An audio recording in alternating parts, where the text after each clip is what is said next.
Oh.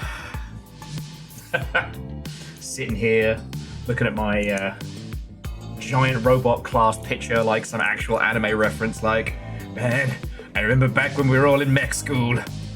Those were some cool times. Those were some cool times. It's us in our training. Oh, we're trained so hard in mech school. And Mega Boss, that is a first. Let me update the boards. Aeon, Watto, and welcome. And to the John Deere Enjoyer, Watto, and welcome, friends. Alright, now Mega Boss, this does mean that you are now tied with Shaunerus. There's still many, many days to go in this month, but you and Shaunerus both have 3, Alnos with 2, and then Lance, Legend, and Dustin with 1. The rankings. The rankings.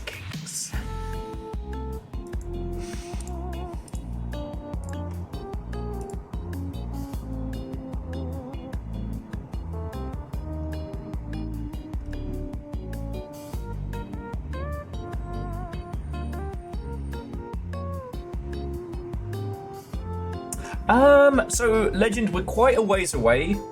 I think Fearless is probably the closest next, but Fearless has not been doing battle for the firsts for some time. So I don't know. It might be a while before anyone else is inducted into the Hall of Legends.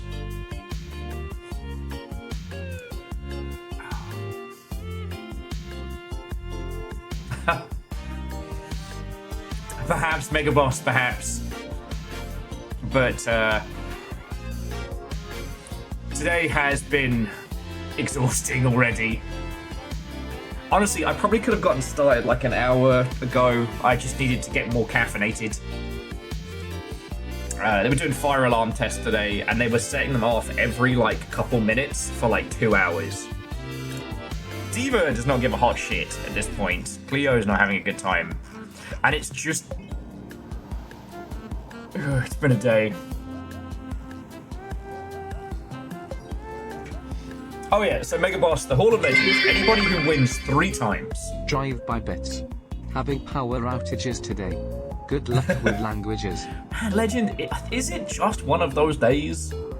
Did Fred Durst warn us about this? I think he did. Anyway, thank you for the 200, and I hope you're doing splendid. I am. Fucking beat. And we haven't even started. But, I don't know. We'll get Natter in, I'll put on some fancy coffee. Yeah, Legend. And when you get to the VODs, leave a little message.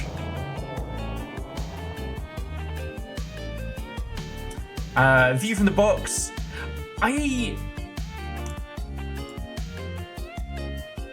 I could not tell you if there is some specific thing around this time of year as it's moving into autumn, because you'd think if they were going to do it, they'd do it before fire season. But anyway, I can't go into too many details about doxing the shit out of myself, but yeah.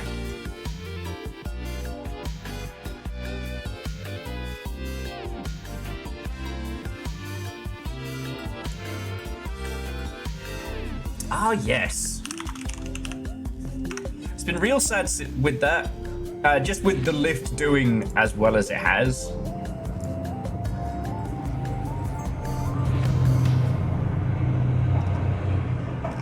Okay, is there another game called The Lift? Because I tell you, I've been going over... Because Nick mentioned it.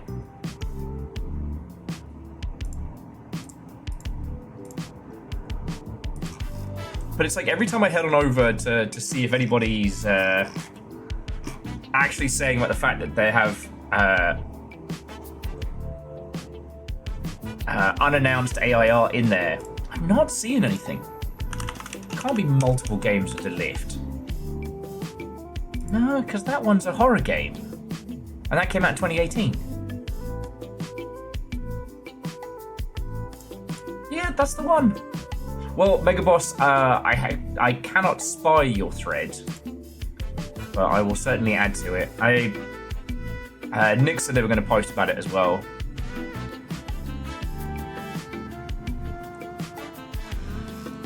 So yeah, forgive me if I need to caffeinate more than usual. Please forgive me if I'm a little bit of a space case today. As I said, I did get some sleep last night. It wasn't awful, but just been assaulted by this fucking fire alarm all day. And it has taken a long time to get going, let me tell you.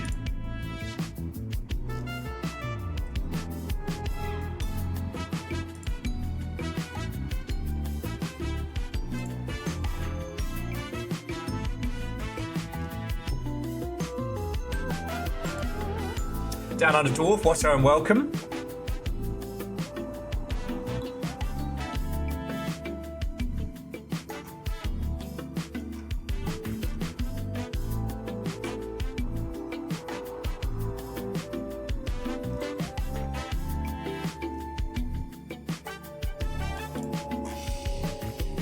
Oh, yeah, sorry.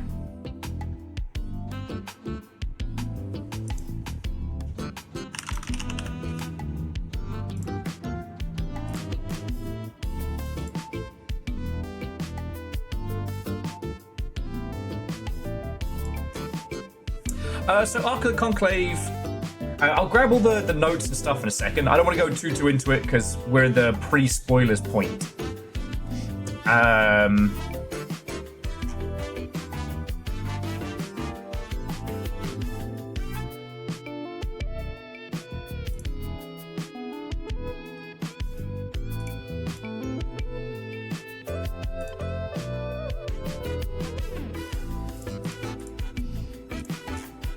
Reactor online. Yeah, I'm gonna need more Sensors coffee today. online. Weapons online. All systems nominal. 79 months, baby. God, that's almost 80 months.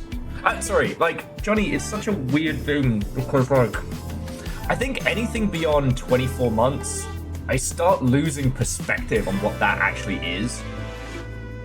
God, we talked about this like a squillion times, but it's that thing of, like, after a certain point, it becomes harder and harder to visualize concepts numerically. So it's like, what do 5 beers look like? You can conceptualize that in your mind. If I ask you, what would 2,000 beers look like? That conceptualization is very, very different.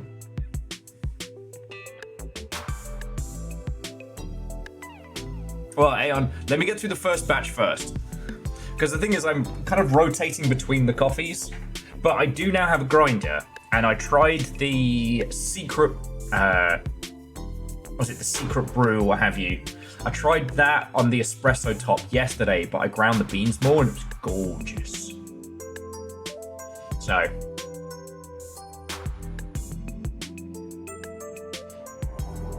No, and so jumping back, Megaboss, I can't find it. I can't find your thread. I can't find Nick's. I mean, are we talking about Steam? Are we talking about, like, Blue Sky?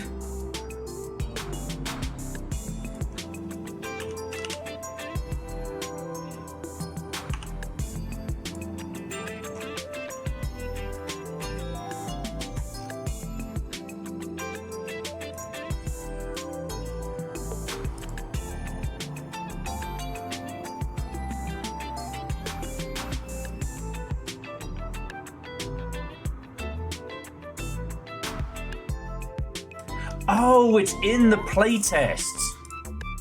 You have to accept the playtest link to be able to see it.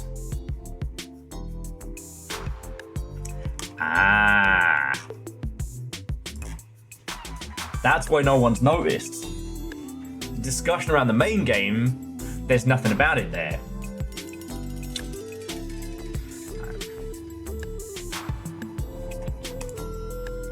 Have you all had a response of any official capacity? Because, yeah, I'd be really happy to hear that they are not going to be fucking doing that anymore. That would be lovely.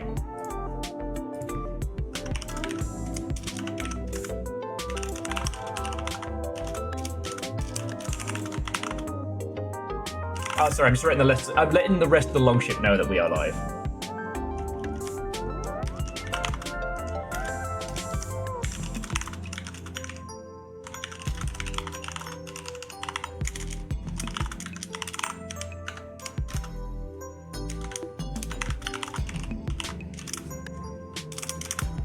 Okie dokie. I guess those playtests could be very good for siloing.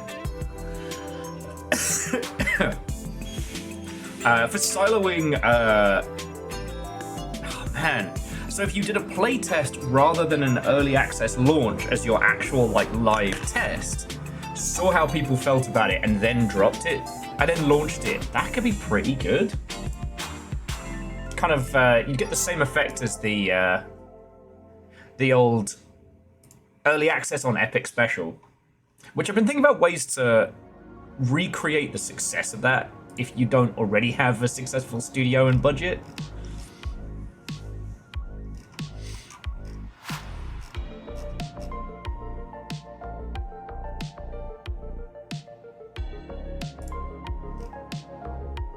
I mean, Aeon, that's where it goes. I might be a mess on many aspects of my life, but when it comes to biz dev and that kind of nonsense, I know what I'm about. I keep track.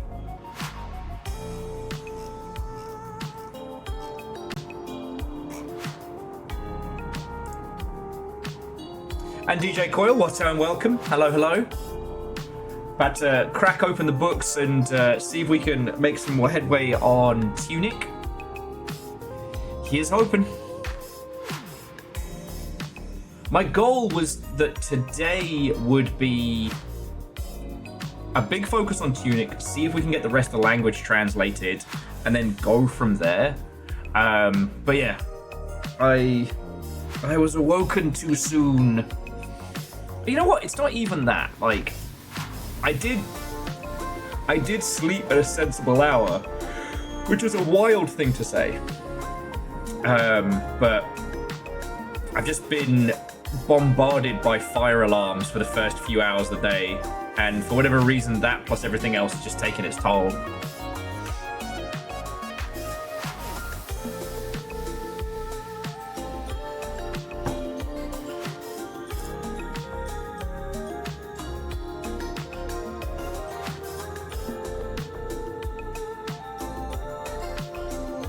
Yes, but Megaboss, the difference being is that demos now have their own Steam app ID, right? They're not just a bolt-on of an existing project. So that means if you make a really cool demo, people can have chats and leave reviews and promote the demo. Or if there are any issues and there are any problems, that separates the demo from the title. But if the demo is full of hot poo-poo garbage, or if you have a really unsuccessful like Steam Next Fest, like the demo is balked or it causes problems, you can basically silo off that negative sentiment. However, that sentiment is still visible, right? With a playtest, you can't see any of it until you are accepted into the playtest. Meaning, I have no idea, no one does, like anything that's being said about the lift. Now, the use of AI isn't super egregious, it's just annoying. Like, they clearly have the budget to do better. And using AI placeholders is stupid and dumb. No, see, Megaboss, you're thinking like a user. Sorry, you're thinking from someone who's already in there. It's if the goal is sentiment mitigation,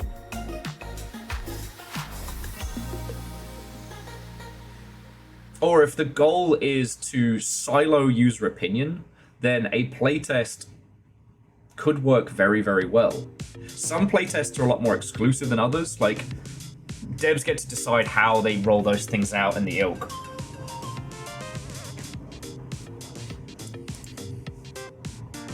You know, if you put your playtest behind a curtain that says VIPs only, it's very, very different than if it's, you know, a cardboard cutout of a steel wall. Because one of the problems with early access on Steam is that if you roll out something during early access that your user base fucking hates, like, that sentiment doesn't go away.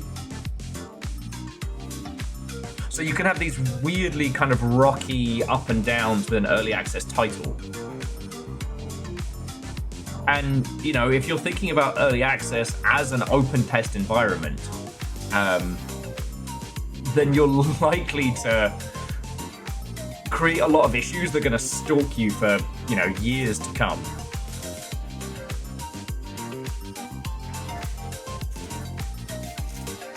Now, I haven't seen anybody else do it, so I do think that either Epic's just not giving the cash out anymore or things changed. But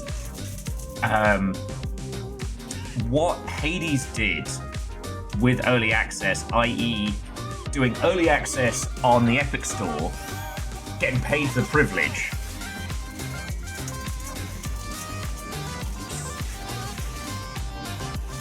excuse me, getting paid for the privilege of doing your early access launch on Epic, and then once the game is at like a high quality threshold, then doing your big Steam release is kind of interesting, you know?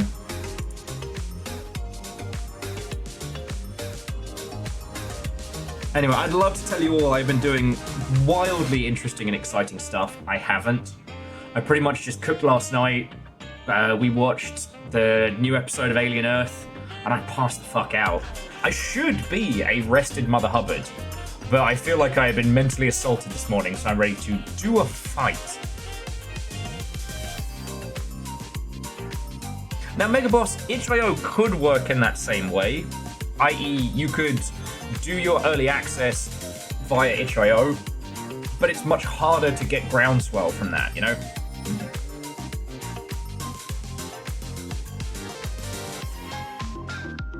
Well, no, so Aeon,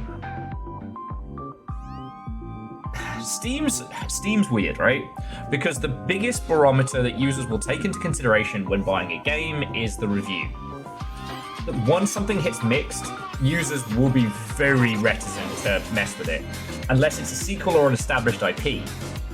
Meaning that Steam users have a lot more power than they think they do. They are also incredibly toxic. And a lot of users, once they've decided something is bad, will just leave a bad review and never come back. Not to even talk about like the community interactions and the ilk.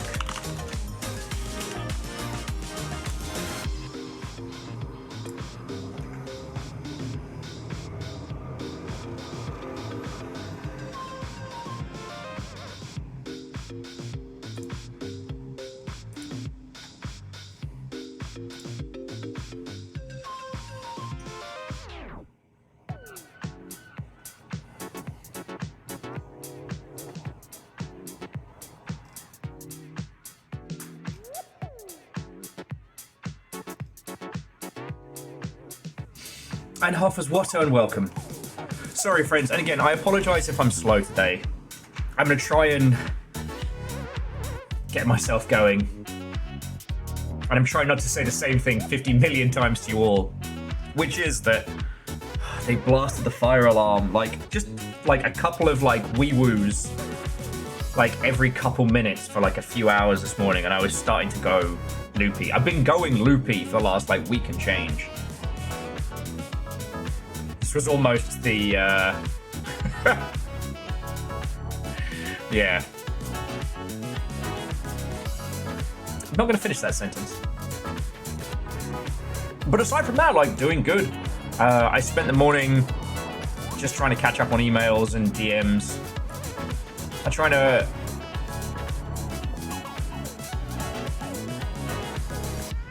try not to snap at people, you know? Well, Vanderbeast, I did have prior notifications. It's just they did this one different. Because what they've done previously is that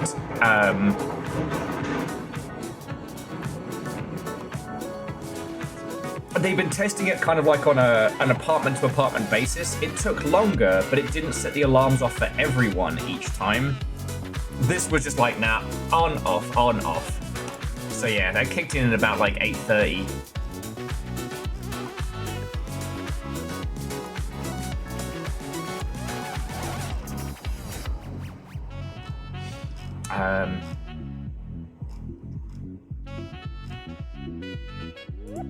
Okay, come on, brain.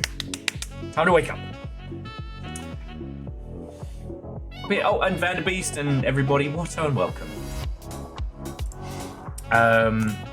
In terms of game news today, like, there isn't too much to be saying. Like, I joked about it online, but like, the sooner somebody either takes Randy's phone away or they just get rid of him, the better off Gearbox will be.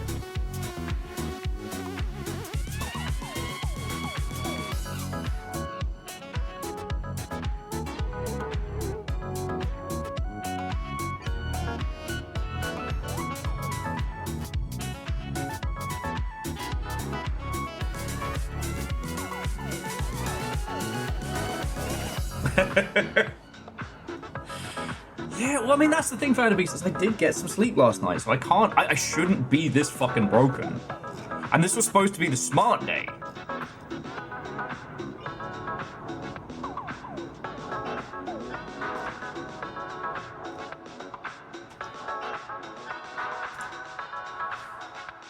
And Vanderbeest, thank you for filling the pint glass. So yeah, friends, I do apologize if I end up doing a bit of a mess today. I figure once the puzzles get popping, once we get out all the books and the conspiracy theories on the go, the only thing I really got talking about today was like games like this and how you review them, how you look into them. I shouldn't say, and I don't mean review as in like video games review setups. Sorry. Okay, I may need to pour a fresh coffee in just a second because I'm clearly struggling. What I mean is, if you are to evaluate creative works, how much of it in video games do you need to have experienced to truly understand it, or to be able to, you know, pass a reasonable amount of judgment?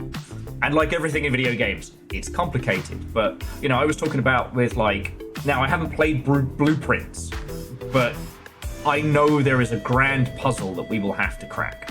It's most likely the game we're going to be doing after Tunic, unless more Rainworld drops. Depending on when we finish Tunic. But it was just that interesting thing of, if you didn't do this puzzle in Tunic, have you really done it all? Because the intent of Tunic is that it's meant to feel like you're playing a Japanese copy of Zelda. And that's really cool. Now, you wouldn't be able to sit down and translate fucking kanji by yourself.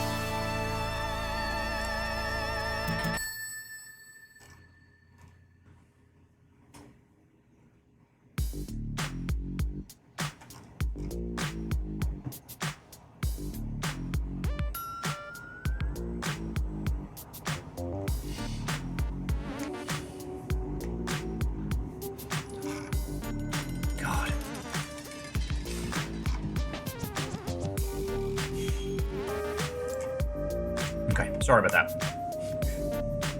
My brain!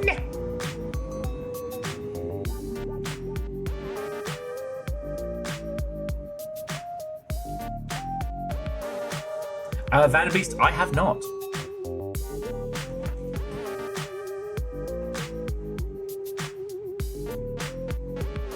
And Vanderbeest, I'll catch you up on where we are in Tunic and all of that stuff.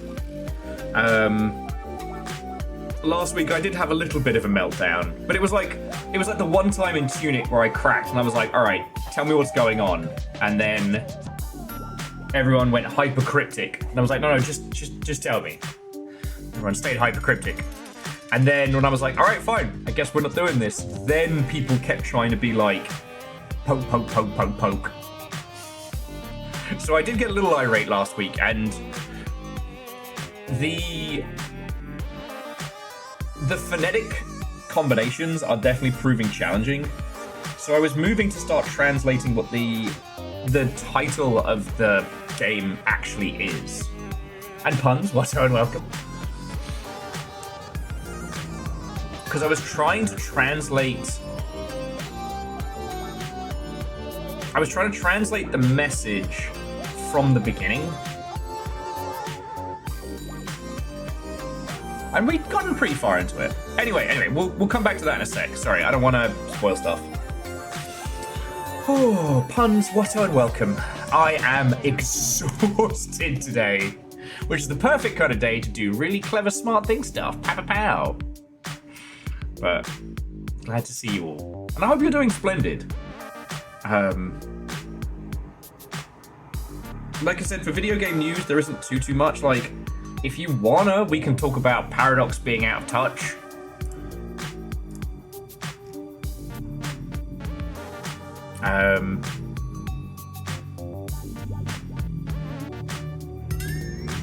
Yeah, there's not too much really else going on.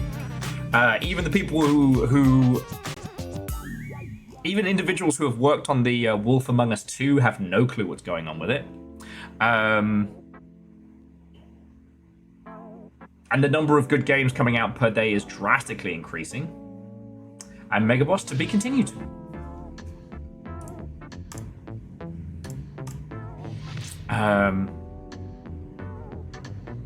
Yeah, there were no more other, like, massive bangers that popped up from the gamosphere.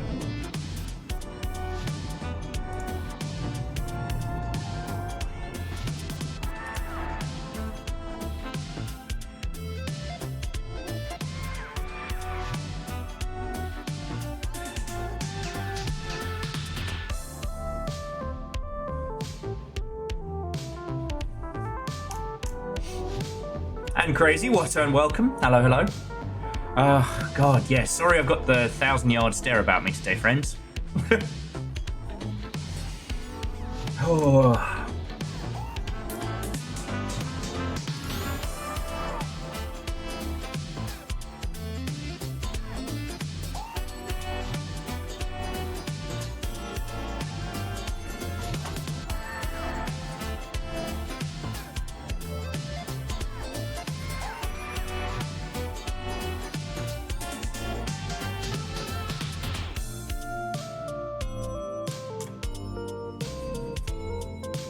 Oh, puns, that's super good to hear.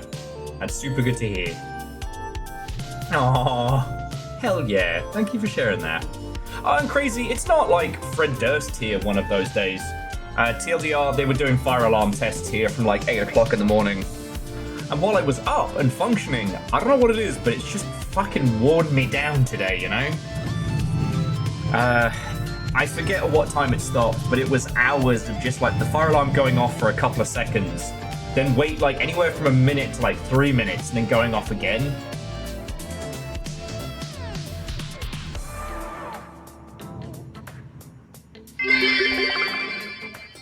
It sounds like what you went through was quite alarming. Damn it.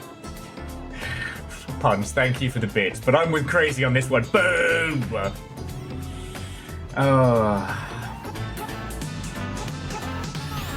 Well, and so jumping back, Hoffer's saying a reviewer once said that when they played a game to the point where they're certain their opinion won't change, they've played enough of it to start writing a review. That's true. Like, the number of games where your opinion of it will change if you put in an extra 20 hours is limited. God damn it. I think testing around here is you buggers. Thank you for the bits. Thank you. But it's that question of, like, can you fully understand the game? I don't know.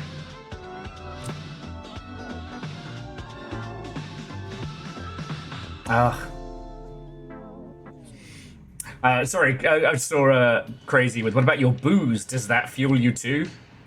Not until after 5 o'clock. Before, I just have a little sleep. No one's gonna throw bits at my dumb ass to have a fucking power nap in the back. Oh. But yeah, like, I hope you're doing splendid. Like, I'm not tired because bad things are happening. It's just a lot right now, you know?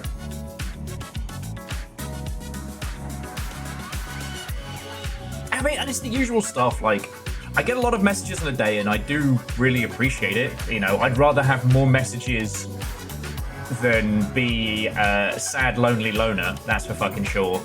But it's like, it's that thing of like a friend asking you to join yet another Discord, and it's just, I don't have the emotional heavy lifting,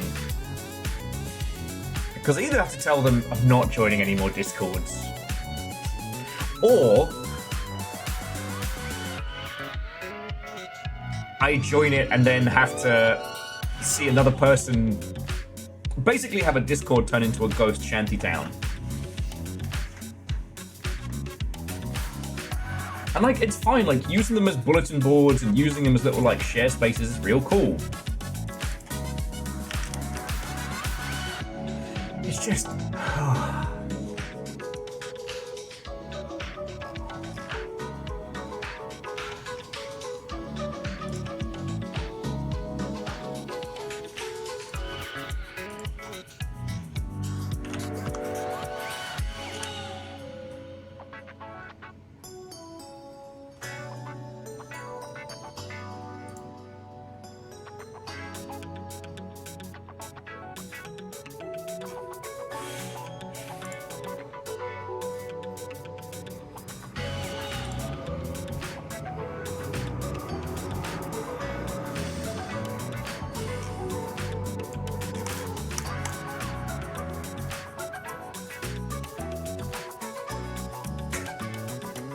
I mean, so puns, having run good old BBS systems, they had their unique problems, but at least one of the things was kind of like the leaving a response and then getting to come back and see if there was a return.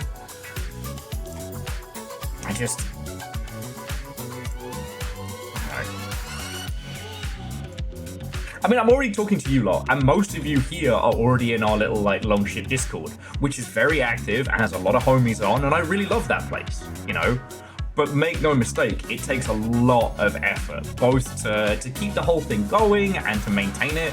Like, I wouldn't be able to do it by myself. Sensors online. Weapons online. All systems nominal. What do you need more coffee? Naru, Watto, and welcome. Come on in, friends. Come on in.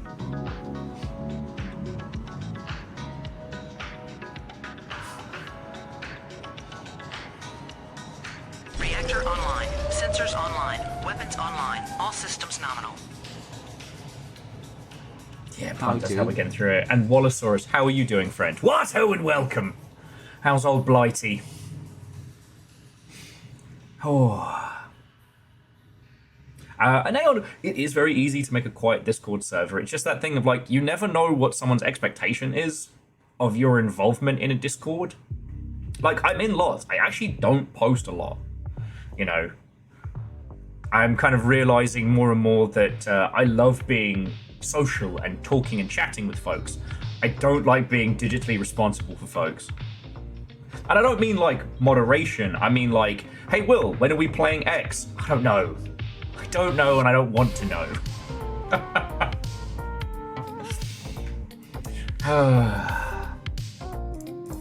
But that's another story. Sorry, these are some champagne problems if ever there was one. Oh man, Wallosaurus Grey sounds real fucking good right now. Oh, puns, that's the good shit. Damn it, Jackie. Although I forget what the new Pokemon designation is, but it does have a Tepig starter, so I'm okay with that. Exactly, when the fates deem it so.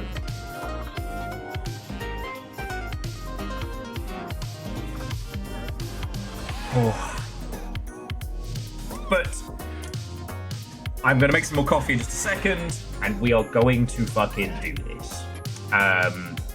It's a little while. It's going to be a little while before we jump into Tunic, because I know, again, a bunch of you are saving it, and I completely understand it. It is that good, and it is worth your time. I still think about how, like, we're on the language puzzle part of it, and how rare that kind of puzzle is, and how much it shapes the experience. Because I guess that's what I was scratching at, Hoffers. It's like, I'm not asking, how do you review a game? You know, they keep telling me to test my fire alarms, but buying new houses are expensive. Yeah, those are pricey. God. Sorry, and puns, thank you for the 200. I had that conversation with someone recently about how, like, I know I'll never own a home. I'm okay with that. Fearless, Watto and welcome, and congratulations. Are you going to be doing Forbidden West?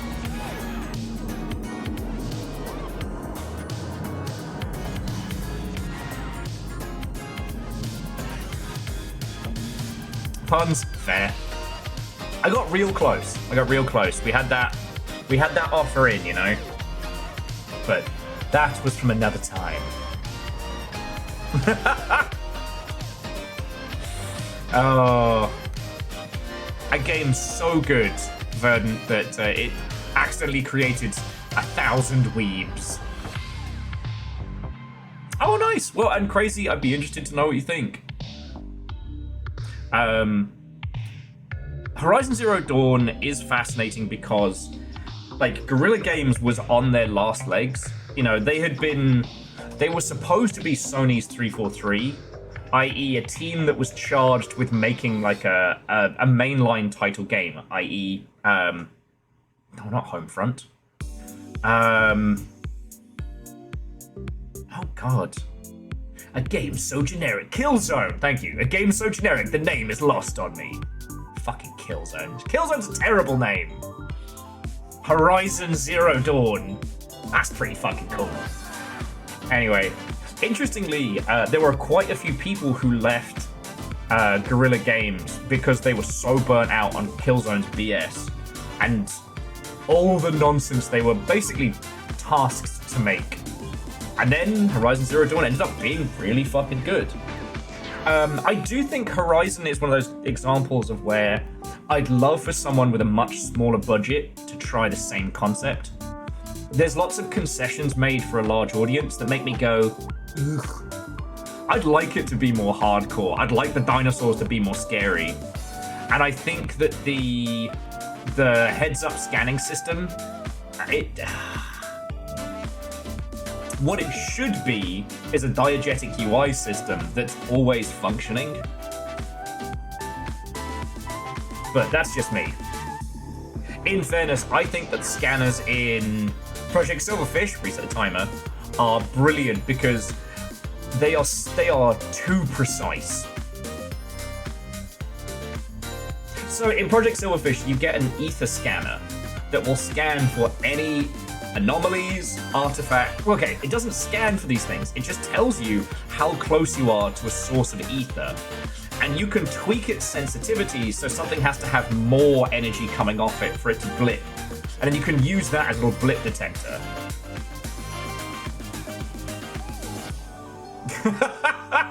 I like how Verdant and Neon went for the same fucking joke.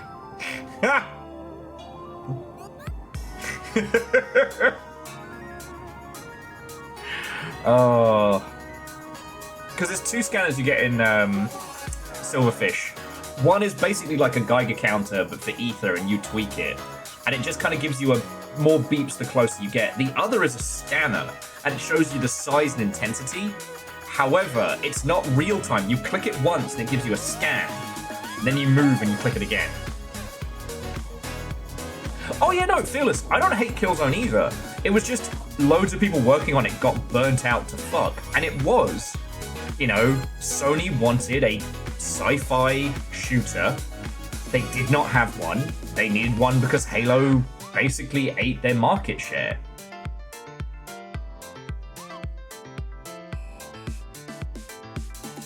And yeah, there were a lot of Genero games back then. Like, again, Killzone does suffer from the fact that it is a mainstream game and was very much a design by committee. You know, you have the generic, like, sort of Nazis, like Nazi iconography, but not space Nazis. The Helgengast, I believe they were called. I mean, it's not exactly subtle.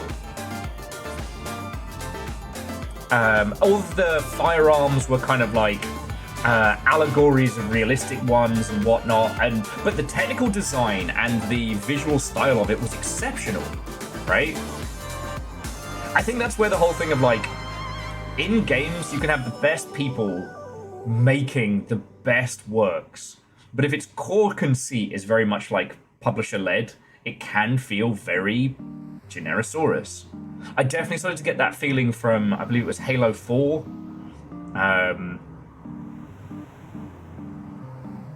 But that's another story.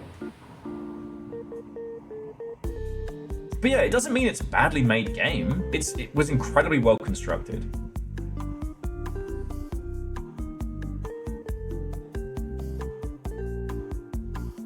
Yeah, Wallosaurus, thank God for the fucking indies.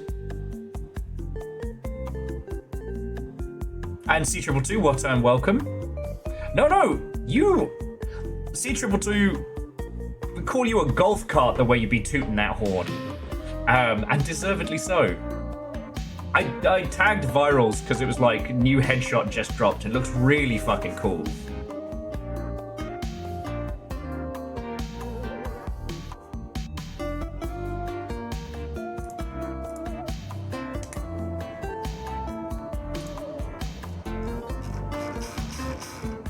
Sorry, bear with me just a second.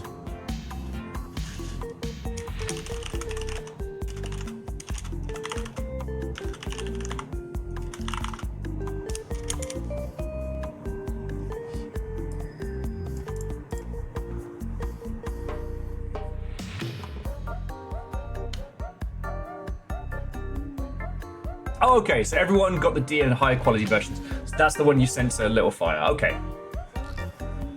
It struck me though, I haven't made any of your collections.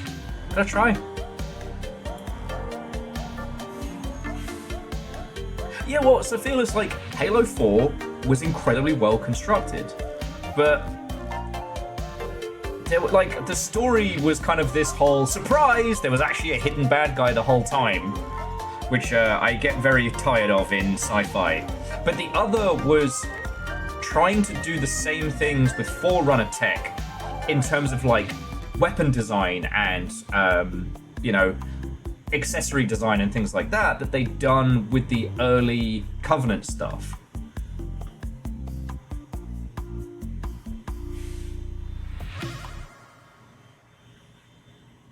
Well, I mean, Wallosaurus, I will say that I definitely have a lot more patience as I've been getting older. But I don't think it's that. It's just there was such a heavy focus on engaging with the like 14 to 25-year-old male demographic that permeated a lot of decisions and a lot of like creative choices we made. I say we, like the AAA games industry made by focusing on that group. And it tends to be around like always be engaging, always be doing something, always be rushing the player to the next thing. Never let them rest, never let them stop. Hell, there are many large budget games that will basically punish you if you don't rush around like a fucking lunatic. And Kimball, Watto, and welcome. Oh, am I in TwitchCon 19? Shit, I've done the look. Sorry, for those who don't know, so C222 does photography and is very, very good. Over the years, I have a wonderful collection of photos and gifts from them. And on my desk, I have a little one of me and Little Fire from this PAX just gone.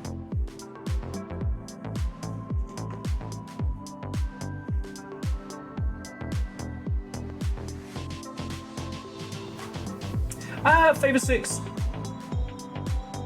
Sin was the last of the pre-Half-Life games. You know, it was scratching up against some similar ideas, but it was still created in the same vein as, like, basically everything since Duke Nukem 3D. Half-Life came along and changed everything. Sin never stood a chance. And there was nothing about its core premise that was unique. Hayes.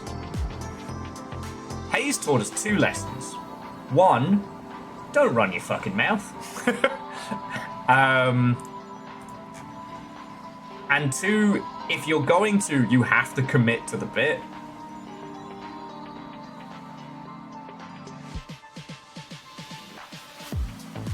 Well, yeah, Wallosaurus, that is one thing that I do not like about the current live service business philosophy is this, like, game become chore. Like, you're playing a game and then you're enjoying it and it's giving you rewards. And then you find yourself logging back in and then you realize you're not even playing the game. You're just hoovering up the stuff. It's miserable. A lot of people have talked about, like, the modern World of Warcraft situation, that the dailies become work. They become a chore, become a task. They stop being part of your, like, character's adventures and whatnot. And, you know, one of my previous partners went for one of the super nice dragons, and that was a bunch of grinds every day for months.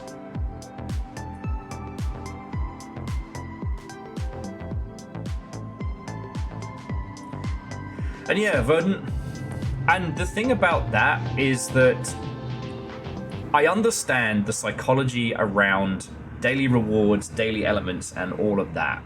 But I don't think that anyone has put into theory, and would be very hard to prove scientifically, is that essentially creates like a stress point, and when it breaks, users never come back. Like, there are certain kinds of games that that players will lapse with, and then they may come back into. But when someone has been dailied for any amount of time, and then when the loop is broken, when they realize what's been going on, they go, oh, well, fuck that, I'm never coming back.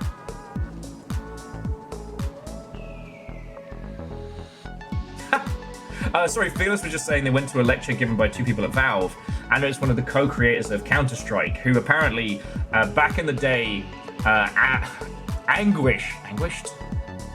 Had to think real hard, big like, about whether or not to make Counter-Strike for Half-Life or for Sin. Well, and the thing is like, Sin wasn't stable, but it would have been the betting people's big success. Like, I often have equated game development kind of like battleships, right? And every few years, we kind of have like a bit of a Yamato moment, you know? I.e., the old way of making games is superseded by a new way of doing things. And unfortunately, the last person out is usually the most expensive.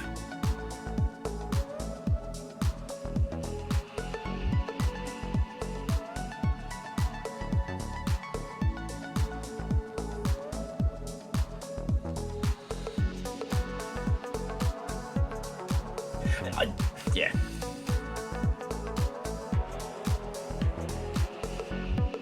There's a lot of things about the current philosophies around live service games and the ilk, which annoys me because I know they have psychologists looking at them, and I know that they are just aiming to recreate dark pattern type shit.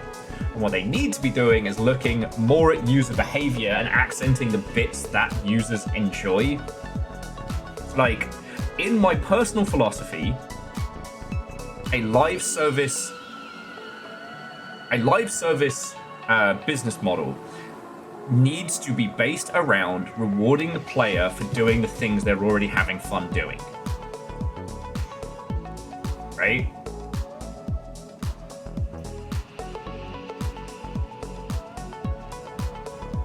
Like, acknowledging what the user is doing and when they're having fun. Not trying to incentivize them towards...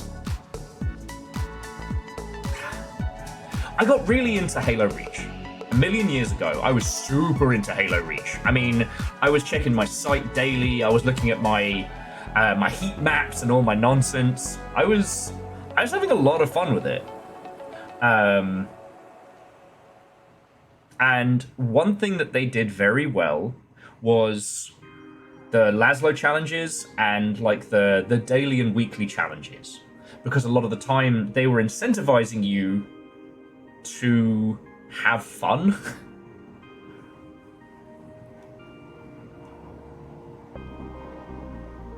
Yeah.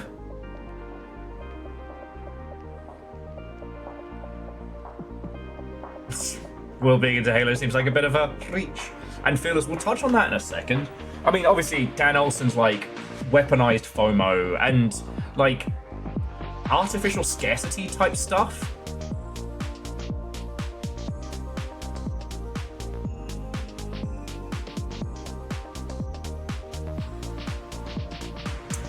See, and Wallosaurus, that's the discussion, right?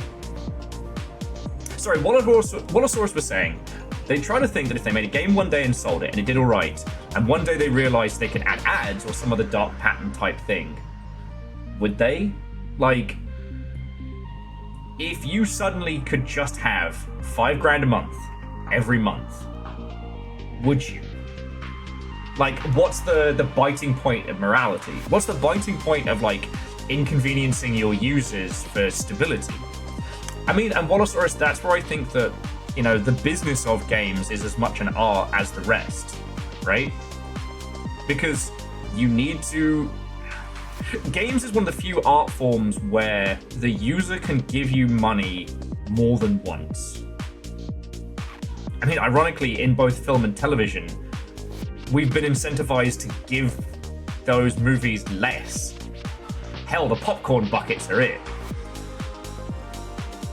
Like $5,000 a month, I can make more than by selling organs. And Shitaru, what unwelcome. What, and Favor 6 yet, but we'll touch on that in a second. You need to eat.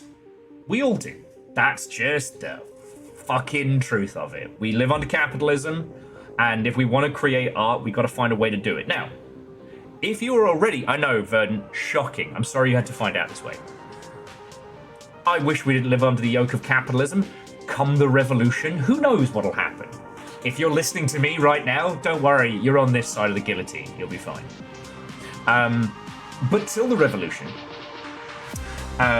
we've got to work within the system we're at.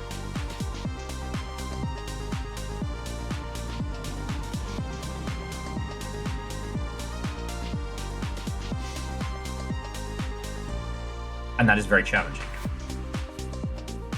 Creating ways in which users can give you more money and can allow you to live and continue working on your titles is very, very good. We do need to think about these things more and more because right now the chances of, you know, being an indie success star, of having that one game that sells so well that you don't have to worry, you are not going to have a Binding of Isaac or a Ridiculous Fishing. There's a non-zero chance that you could. I mean, Balatro shook everybody the fuck up, and that makes me smile. Same with, you know, Vampire Survivors and all of these. But none of those were following a pattern or a formula that is repeatable. However, everyone has kind of scratched half of this concept that right now,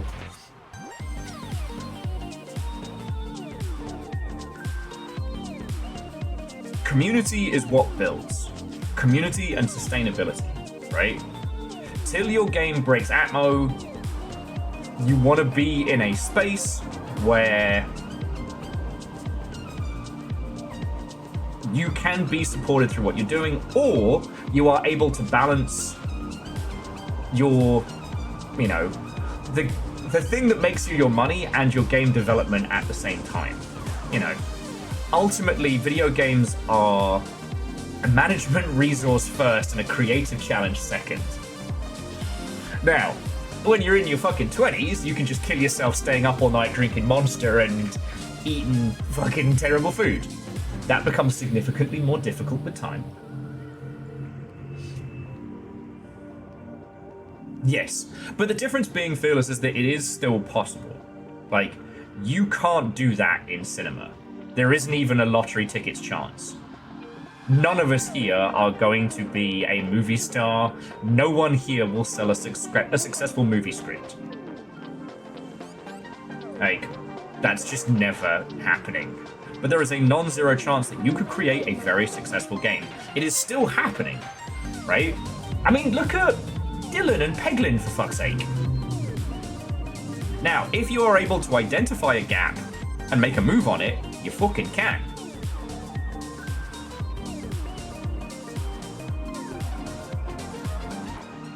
Now, yes, Wallosaurus, 1000% agree, and slowly building I hate using the term community, slowly building an audience, slowly building a space. You know, it's closer to how indie comics used to be, that like, if you got 100 people who've got your back, then you can probably go full-time indie.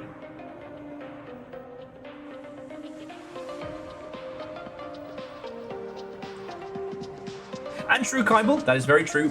When you're older, you've got connections and you've got more options.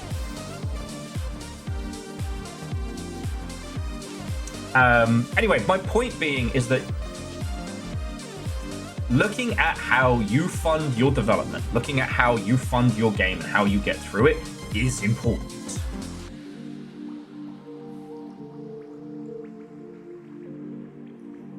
Oh, and Fearless, that's way cool. Though I was a little worried when you were like, someone said your people name and like, do you know Viking Blonde? Because I was like, there is a very small group of people that would refer to you by name, but me by moniker? So I was like, what the fuck? We've had some weird shit go on, like pre-PAX, so I guess I've been a little paranoid of late. Fucking sharp fact. Can't wait till this is done. God.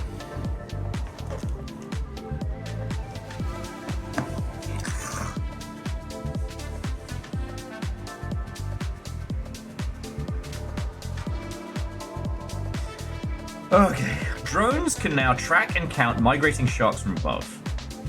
The information could be one day used to alert lifeguards on beaches about sharks in the water. I mean, even when people see it, they don't listen. We've all seen fucking Jaws. Thresher sharks appear to remember the shortest migration routes, and they can smell fear. A tiger shark may have a mental map of the ocean in its brain. And scientists have tracked tiger sharks traveling 4,660 miles from the North Atlantic to the Caribbean Sea and back. And a speedy great white shark once covered 74 miles in a day.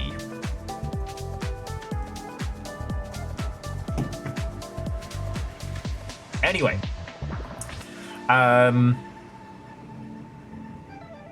the thing I'm trying to say is that there are lots of ways in which you can monetize and set up your games and your creative works, and it is important to think about it, because here's the thing. There are fuckers with no scruples pulling some absolute hinky shit. Where do you find an elephant with no legs? I don't know. Just where you left it. Brave of you to assume that I can lift an elephant. Shitari, thank you. Unscrupulous fuckers are going to try anything and everything they can in the gaming space, and they'll keep doing it until either users go fuck no, or legislation kicks their ass. Right now, it is insane to me that one of the most prevalent business models involves fucking chance, and not even like, you know, Gashpon style chance, gacha, or what have you. It involves like timed, like artificially limited digital goods of wildly varying quality, and that's just how they be.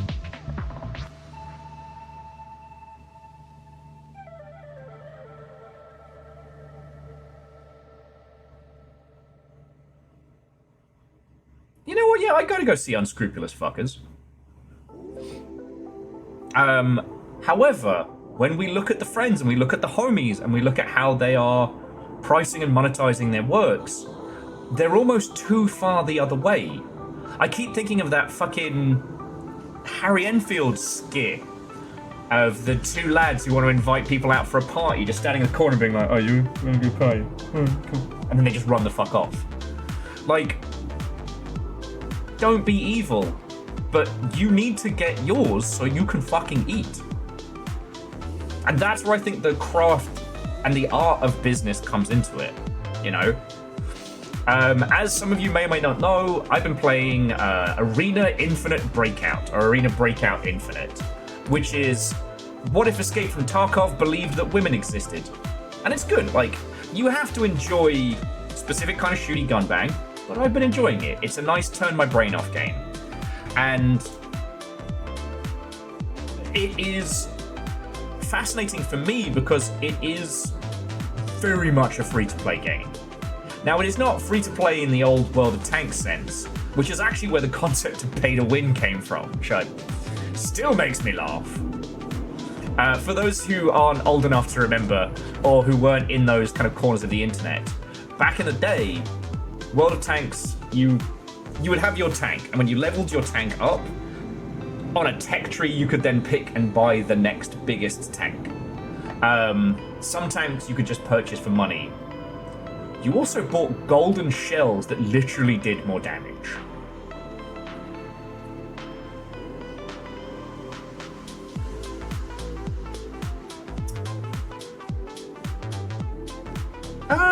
The kind ball, I've not come across that. I've just come across users are incredibly wary about being made to spend money beyond the initial, at least in English language regions. I can't say what the social stigma is around spending money in, say, like Japan and places like that. But in English language territories, you know, people will recommend you a game and then say, and I've spent no money on it. That's a mark of quality. Like, think about that for a second. Now, this is because a larger portion of the free-to-play business models come from fucking Nexon and people like that. Like, twattishly squillion-dollar companies that have the money, but are just trying to maximize the amount of cash they get per user, right? Very few indie games have ways in which you can give them more money than just a single purchase. Some of them will put like a, hey, if you really enjoyed this, please buy this DLC, you know? This is DLC that you can buy that supports us. I don't know what the attachment rate is to that, because Steam doesn't give us attachment rate info. And most indie homies hate talking about money. Now, I often talk about things like Sock Pop, right? Like how they made a Patreon that funded development. Hey, if you're paying for the Patreon, you get a copy of the game. And Strange Scaffold had a very good Patreon.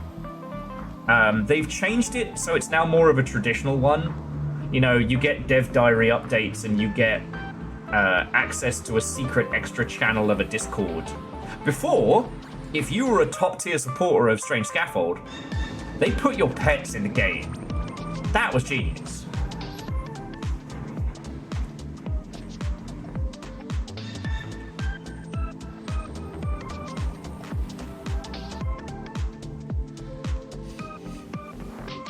ISC 222, I believe War Thunder was the first commercial title that did the paid time skip as well.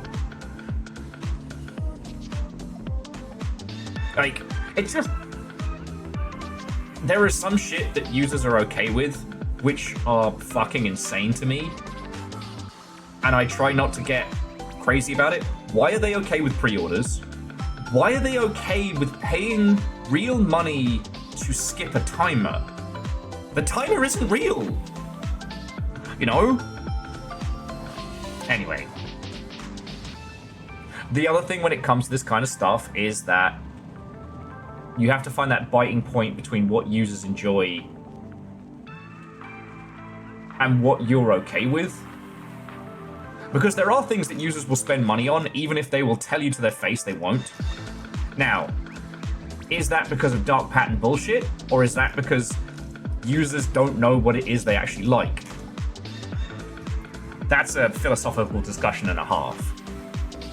But okay, more my point is that you gotta work out how you can create something that is sustainable over time.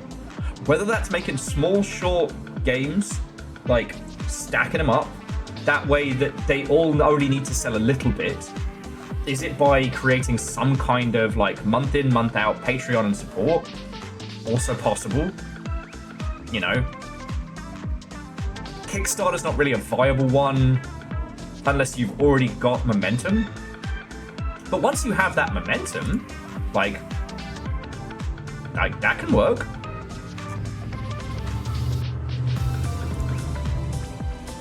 You know, I do think the titles that add a DLC that's like, you know, here's some just additional little notes and whatnot, like, please only buy this if you want to support development of the game. I think that's fine, because it works within Steam's ecosystem, and users don't complain.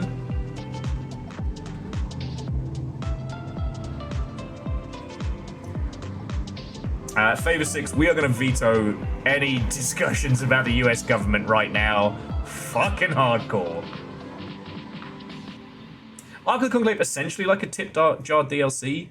If you're able to build a community around the creation of the game, then users are more likely to do stuff like, you know, tip into a Patreon or a Ko-Fi or things like that, right?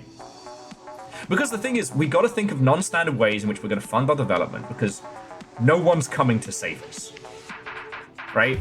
There are some indie publishers. If you're able to get that, then good, but there have never been more games coming in. So unless you know the homies, and you will be going up against people that have an established track record of success. And that's not hate on you, like, most of the indie publishing homies that I have spoken to, they're good folks, you know? I can't speak for like Devolver and people like that, but you know, they're also making their business decisions. They're playing a different game, but they're definitely playing one, right?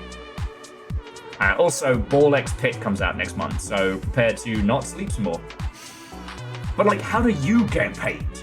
And not in one of those fucking wanky LinkedIn post style, like, what you've really got to start doing is thinking about the ROI. Fuck off.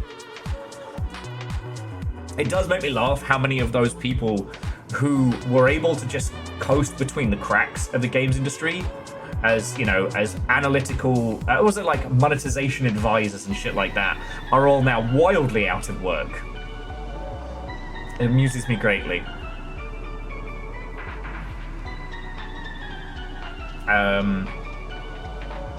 What's a verdant? It is more the like, by the time the Kickstarter is concluded, let's like say you succeed, Kickstarter gets their cut, you gotta pay taxes.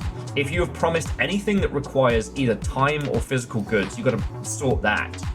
Like, you have to drastically over succeed on a Kickstarter for it to be worth it.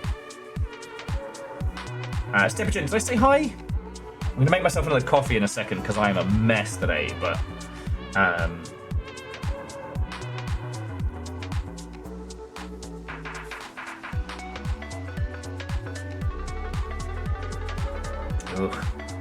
And Facebook Games is not stable, that's for fucking sure.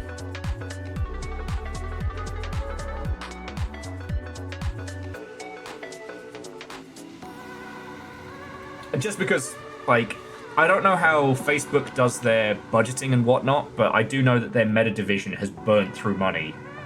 And to my knowledge, Facebook doesn't have a lot of... Facebook has a lot of data to sell when it comes to the AI game, but they don't have a lot of server hostage and whatnot.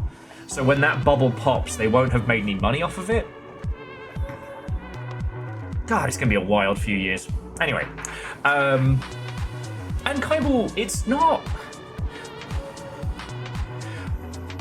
looking for the fancy way to drink things was supposed to be with your pinky out. It was your hands T-posed. Huh. It's actually supposed to show that you don't have syphilis. So the old pinky out is so that they know you don't have, you haven't been putting it where it's not supposed to be.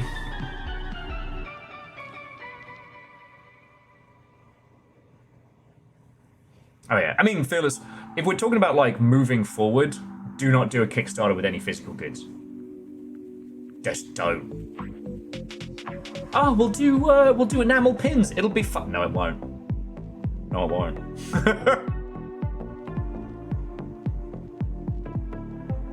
Sorry, and Kari Zero, thank you for the 200. You didn't see, but I started the stream by looking at our squad's mech school picture. It's making me smile.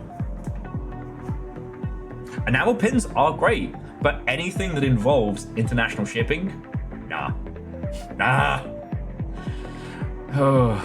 Anyway, okay. Before, and I'm just gonna pop another coffee on real quick. Before we stray too far into real world bullshit that I do not want to touch on today, just fuck that noise. Hello, I'm a happy little fatty.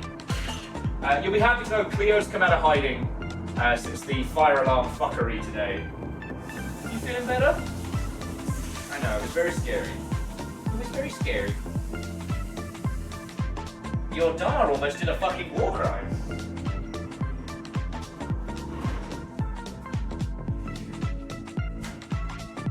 Sorry, I nearly went loopy from the repeated alarm sounds. Okay. So, let's focus on what we can, alright? I do think that in-title monetization is fine depending on the kind of title. I just think that you need to be very, very clear about what you're doing and what you're selling, right? The reason I brought up Arena Breakout is that there's no monetization stuff in that that's particularly egregious. You know, if you've played a lot of Tarkov, you already know this, but I guess for anyone else who doesn't really play a lot of shooty gun bang, with extraction shooters, they come with one little like cheeky caveat that you have your secure container, your as the player base has come to call it, prison wallet, where you can put stuff in. The way that Breakout predominantly makes its money is you pay for like either a day, a week, or a month's pass, where you have your little prison wallet doubles in size, so you can take larger things out. It's not an extortionate amount of money. I haven't paid for it. But I've gotten enough of those free tickets that I haven't really needed to. The other thing is cosmetics. Like, there's no equipment that you can just buy, but you can buy a cool skin for your guns. However, I almost want to show you all the varying monetizations in it, because they've gone so far the other way. It's like the Wizards Academy from Discworld. It's not evil, but it's fucking overcomplicated that it comes around back into stupid.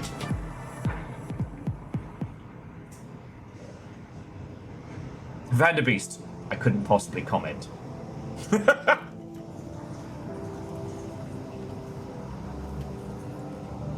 And Eon, the quick answer is that weirdly users are fine going into a physical location and putting coins in, but that gameplay methodology digitally, users fucking hate.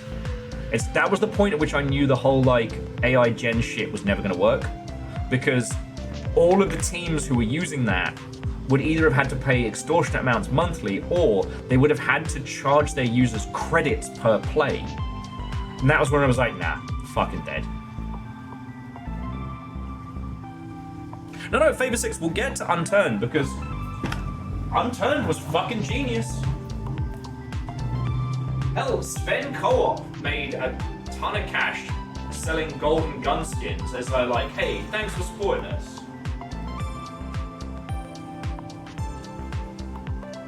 I just need this coffee very badly. God, I'm even gonna put sugar in it. Around that thing.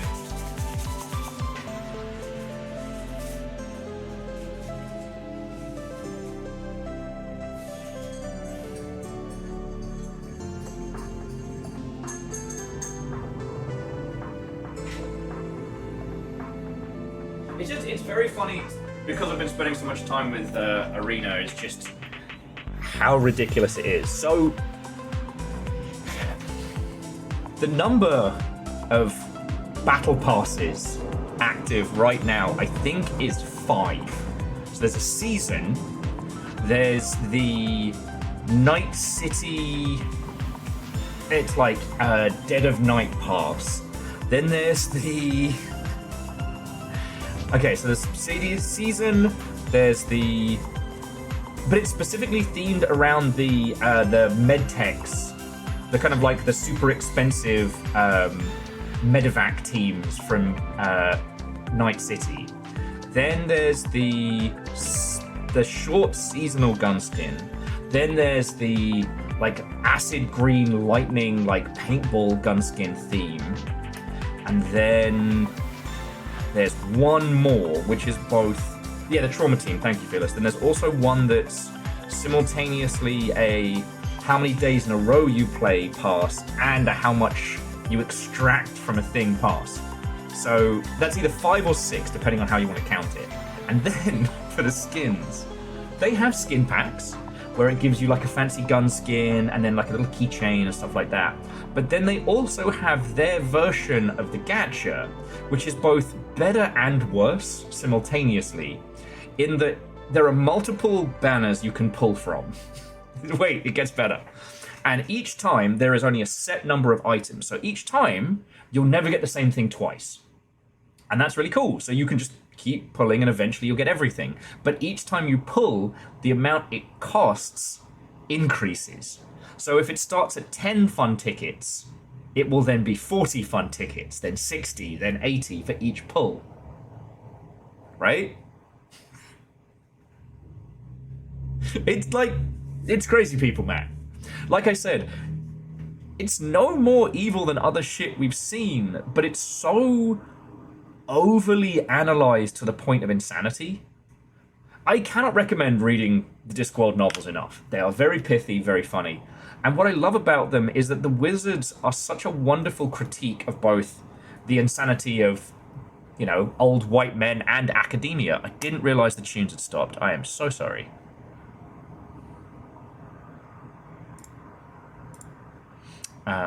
Give me some beats.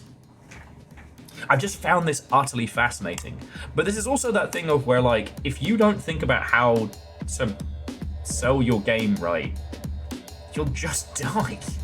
One of the things that was so fascinating was seeing a team who, during the height of the kind of like Mobage explosion, were like, we are going to sell our game for $4, no additional price points, no additional changes. And they died. Because users expected a free title. As Favorsic said, like, the Unturned made a fortune with a premium upgrade because it fit a niche for no money. And the amount of users that got into it then created a groundswell, thus taking a situation where there were more people playing. And then in-game, they could be like, you know what? I am going to get the premium stuff. I'm going to get the additional, you know, customizations. I'm going to get the additional visuals. Like, jobs are good.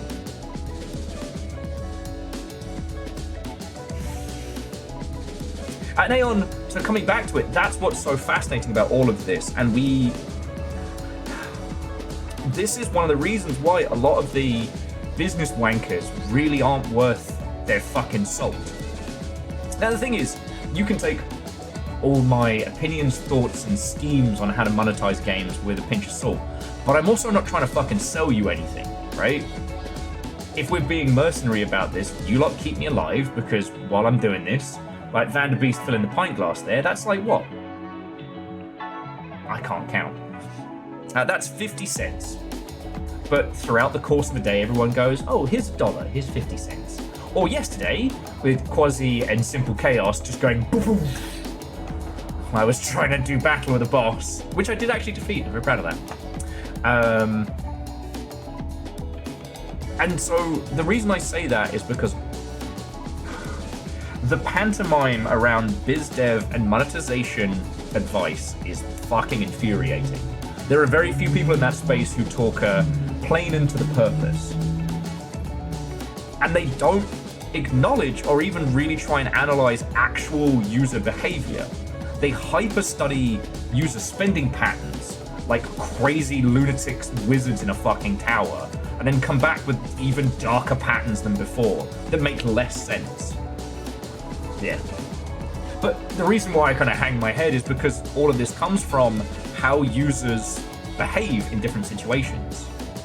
And, like, users are fine with their success hinging on random draws for items with better stats, or to maybe have the chance to draw the same thing multiple times, to do stat increases so that the thing is more powerful, you know? But they're okay with that. banner pulls are very, very successful. People genuinely enjoy them. And the wild thing being, again, is like, users do not enjoy arcade systems. By arcade system, I mean like where you buy tokens and then use those tokens to play or do a thing. You know, the point where a lot of industry analysts will always fail is they cannot see the titles from a user's perspective, i.e. that the presentation and how it feels to experience is what matters to the user, you know?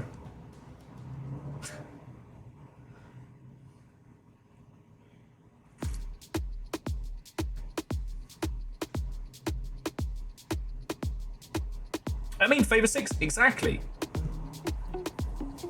Users in a mobile environment will not buy a title for $5.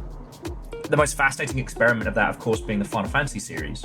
When the Final Fantasy series was re-released on mobile, they priced them at the same price they were selling those same games on other platforms, and they fucking bombed.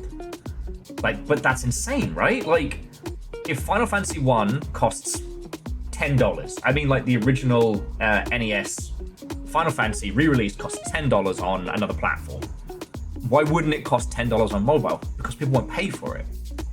Now, this is an interesting thing where we, in what I refer to as the core, I don't like using the term gamers because it's a nonsense term and it's more, at this point, it feels more like a slur than anything else. So when I say the core, what I mean is people that engage with the art, may or may not be interested in making the art or have made it themselves, and actively seek the art out for themselves. Do you know what I mean? Like, you're here talking to me, and I am telling you about my theories on how games should be priced and how maybe you could make more cash off of a game you're thinking of making in a way that's both ethical and fun for the user.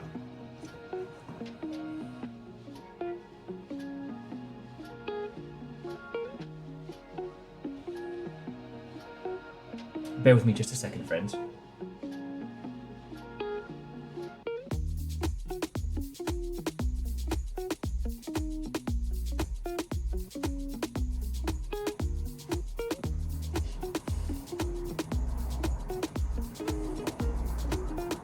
Yeah, I mean, Fearless, I think that the old shareware methodology is what we're seeing in a new variant through Steam Next Fest, in a strange way.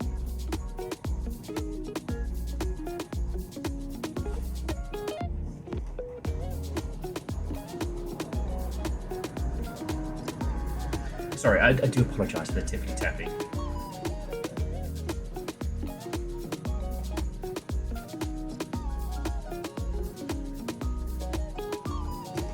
Okay.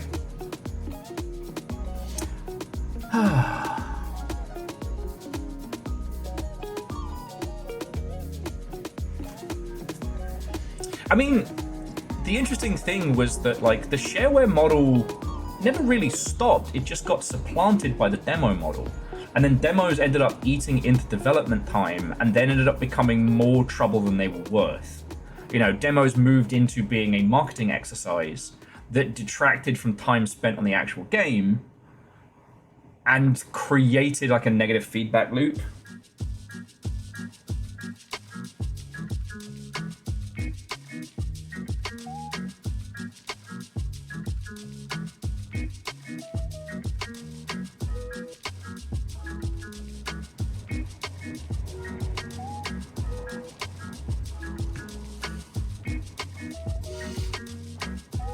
So yeah.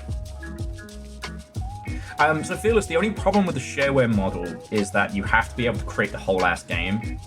Implementing a shareware system, or what you could do is, and this is no small task, you could use Steam's demo functionality to allow for some kind of shared save. So like, if you play chapter 1 of your experience and you go, you know what? I'm down, I want to fucking buy this. You could transfer that over, but you are asking a lot because then you're maintaining the demo as part of your core development.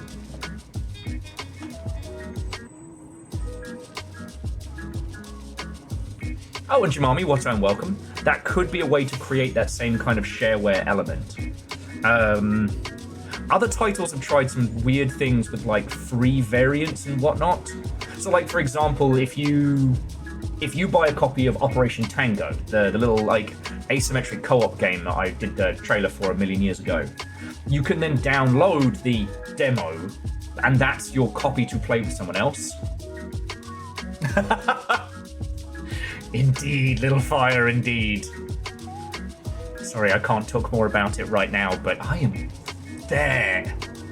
I had to put on the oh hey Big Zam before I got started, lest it bleed over.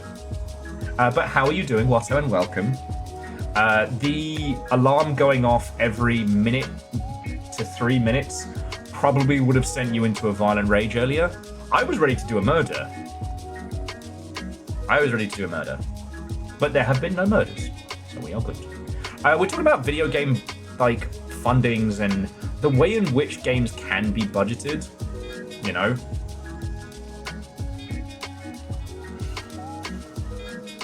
I mean, honestly, at this point, what I would say is do something similar to Star Mazes. Perhaps not in the way they set it out, because they kind of biffed their skew. Have I shown you all Star Mazes? Hang on, let me show you Star Mazes, because... No, not Star Mazer. God darn it. This is why I always get it wrong, because it's got the... Oh god, the sheer number of games in my library that have Star Fetchers, that have Star in the title. So, this is Star Fetchers. It feels like a, I don't know, post-Homestuck Hotline Miami. Has a really fascinating combat system, and has this wonderful, like, in a world where everything is a shitpost and everything is sincere at the same time. You know, one of the main villains is a JPEG of a horse. That's literally their title. But with this one, what they did is they put out essentially a free prologue. And they used that as a way to make a case study for how successful their title was and bring their kind of fans through it. Because it's very easy to talk about shareware, it's very easy to talk about transferring saves and stuff like that. But ultimately, what that would involve is maintaining two games that are reliant on each other.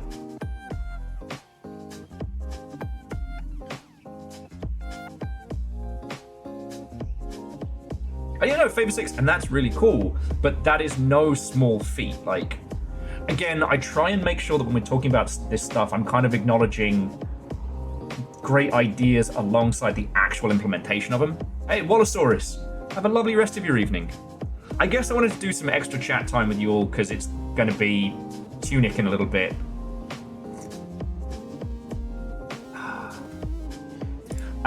So with Star Fetchers, it was originally Star Fetchers Prologue, but they've turned it into kind of like a standalone title. If you want to have a look at it here, that's the space. I got to meet the devs at GDC. Game's fucking cool. Like, it's really fucking cool. It basically, you have a Wasad control scheme where you move your cool ninja sword with the mouse. Something that has been done many times, but this one does it with like a fun Hotline Miami fluidity that's really cool. And it has that great art style of, like, again, when everything is ridiculous, there can be a level of sincerity. Like, the main characters are dressed in these weird matching...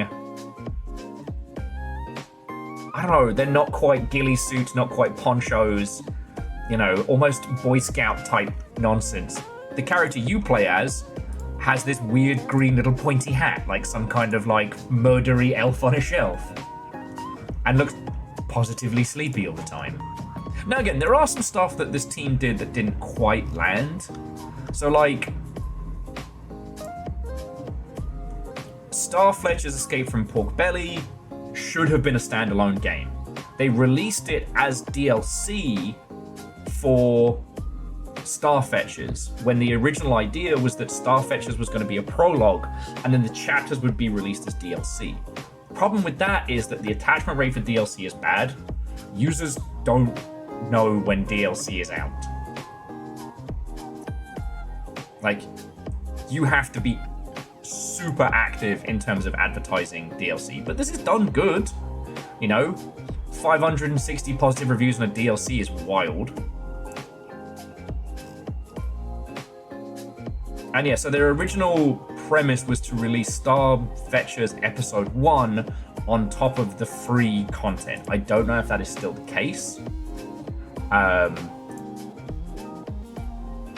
It's been in development for a while. Starfetchers dropped in 2020.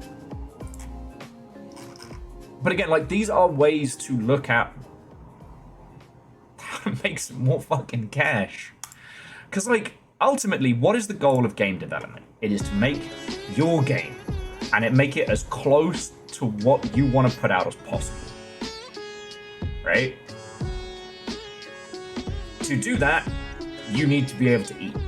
Keep a roof over your head, keep power going to your PC. So how do you do that? And it's not impossible, it's just we have to think of our creative solutions. We got to work this out together. No one's coming to save us. There is no Embracer Group big publisher who's going to float down on a cloud and give you $5 million. Once you're already successful, then everyone will be lining up to give you, like, a little for a lot. Oh, kind of way cool. Sorry, I'm just showing you this because you saw what Starfetchers was. Now, this features one of the two main characters, and it's a Punch-Out game. Hey! What's going, Snuggly?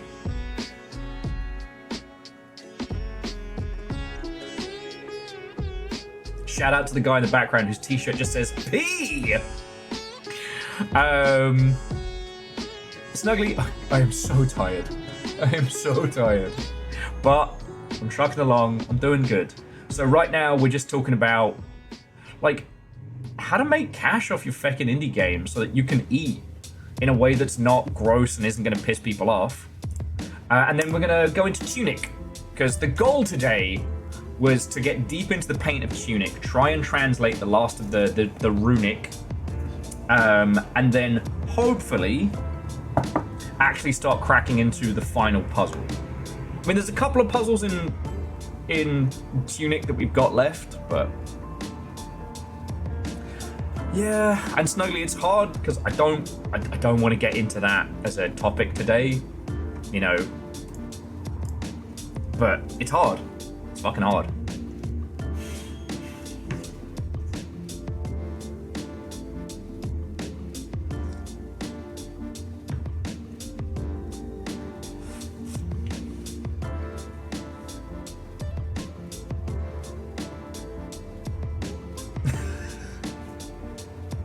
Online. Sensors online. Weapons online. I know. The fucking hypocrisy of me of sitting here talking about how hard it is, and here's you lot keeping me alive. Snuggly, thank you. Jesus, it's been 72 months since Blackout Club. Always makes me smile, that. Always makes me smile. God, I got this streak of red in my beard, and it looks super weird on camera. Is that 6 years? Fucking hell. Yes, we did play Blackout Club. We played Blackout Club a lot.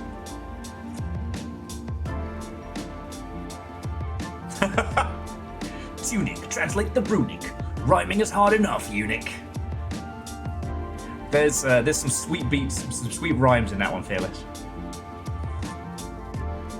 The game that changed all our lives. It's still wild that Null will occasionally just pop up and be like, hello! Still wild.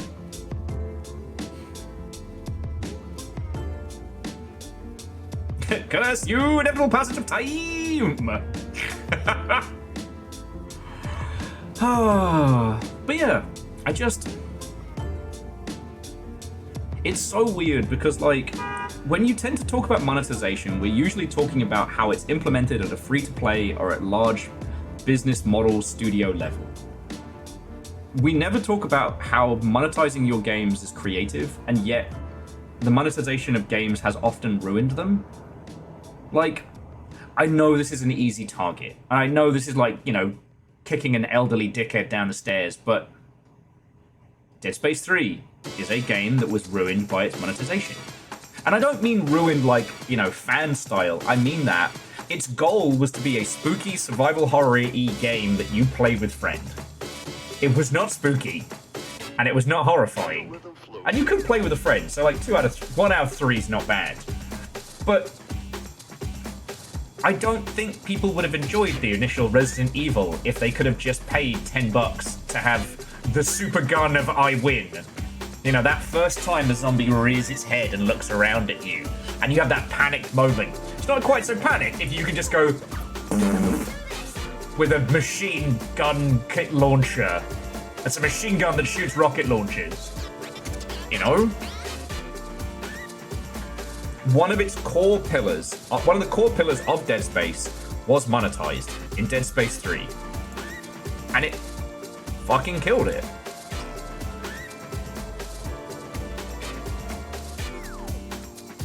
You know?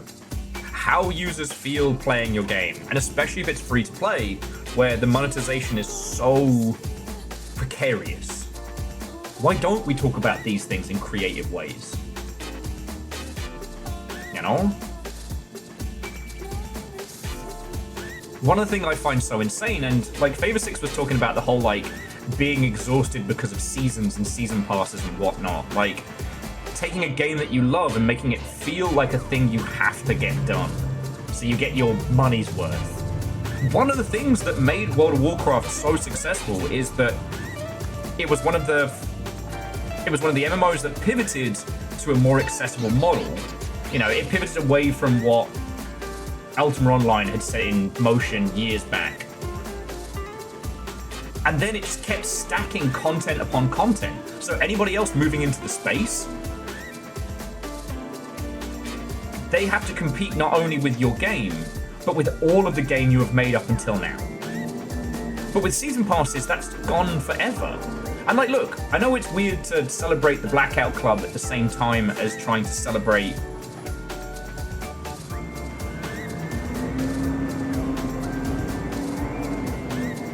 excuse you.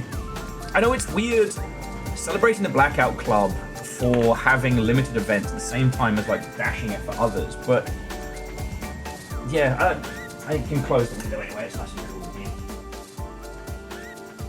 Oh god. No brome for you. Fucking dickhead. Okay. Where's my train of thought? Oh yes! I know it's weird to bash on one thing while supporting another, but it was like the Blackout Club, like the whole point of it, that it was a living, thriving world. Whereas with a lot of these titles, the amount of content available is what keeps people playing. If you had a ridiculous amount of content available in your game, well then shit, that's just cool and fun. And this goes back to, and I know I keep using Arena Breakout as an example, but it's the closest to a proper AAA, live service game that I played in a while. And again, alongside each of the seasons, they have a story and they have missions. Cool. Once the season is over, those missions are gone. Wait, hang on, but if there's an arcing story, do any of those story beats have things that are specifically needed for that season? No? Well then why is it there? Artificial scarcity, because seasons need to exist and those seasons need to have elements. You know? I found it really, really interesting that when Counter-Strike started doing like the early progenitors of what would become seasons and season passes, like they had what was called like these little challenge coins. And so the challenge coin would be available between like A and B, and you would play it as you were usually playing, but you could level up the coin depending on like what you did and challenges and stuff like that. And then at the end of it, you had your coin and it had all your match data and things like that. It was a Steam object. I think I still got my Operation Phoenix coin.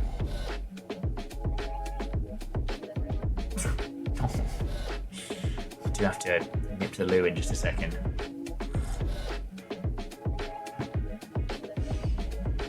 Oh, Kaiba is saying that Dead Space Ignition had the worst rating of any game Sumo worked on. Yeah, poor buggers. Poor buggers.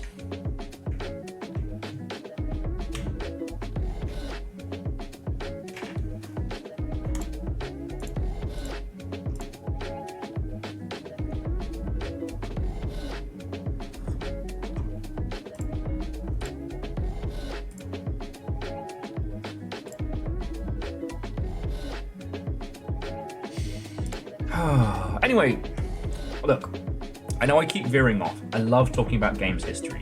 I love talking about games history. And I do think that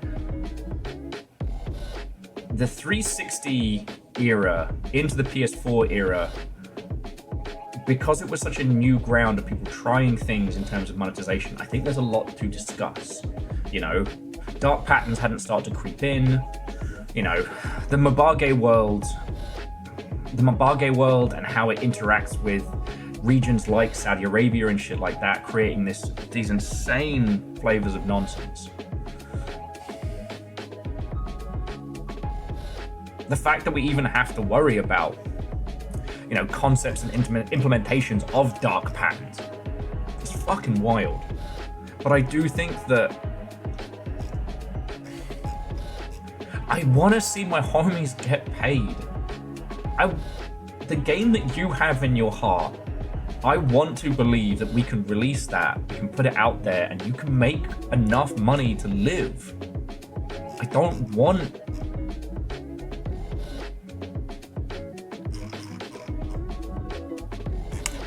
want my friends to be starving.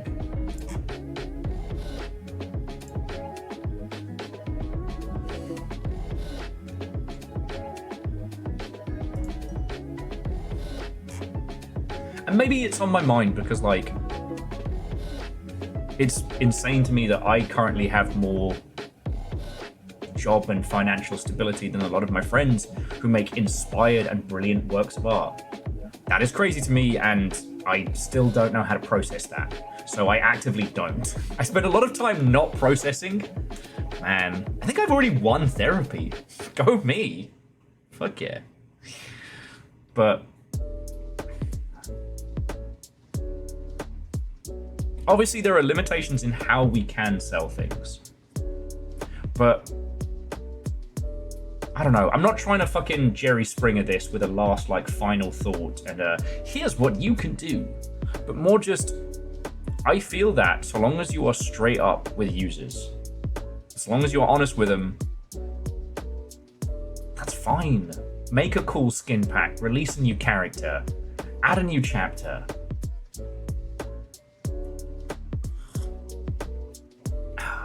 Exactly, Aeon. If I keep my mind and my brain active at all times, I never have to think about it.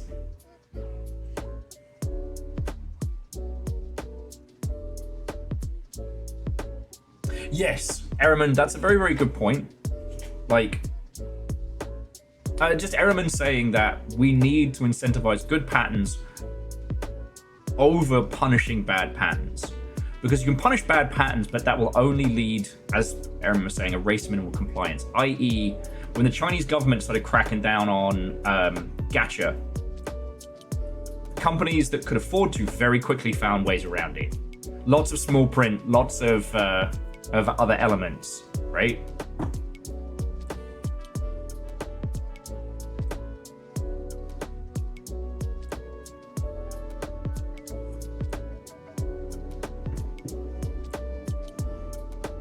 No, Aeon, I 1000% disagree. Because a lot of the dark pattern shit exists for as long as the user isn't aware. Like, whenever people became aware of the whole, like, Skinner box concepts, when people took UX UI design and turned it towards monetization to make more cash. Favor 6. I mean, we'll see, but let's be honest, with it being the hotness right now, everybody wants to use it for their point. Hell, at least in that breath, I'm no different. It just, I want to point to Silksong and go, hey, if you sensibly budget your game, don't bloat your production, and make something that is true to your artistic intent, then you can create a level of sustainability, and that sustainability can allow you to become a Silksong. You can't just make a Silksong, you've got to cook it. You know, you can't just make Hades 2. That's where the point where Dustin gets like ninja summoned into a Hades nuts joke.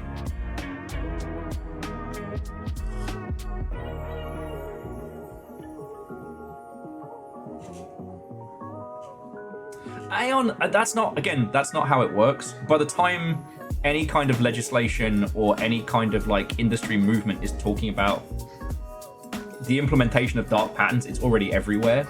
Because you got to understand, there are a bunch of fucking grifters that bounce between all of the like the biz dev events, like monetization specialists and shit like that. Like the fucking guy from Mythic Quest.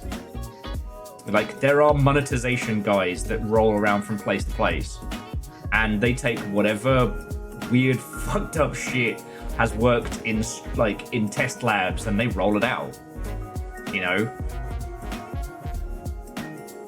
And let me tell you, while their profession is mustache twiddlingly evil, the way in which they'll put it to you is exactly the same fucking way that I just talked about this whole thing. They're not talking to creatives, they're talking to studio heads and publishers. That's where that conversation happens. It doesn't happen at a creative level. Again, Season 1 of Mythic Quest should be essential watching. The bit where they decide they're going to make an in-game casino, and that the masked villain is going to be the progenitus of it, and so it's not bad because they're advertising gambling to children. No, the villain has a gambling den, and so therefore they're trying to infiltrate it by in-game gambling.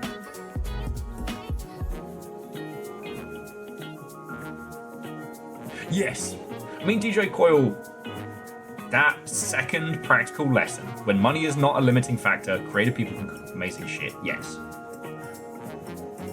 Problem being, you gotta know who to give money to. Because we haven't encountered it like we used to, but during the free-flowing cash era of the 2010s, there were quite a few teams who got money and then never finished their games because, say it with me now, the two hard things about making video games are starting and finishing. And when there's no producer to fucking tase them, some teams will make nothing forever. Now, we're a lot better these days. Like, I think colloquially we teach self-production and we teach game structure and things like that a lot better than we used to, but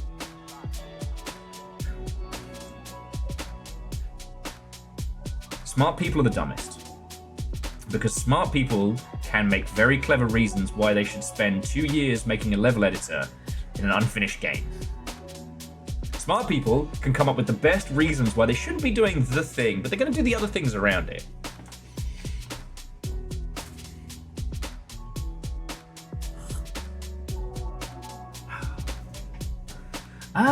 Also, Avenger, I don't want to go down the Chris Roberts route.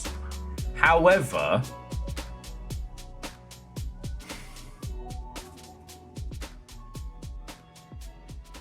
I've known a lot of people who have been burnt by that studio, so I do not want to put them on any kind of pedestal or anything like it. However, they worked out how to sell spaceships, and people wanted to buy spaceships. Now, has that caused their impossibly large game to become even larger and essentially shift their focus from core development to spaceship selling? Maybe. But if you were making something at a smaller scale, just you, and you could sell people whatever. You could sell them mechs, you could sell them ships, you could sell them fucking macaroons in-game. And the people went, I fucking love those macaroons. Then you might be onto something, you know?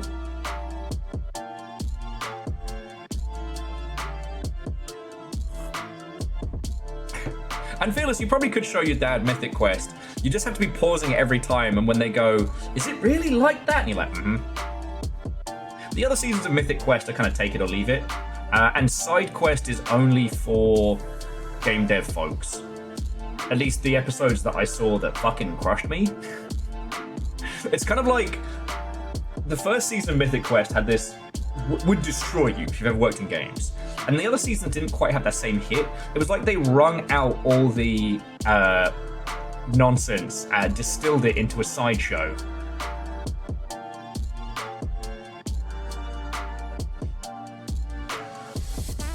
Yes. So it's that thing of like getting creative people the time that they need to make the thing they want to is fucking great. That should be a thing that we are able to deliver.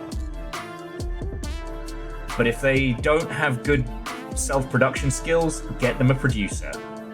God, one of these days, I'd love to introduce you to my mate Seb, just as a squad. He's a Glaswegian German bloke, and he was our producer on Ion. And his ability to cut through bullshit and stop people from spiraling out into bloat and nonsense, second to none. And Nova, Watto, and welcome.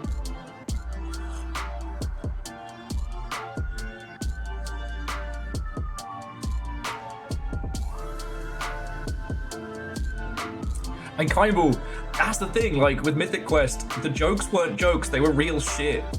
The community manager being kept in the basement away from everything. And we have the #1 MMO with white supremacists. Oh god.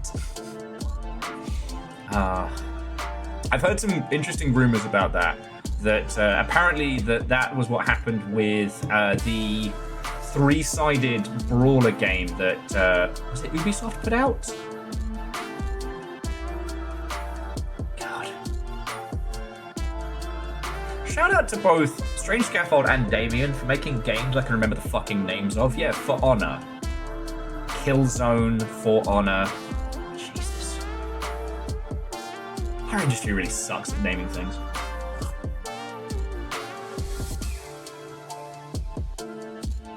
But, I mean, I'm going to say it before we roll on to other things, but Dark Quiet Death should be essential watching for anyone in and looking to get into games.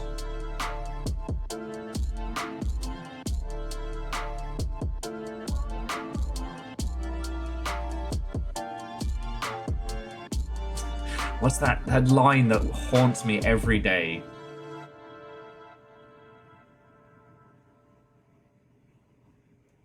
They took my quiet. They took my death. Don't let them take my dark.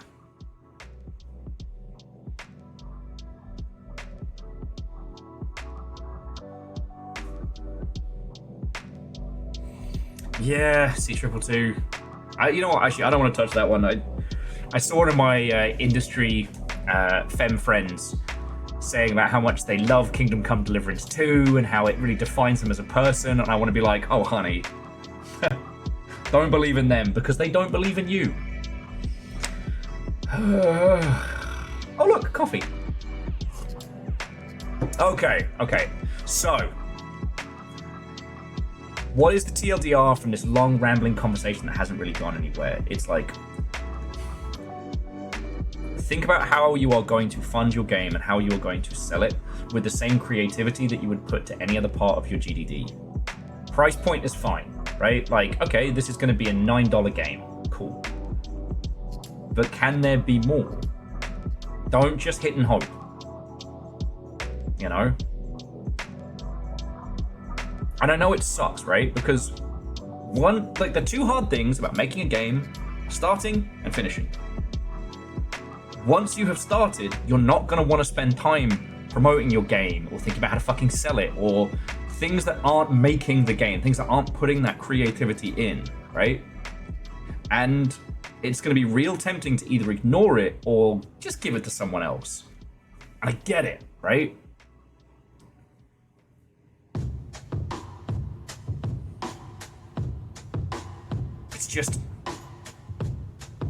if you do that, you're essentially taking a whole bunch of your success and putting it in the hands of chance. And I don't want that for you. Like, the whole reason I've gone on this long rambling rant is because I really want your games to succeed. And hey, maybe you make a game that sells 10 copies. Maybe you make a game that sells 10,000. That would be fucking great. But if you make a game that sells 500, and those 500 people are happy and willing to give you more cash to keep that game going, then let's fucking go.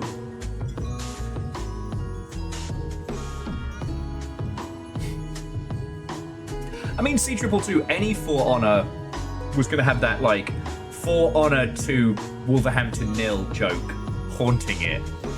At least it wasn't the Forum. 10 copies? That's $10,000. Wow.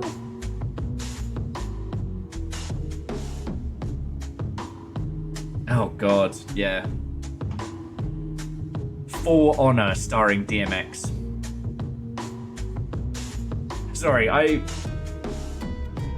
cannot decide if Cradle to Grave starring Jet Li and DMX is the best or worst title. Because you know what? I can still remember that. I had to grasp at the memory banks for Killzone. Cool, great.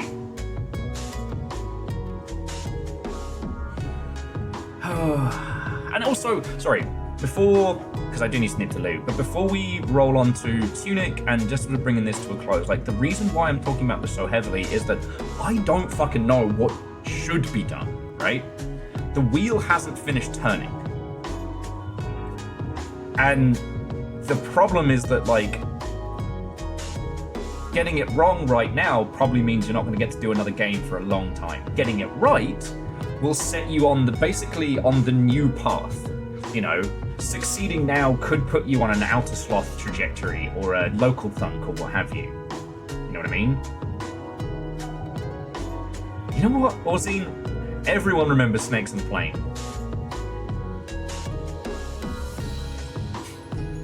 And everyone remembers Morbius. No one watched it.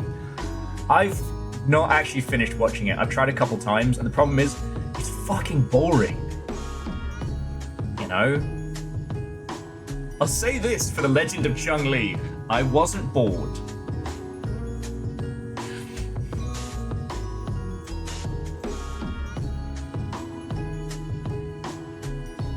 Oh yeah, sorry, DJ Core, and thank you for adding that one. Yeah, For Honor was a commercial and financial success.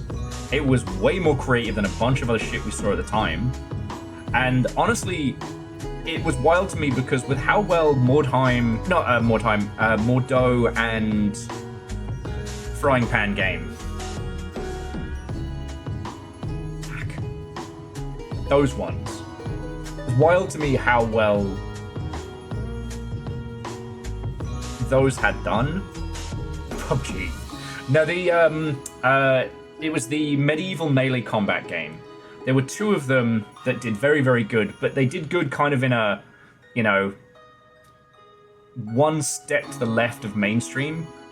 And For Honor was a really good attempt to bring that to like a big commercial audience, which honestly, as formula for success goes, finding either a mod or a multiplayer mode that exists within a community that people really fucking love, and then emulating that in a standalone commercial environment, it's kind of smart.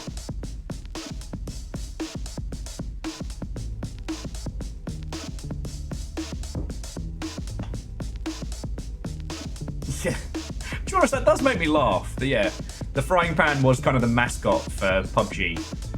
I still remember the first time my Frying Pan blocked a shot, and having that, like, how have games gotten so cool moment.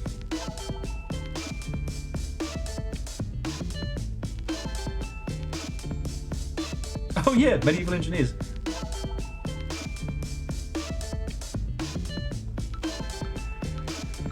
Anyway, it'll come to me.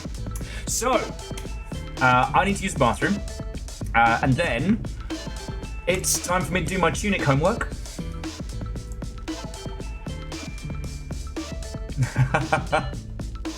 C222, I still have my Twitch balaclava for PUBG. It's the only one of those cosmetics I'll never get rid of. Just, it's nothing quite like back in the day when you'd show up to those games like a fucking... like a home invader. I'm streaming so it's classwork. Yeah, but unlike usual, I can't offload all the shit I don't want to do. I've got to do this all myself with you lot watching me. But we've made good headway. Hang on.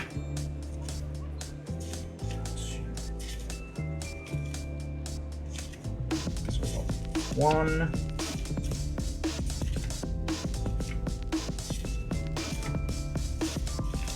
Two. Three. 4, 5, 6. Alright, we've got 6 vowel sounds still to get. And I don't know how many consonants, but we're working through them. So yeah. And when I get back, like, we'll have a little bit of time before we get into Tunic proper. We're still doing the word puzzles and translation stuff, so yeah. Oh, Jamami, thank you. I'm certainly going to need it. I will say, though, talking to you lot for 2 hours and a boatload of coffee has definitely made me feel so much better. So now I feel like I'm actually ready to take it on. Or as Aha would say, take on me. Okay.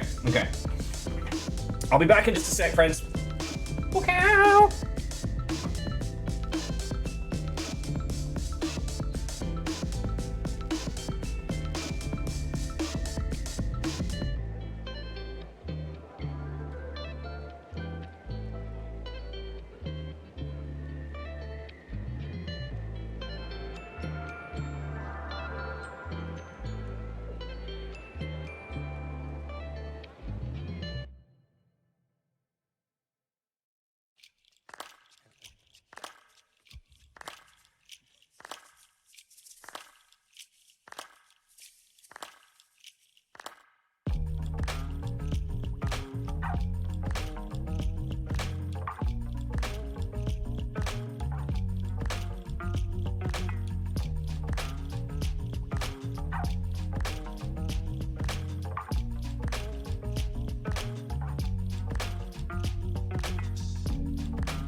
Thank you all for waiting.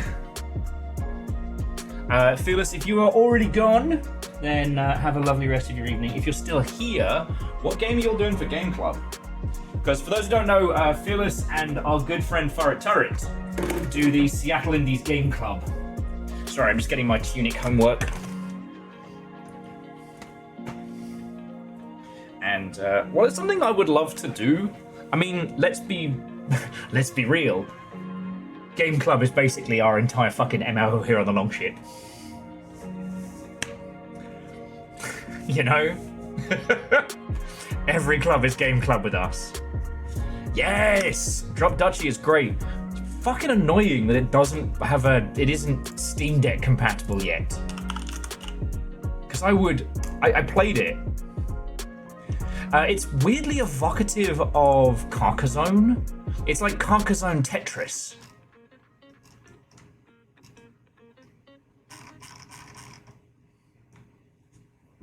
But the deck building stuff's fascinating because each shape is a specific card that you pull, and the way in which they work synergies ways, like, you know, certain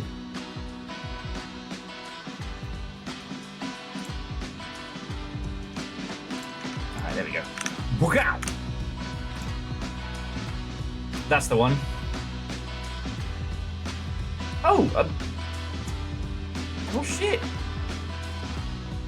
Might have to get that one because I've been really loving Be My Horde, but I kind of went a bit hard on it, and I'm getting to like the end of content, and I don't want to burn out on it before it hits full release. Also, again, sorry I was gone for so long. It turns out that drinking nothing but black coffee since 8 o'clock in the morning has unwanted side effects. He says drinking more coffee. It happens. And like I've always said,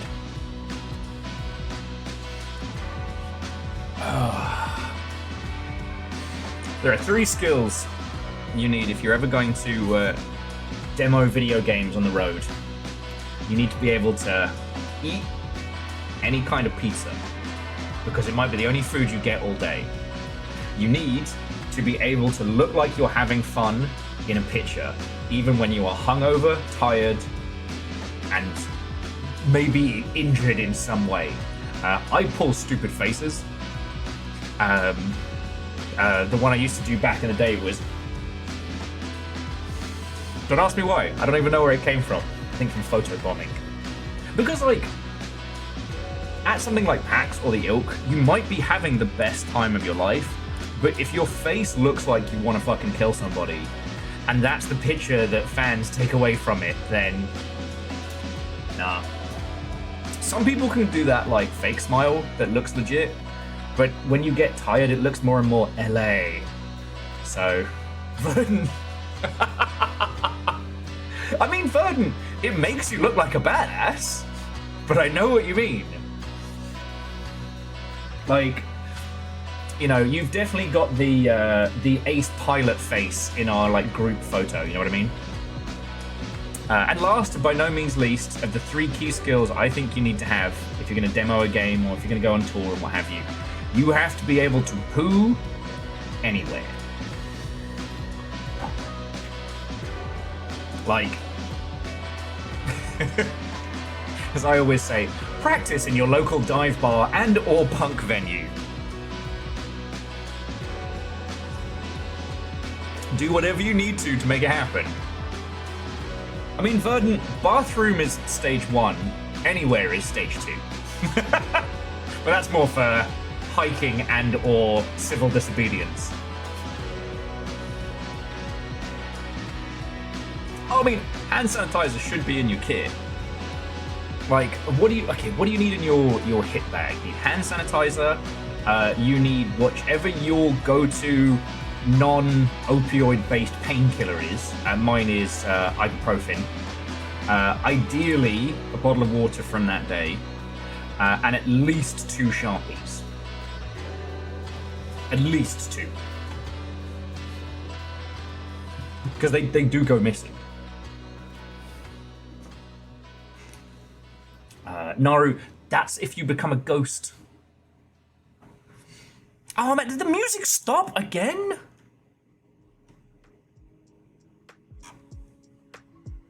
Oh no, it's just between tracks. Okay. Oh shit, we're gonna be the #1 Tunic stream on Twitch. Let's fucking go. So those of you who have done a lot of conventions, is there anything I missed? My other things are like, don't bring a Steam Deck, a DS, or anything like that unless you have a specific event you're taking it for. It seems like a great idea, you'll never use it, and it'll just be a weighty tool to have with you.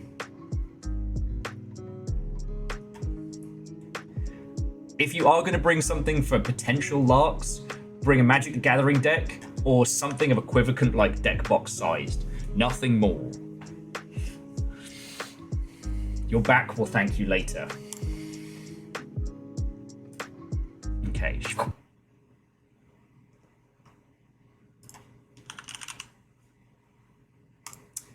I mean, there's the stuff you all know, like, never order food you have to eat with your hands, if you can avoid it.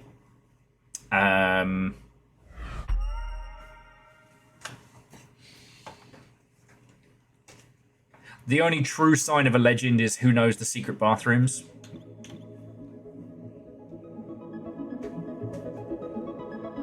That's a no on Dominion?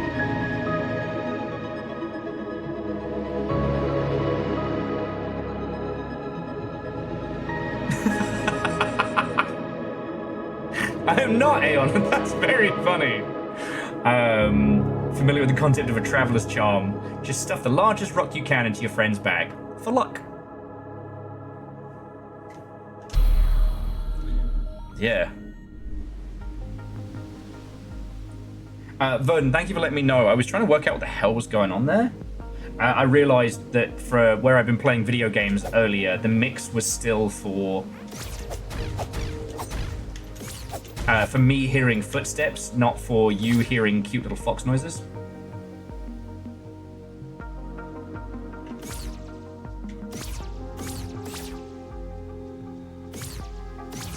Though weirdly, I will say, cameras, if you are into photography in the ilk, are a great way to make friends and a very cool accessory to have with you.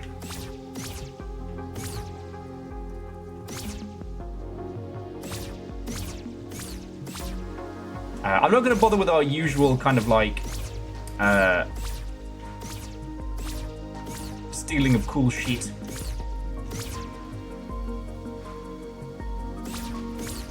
Just trying to... Oh, buddy, you don't want none of this.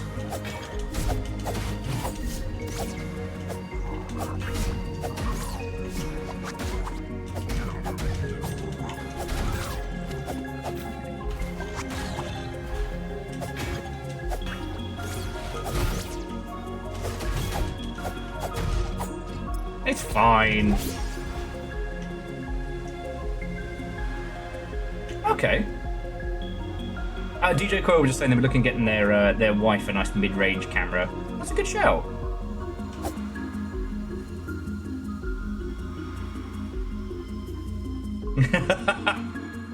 And Siege number 2, I was trying to think of like how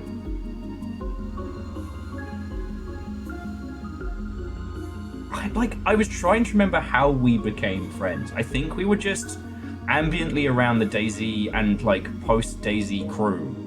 But was it you taking my picture is where we ended up becoming friendos? Because Eric used to do it with a Game Boy camera at PAX, which was real cute. And then he'd have like a bunch of like low poly photos at the end.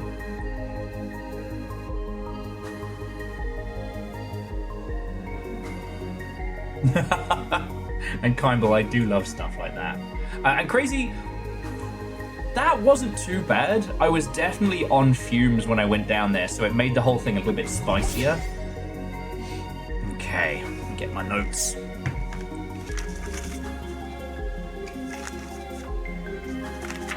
Okay. Alright, so there's the shorthand words, the as, the to, the these. Oh, let me plug this in so if you all want to see my workings out, you can.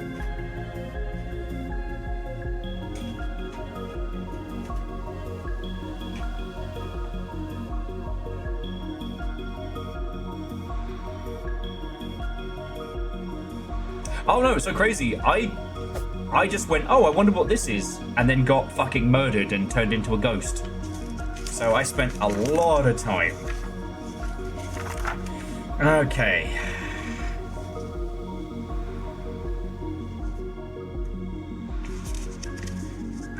Immerse in water for 60 seconds to see your secrets. Okay, this is where I was stuck last week. So I'll bring up the pages. So I was stuck trying to translate this because it has some characters that we haven't encountered yet that were kind of kicking my ass.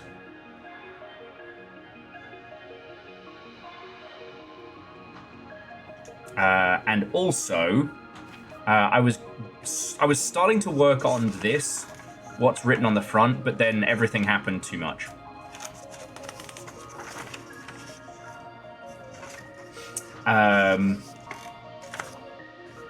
So we should, if we use Gundam Cam, if it works,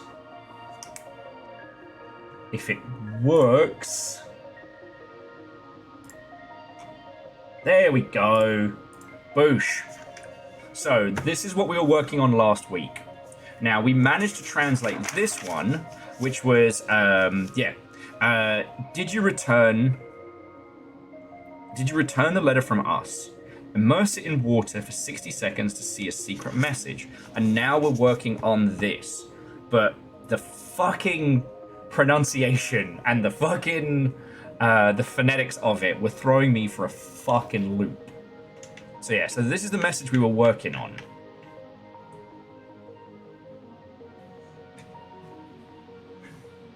And it seemed to be either a twatting poem, or it seemed to be something like, I don't know, some very poetic clues. But yes, the thing we were about to do was this, which I'd started to write out here. Because I've got my copy of the physical book, which, by the way, was absolutely worth it. It has made this whole thing significantly easier, let me tell you.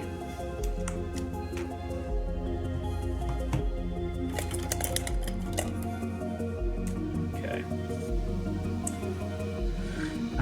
So it was broken these ones down. We had this one, and then that was followed by the down vowel sound, which is that one. Then it was this. Then that. That.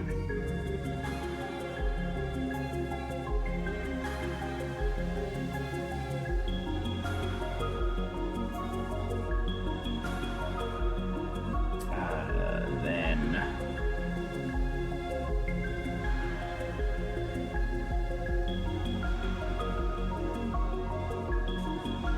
That. That's where it gets a bit squiggly. Then this again.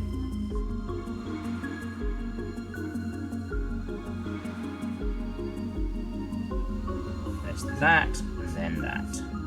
Okay, so these are all the characters that make up the title on the instruction booklet. cryptic messages in my video games? It's more likely than you think. Yeah, well, it's crazy. It's like I said, you know, we don't get many good games like this. And like, you know, Hatsune Miku's The Witness is a very, very good game. But it is also very infuriating and very much stuck up its own arse.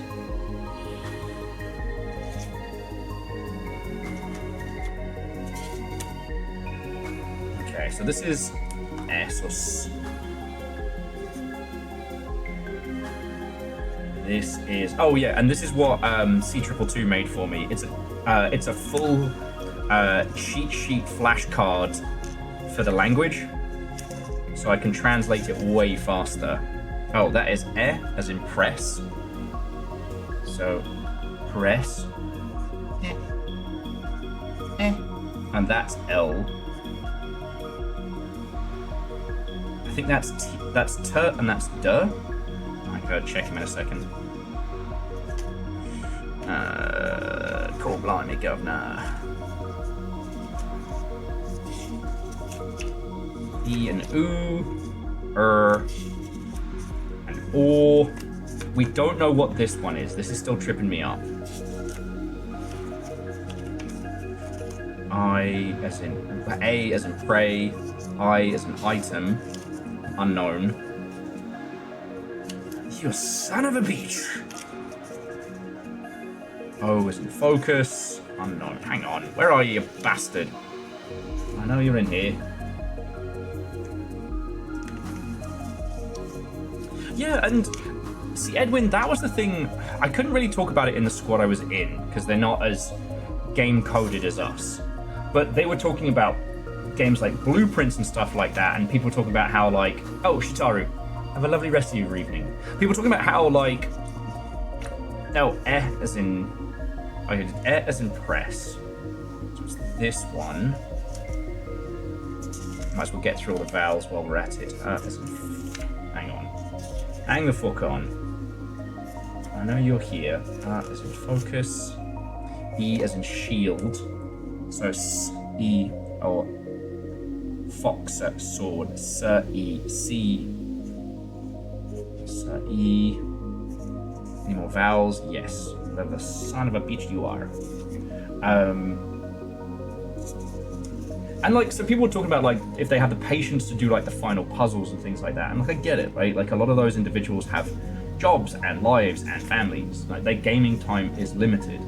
But there's something to be said for this because the whole experience is in service of this, right? You know, everybody was ready to. Son of a bitch! Where are you? Where are you? I know you're here. You're a fucking vowel sound.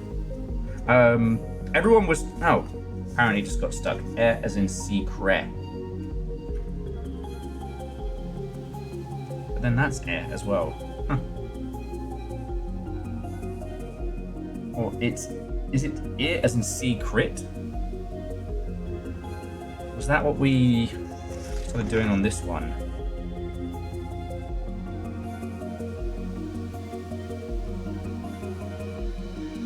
Oh. So as in secret, or is the a different one? Secret tunnel.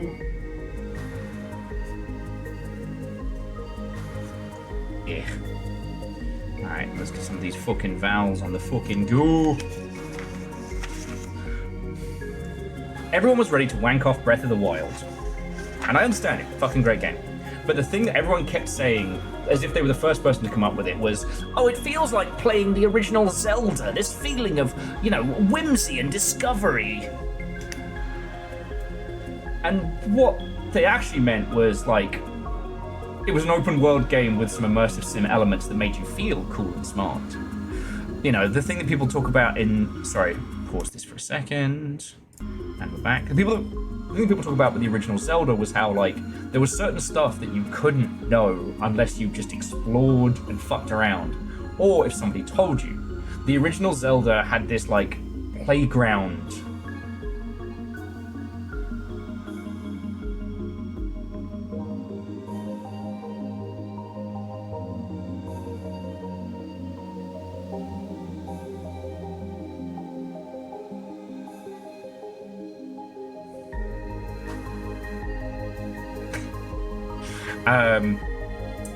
Sorry, my brain was looking at the vowels and then screamed off into the distance. The idea of sharing this knowledge with other people, this like collaborative puzzle solving, was really what made that original Zelda shine. And Tunic is going for all of that. It's going for the confusion, but also the storytelling. The puzzles as we get them here, they really are part of this experience. And so, like, if the game is trying to make us feel a certain way, and these puzzles are the antithesis of that feeling, then to skip them is to, I don't know.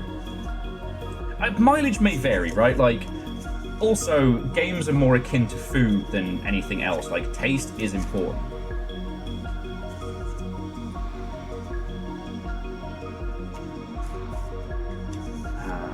As in run.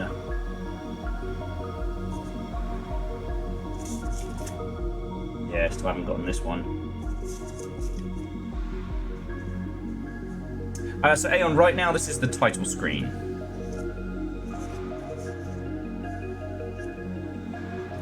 Okay, so that's T as in controller, which means that's D as in sword. Okay. Focus.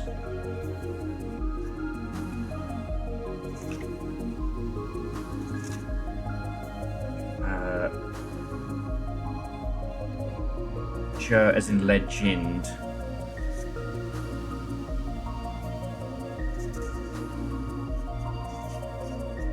Still don't know what this one is. Fox.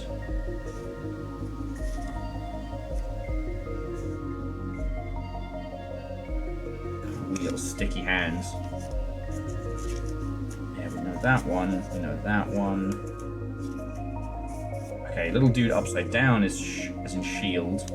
Jumping up guy, we still don't know yet. That's her as in hold. R as in roll. So secret legend. Secret legend.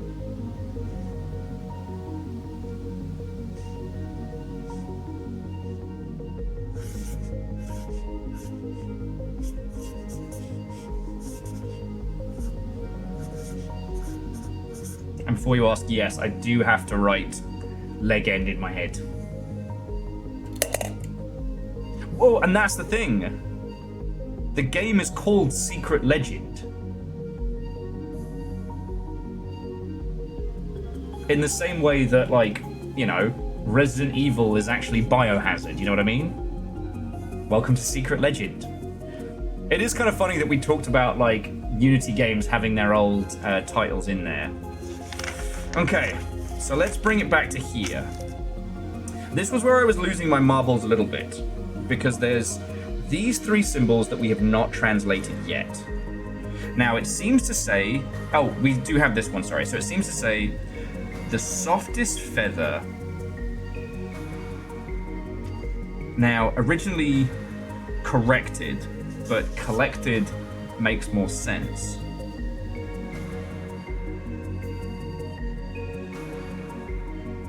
And then Elaviren.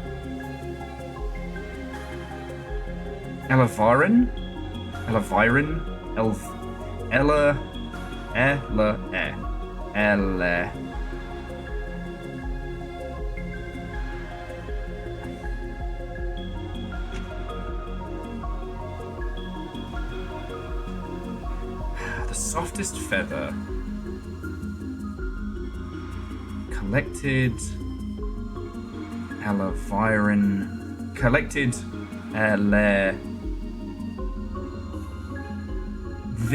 collected 11 times. Softest feather collected 11 times. And this is where I fell down.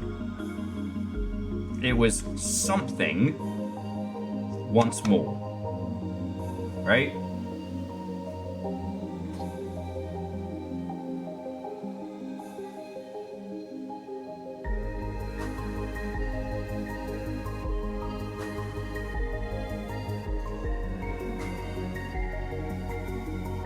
Naru, knock it off. Jesus. We'll work it out.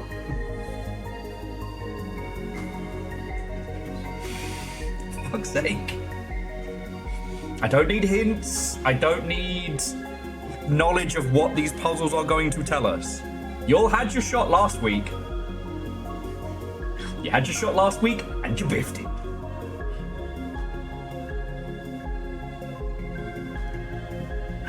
Okay. I shall call him Tim. So it's de eep. De eep.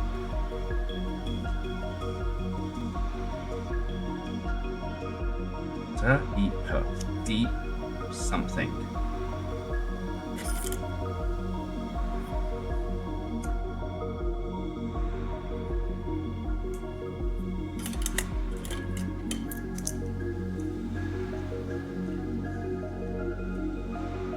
Deeper. Deep.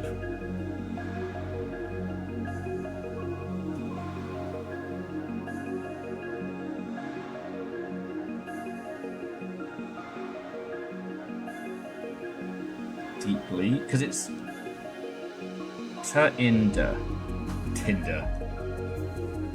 Deep T.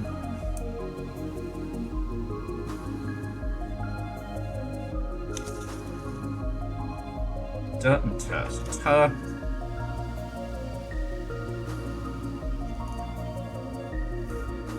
The softest feather collected 11 times.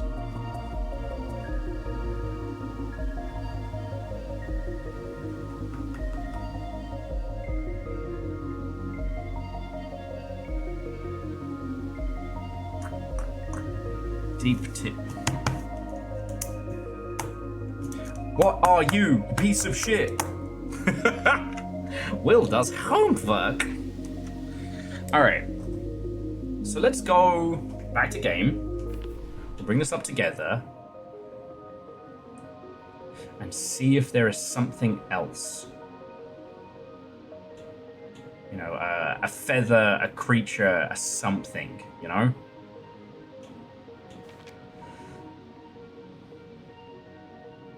Because at some point we're going to work on the this nonsense. It's just whatever this is that we're trying to crack right now. It has this character, the one up, one down vowel sound. So the prison and the beacon are worthy successor via the golden path. Like we've done that. Past air to air. Oh man, if we've been paying attention, we would have seen the crown.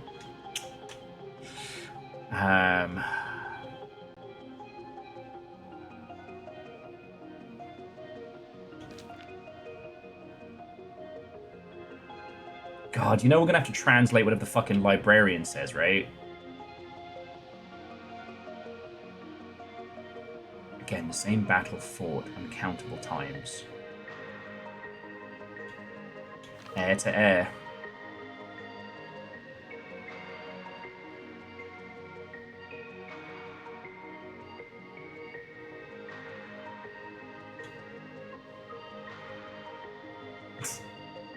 Air-to-air missile.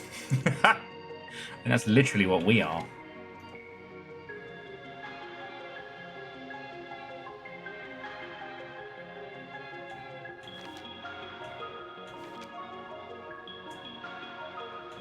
Flinch, knocked over, low safety.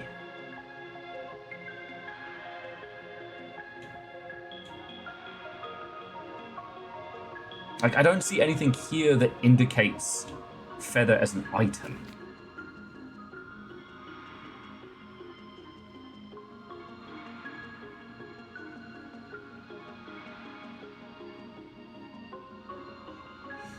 Or, I mean, we can also talk about unrelated things while I'm doing homework.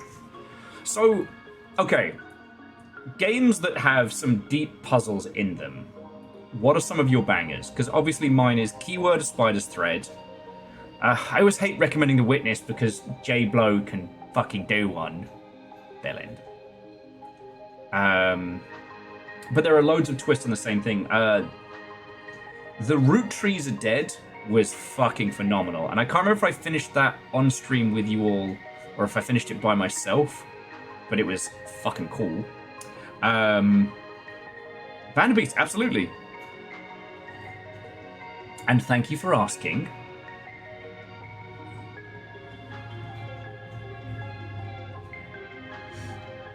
You can do it! I do think this right here is going to be something important, because the use of colored text is very important. Yeah, Hatsune Miku's The Witness is great.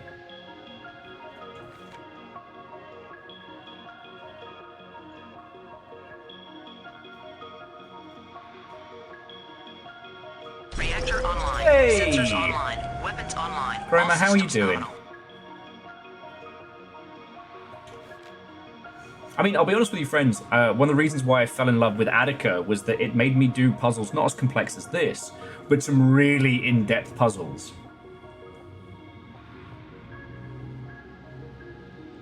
Chroma, thank you for 21 months. It's coming up on 2 years. Okay, and page 7. Boy, those sure are a lot of words, but okay.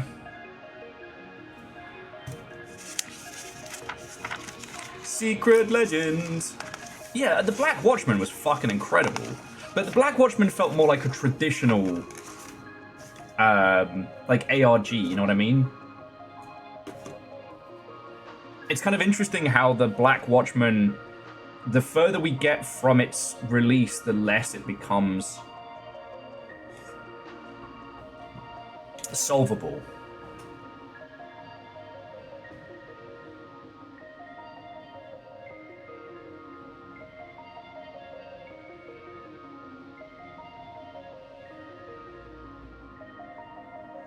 Sorry, if you're wondering what the fuck I'm talking about, so the Black Watchman is basically an ARG inside like a Steam wrapper. We played a lot of it. That's how we found out about the Pineapple Museum in Okinawa. It was real cool.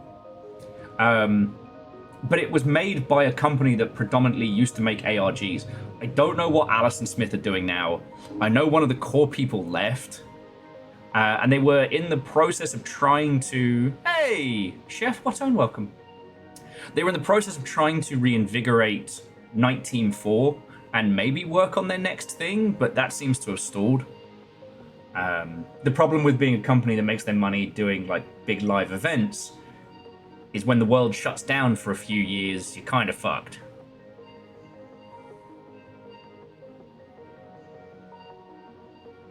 Chaos tunnels, through the madness.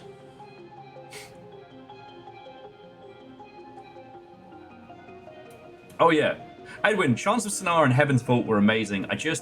I wish I'd taken more time to try and translate that one room in Heaven's Vault where you don't get access to the thing, but you can read it on the walls. But I didn't know we were dealing with something like that, and then Heaven's Vault is a hard game to replay. There isn't like a new translation plus mode. Heaven's Vault is a game that's not meant to be played through multiple times. It's good, it definitely loses its impact if you try and start a new playthrough. Like Telltale games, you know what I mean? And Chef, we're doing good. I mean, today has been hard going. They were doing fire alarm tests from like 8 a.m. And I was up and awake, so it's not like I was completely useless, but they were just sounding the fire alarm every like 2 to 4 minutes for like 2.5 hours. It's just going out my fucking mind.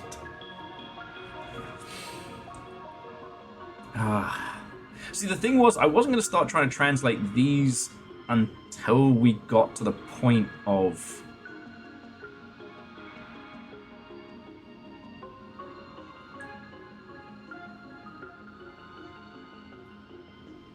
Yeah, Vern, that's understandable.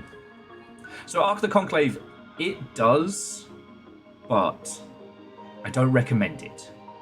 Unless there is some super secret shit that I don't know about if you play through New Game Plus that could change the framing of it. Going back and replaying it was not recommended. Oh shit! Okay, so Chef. This is Tunic. You play as this little guy, and he's just a little guy. You run around, you do cute Zelda-y shit. Fucking rules. We have played through almost all of this game, but now we are at the point, and I have the physical book here, where we're actually beginning to translate the in-game language. To the point where C222 even made me flashcards for translation. Oh yeah. So, it's being recommended here that I try and do this. So, let's just get to work. I'll zoom in on the bits so y'all can.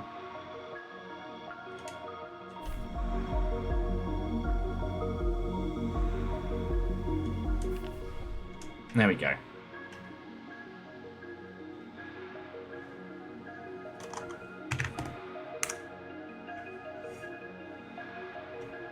There we go, that'll make for the thumbnail.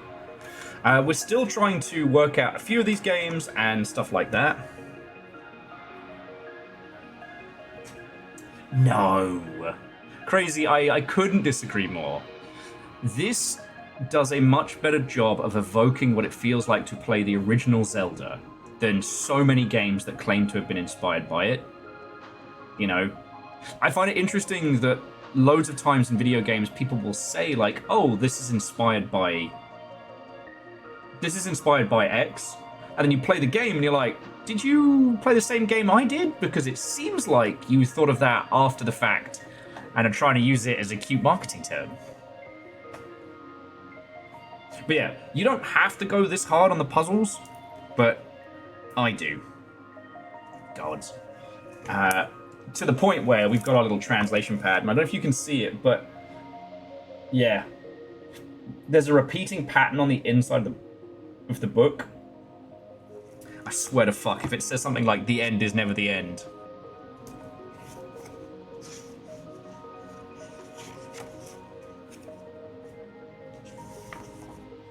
But yeah, I haven't managed to translate as much of this as I would like, and getting these last few words has proved very tricky.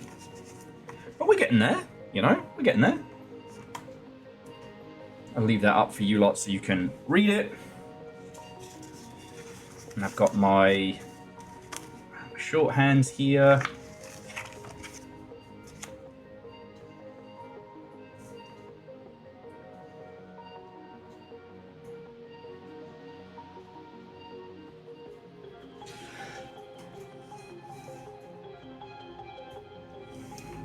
It does not match the title. I can tell you that for free.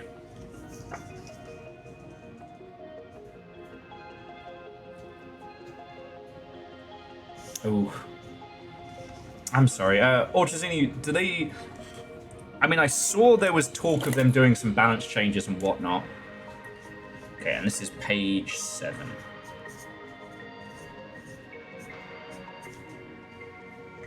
I have wanted to go back to Sea of Thieves, but organizing folks is hard enough. So hard. Yeah, well, and Chef, we've been talking about this today because this isn't just fluff. There is a proper ending to this game. And for that, we need the instructions that are hidden in the booklet, right? So if we were playing this offline with no one else, you'd have to translate this to work out what it is you have to do, which is fucking cool, you know? There aren't enough of those kinds of games out and about. Okay, so let's break down the first word. I've just got to remember that if it connects even beyond the line, then it's still one word. Fucking bastards.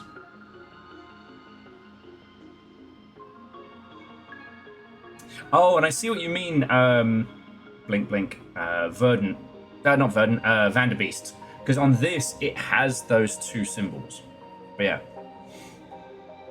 And Chef, this is the kind of shit that, like, I think you could put in Part of Artifacts 2, or whatever your next title is called.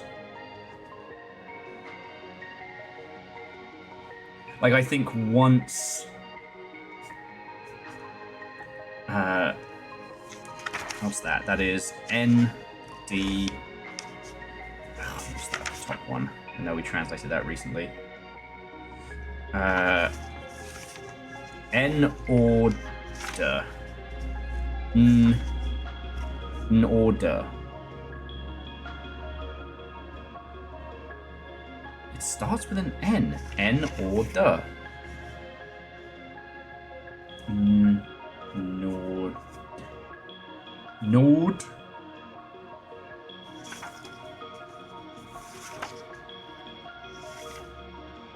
And that's... God. Anyway, the next one is S.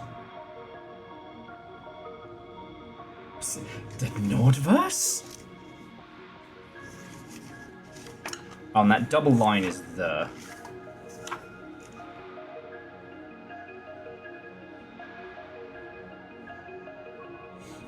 So that is that, and then that. So we know that's S. And that vowel sound is a big bastard.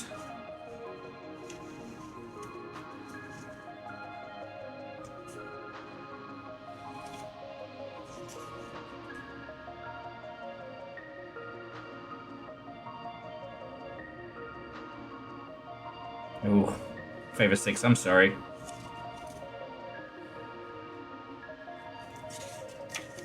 You have two choices, though, which is you can use your inside knowledge to beast it, or to fuck with their data. And Machete, what welcome. Yeah, it's language breakdown o'clock. Now, you can see my notes, or you can also have a look at the gameplay stuff, because I know C222 and some folks are playing through this same time as me.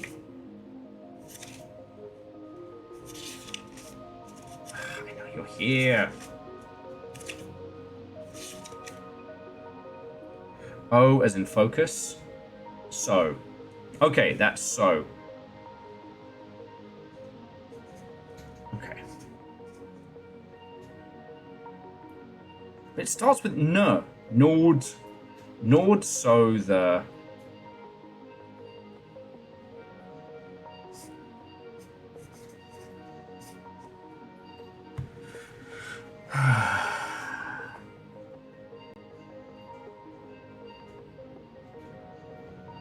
Oh, favor 6, I'm sorry.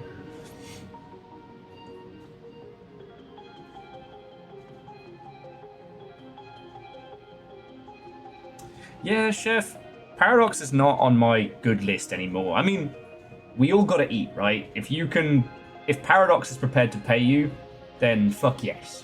Take their money. But they've been trying to unfuck the Bloodlines 2 launch for the last, like, week and change, and it does not fill me with confidence. Paradox have heavily implemented AIR into Stellaris and a bunch of other things.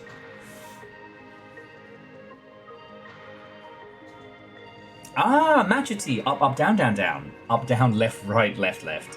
Left, right, up, up, up. Down, down, left, left. Oh, yeah.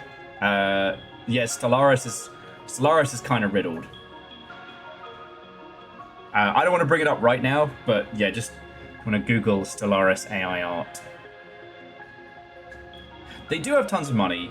Look, the thing that we used to say about Polaris, lol. The thing we used to say about Paradox is that they're not your friends, but they're good at business.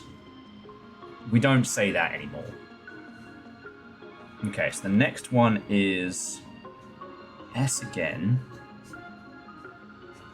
So S, vowel McCudgeon, then hockey stick, wiggly guy, and L.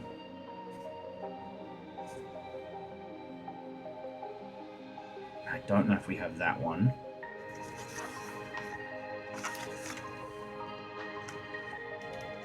That's a K. Oh, it's I as in time. I.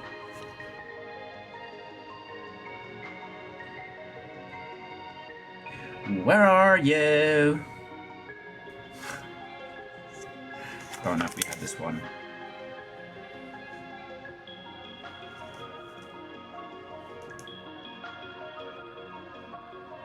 But yeah, I don't think Paradox are very good at business anymore. The reason why they're trying to implement AI art in their pipeline is because they want to pay less people. I have no doubt in my mind. Their goal is to be able to make games as cheaply as possible. It will shock you to know, I'm not a fan. I kind of fucking hate that.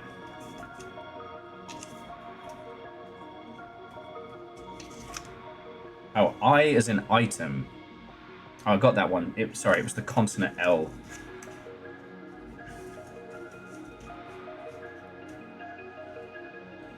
Yes, not make games, but make money. But the thing is, to do that, you've got to be good at making games. You know? The business move that a lot of publishers do is they buy studios that are already wildly successful and then rinse them for cash. I'm looking at you, EA, you piece of shit.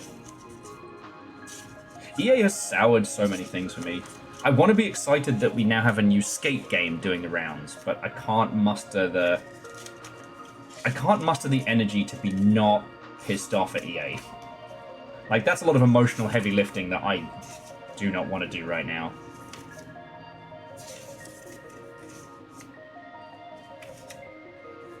But it's that thing I've talked about before, like the difference between, like, smart evil and dumb evil. Like, you can run a video game into the ground through something that is bad for the title and the people working there, but is smart for business. Okay, this is one we don't have. Sorry, let me bring this up here. We don't have this one. So, Nord, so the right.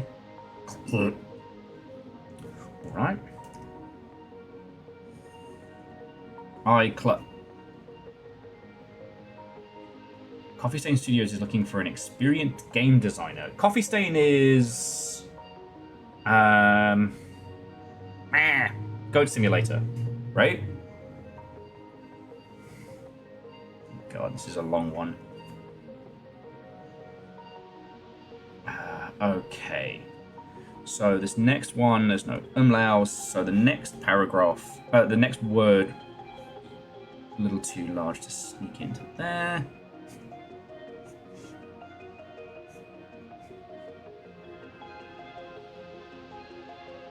Oh, no, it's that.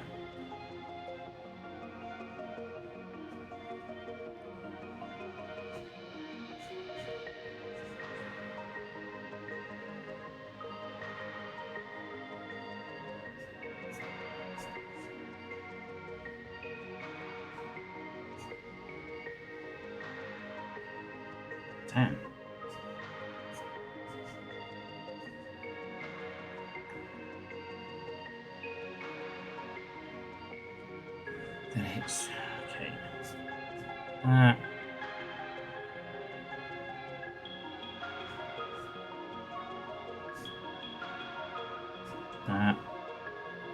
Then last ends with a Z.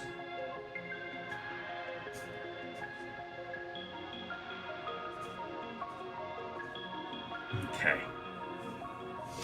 Now we know this, so we've got two ends. We know that one. Okay. Whew.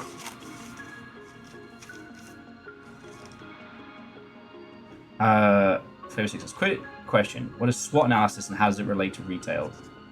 SWOT analysis is strengths, weaknesses, opportunities, and threats. I know it in terms of like business plan at like a conceptual stage. What are the strengths of your operation? What are the weaknesses? What are the opportunities, like things you could do that you could succeed at? And what are the threats? So basically, what are you doing good? What are you doing bad? What could you be doing good? And what could fuck up your day?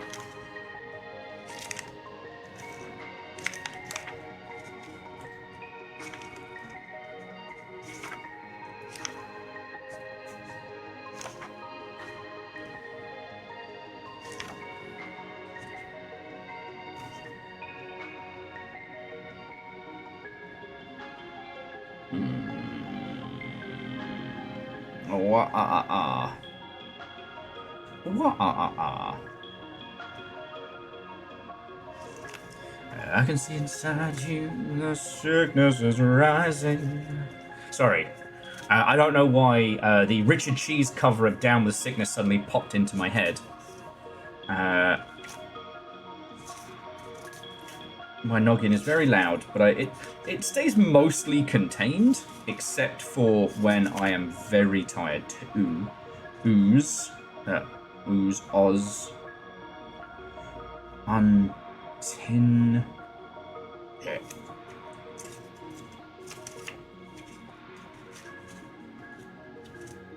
Just need these spread out, because I'm a man of taste and distinction.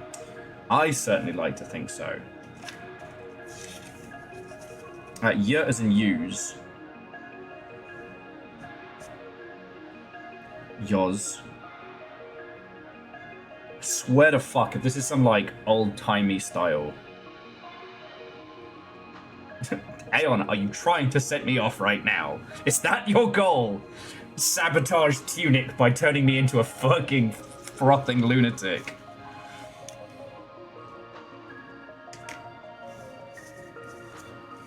Hi, my name's Will Overguard, and I'm the man that took a shit on Bartle's car. In this essay, I will... Nah, I mean... Bartle's taxonomy was at least an attempt, you know what I mean? And I shouldn't get so mad at some of those early attempts at, like, you know, classification and, like, understanding of play and games and whatnot, right? Continues.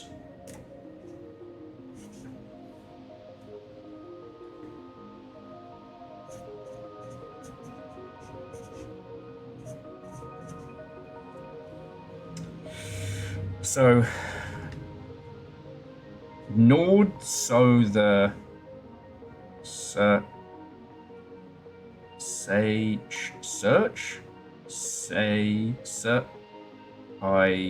Siach? Nah. Alright. Next word! Ah, no, that was a full stop. Okay.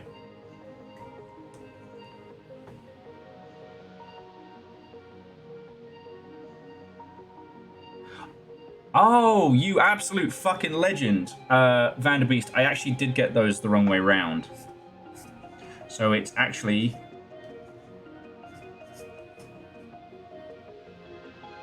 Und.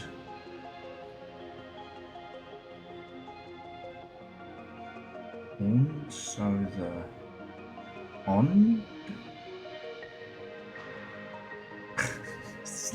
Secret. Hush, hush, hush. Oh, yeah, so Chef, if you don't mind spoilers, the way it works is that, and again, this is, you only get to this when you have done at least one, like, final boss fight. So the runic language is a phonetic alphabet that pings outward on each one. Everything is based on the, like, an 8-star point of these kind of, like, 2 diamonds atop each other, or like a gemstone, right? And it's taken a while of learning the structure of it. Actually, so Chef, this is what we had to work from to start with. That. And we've been working backwards on this for fucking weeks now. So there's 2 alphabets. One which is vowel sounds, one which is consonant sounds. And here we have fox and sword. And it took us. Me. It's not an us thing. There's this one I've been uncharacteristically protective of, like, spoilers and stuff.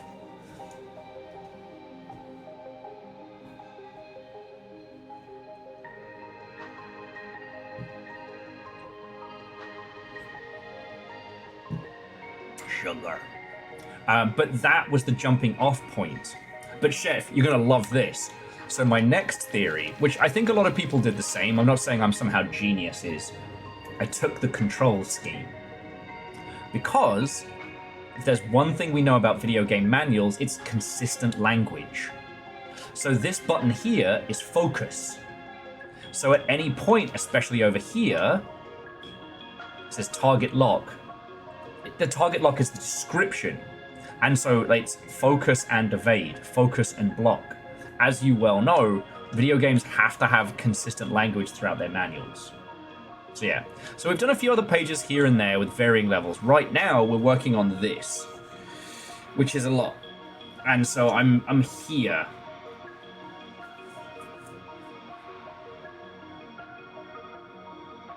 Und, so ornada, ornada, so the, nah, ornada?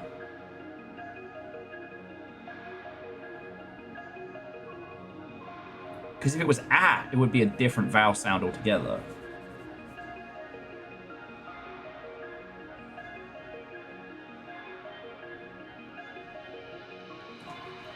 Exactly. Well, and Chef, the in-game manual, you find pieces of it as you explore.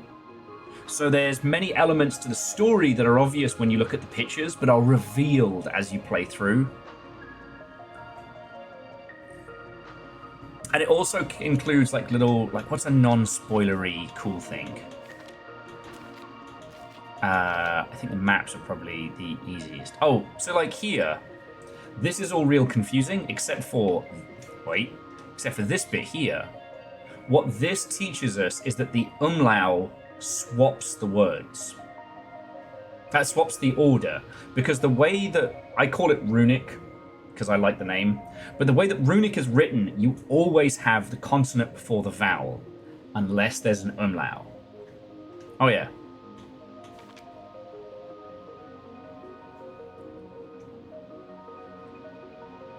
So yeah. Let me try and find a cool one. Oh yeah. So, then this isn't too much of a spoiler. So you have these big, cute, colorful worlds, but whoever had this before you has drawn in it. So you see that little mark in biro pointing to the old house? Like, that's a fucking clue, and there's a bunch of others. You know? Here, and this isn't, again, too much of a spoiler, it shows you that parts of the map have traps in and that are a little bit broken, you know?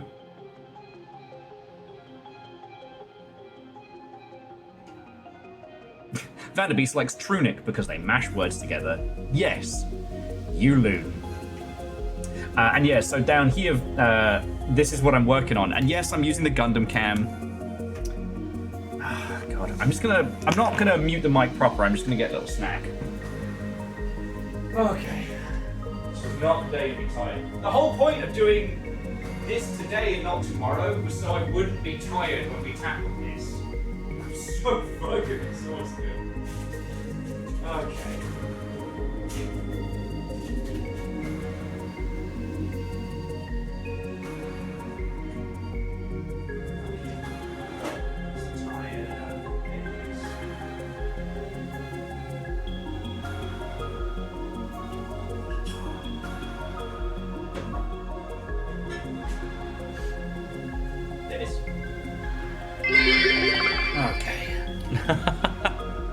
J-Post, thank you. Hell yeah, Chef. I've actually got a copy of Shipper Theseus, like, somewhere here. I think it's up there in my little collection. Really looking forward to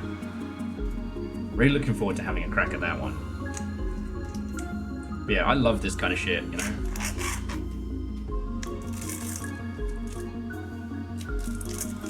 Oh yeah. But it took me years to do House of Leaves, so I am behind. But I'm just saying, like, you can go as hard as you want on your game, especially if your day job is paying for you to make it. Now, we did have a big conversation earlier about, like, make your game make money so you can live. God damn it. Aeon, why you like this? Yow.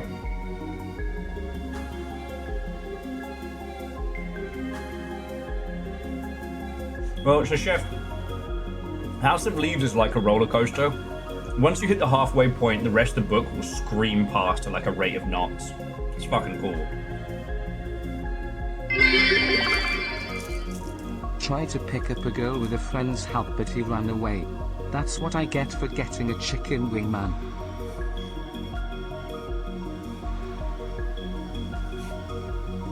From Chicken Man. Thank you for the bits, friend. And how are you doing? Okay. And so the continues. The cycle.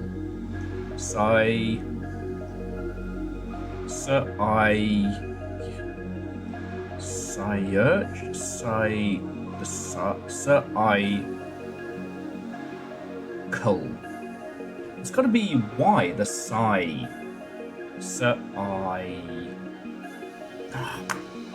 Cycle is right. On so the cycle continues. Psyduck. That motherfucker never picks up a tab. Psyduck. Okay.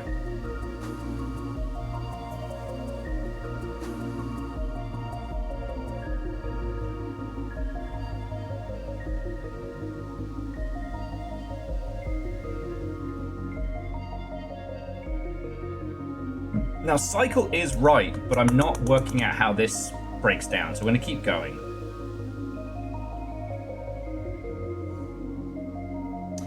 Do I have the unknown symbol, the K symbol in the right order? Let's have another look. We'll bring it back to gameplay so the folks can see. I think so. There were no extra umlauts.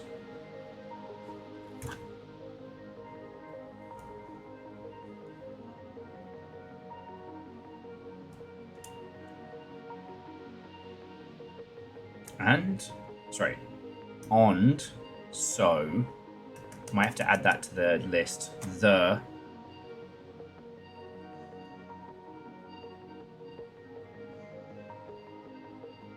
the L. What's that? There's the hockey sticks. So there's the sir. There's the I.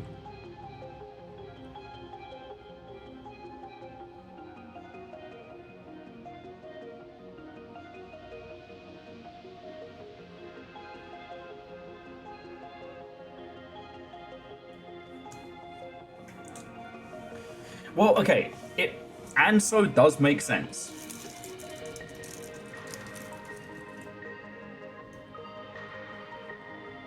And Akira Zero, that's good to hear.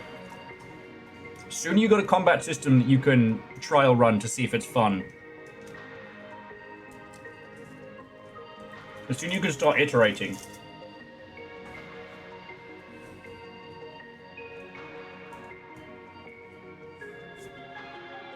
Okay. If this is and, though, that's going to be used a lot. Same with so. Yeah, and Aeon, this is the thing I keep thinking about before we start each day, is that because I have such a weird fucking accent, am I making this take twice as long? You know?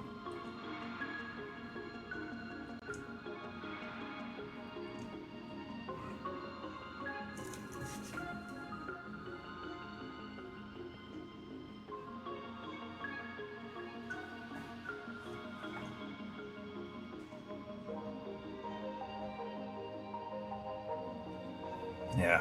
But Orzine, like, taking the time to do that, taking the time with it now is so much time saved down the road.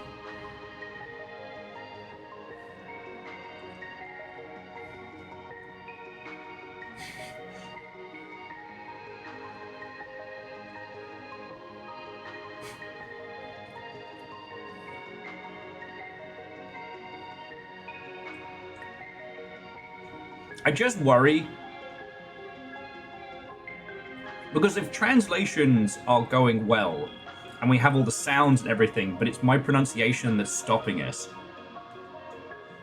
like, that might be the point at which I go, fuck it, you know? I don't want to give up.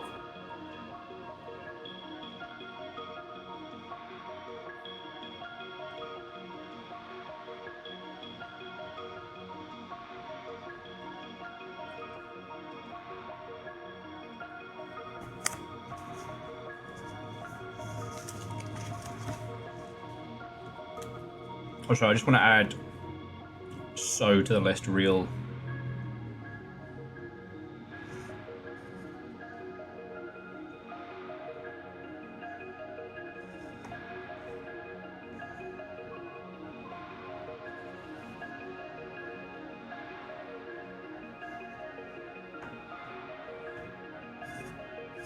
That way we have like, sorry. So that way, commonly reappearing like words and additions will end up here to stop me from losing my fucking mind. Strong bad voice may break the cycle. On so, the cycle continues. It's got to be cycle.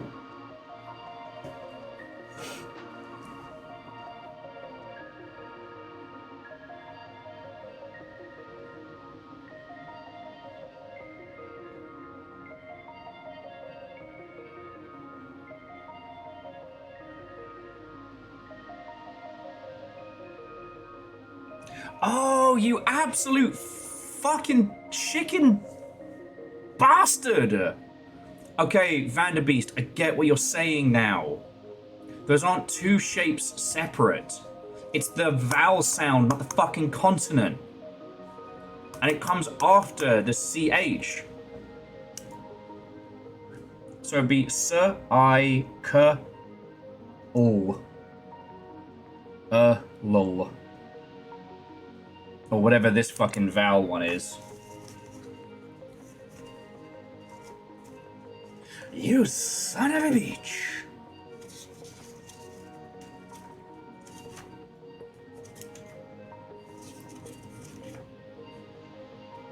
Alright, now we don't actually have this one in vowel form.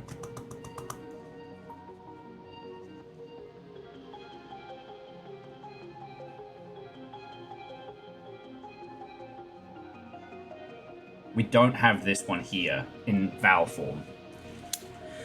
Okay. Strongbad will now begin translating the Tunic. It's the problem of like, it's like a hyper-focused variant of like saying the word over and over and over again to the point where it loses meaning. Saying these like sound combinations causes me to want to fight. Brain get melty.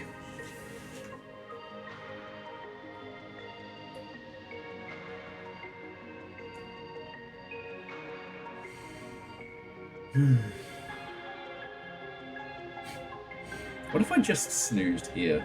What if I just curled up on the couch and had a fucking snooze?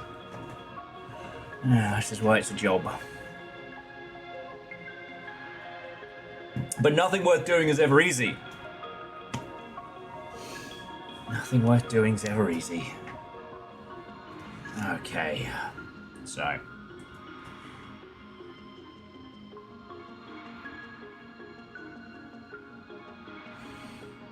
Okay.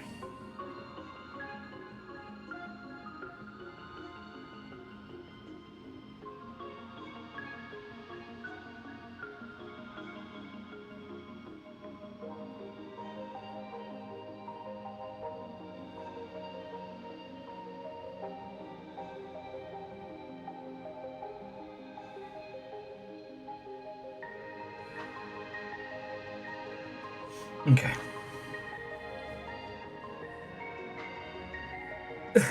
What if we just give you bits and use the text-to-speech to sound out the words? I mean, that would work, but also I don't want you lot to feel you have to throw money at me so I can actually do my fucking job. You know, gamification and all that. God.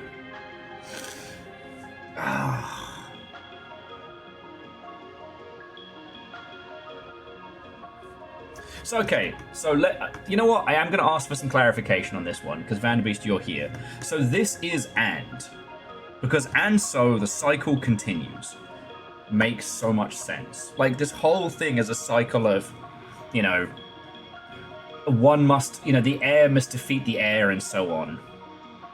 I can't wait to find out what all the little, like, fox clones are. That's going to probably be fucked up. Okay. So that is a good translation. So I'm going to add that to our list of words that we just fucking get.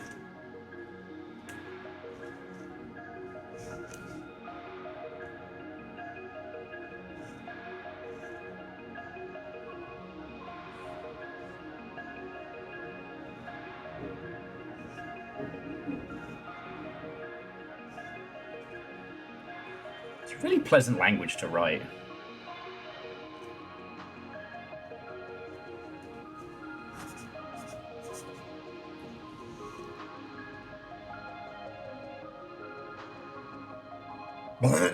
Sorry, I was just trying to read what you were saying there, and it made me want to be physically sick in my mouth. Okay.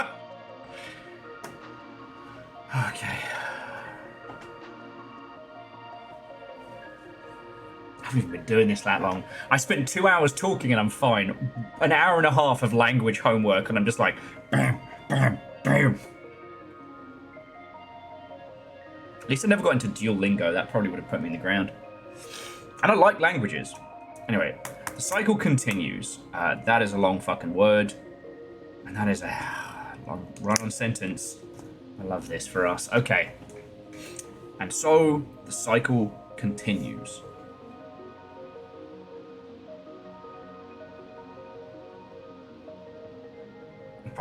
The thing is with here, why is there an extra letter, right? Because it ends on L. Cycle-L?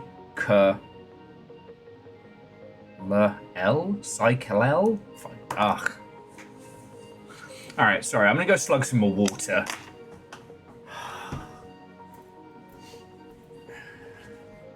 I'm not saying it's sadistic to get a dyslexic to do this, but fuck!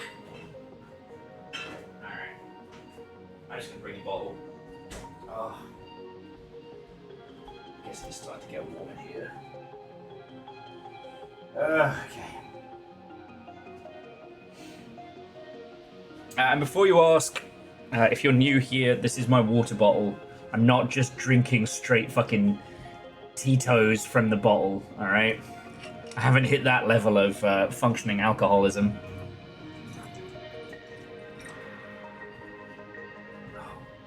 Yeah, the hockey stick comes after the K, but the question is, what the fuck noise is it? Because by my pronunciation, cycle has everything it needs before that fucking hockey stick pops up.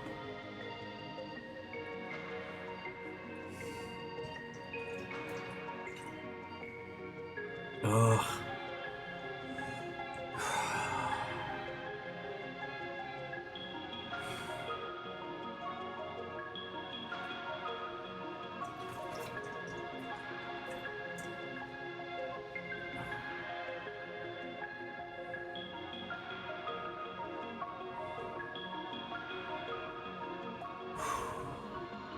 Anyway, how are you all doing, friends? Happy Thursday.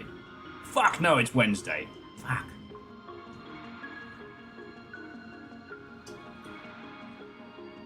Oh.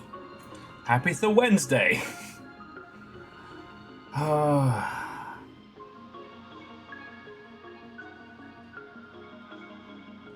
So, Farah, do you mean that you dropped Chorby in a series of small islands, or you showed them the multi-randomizer?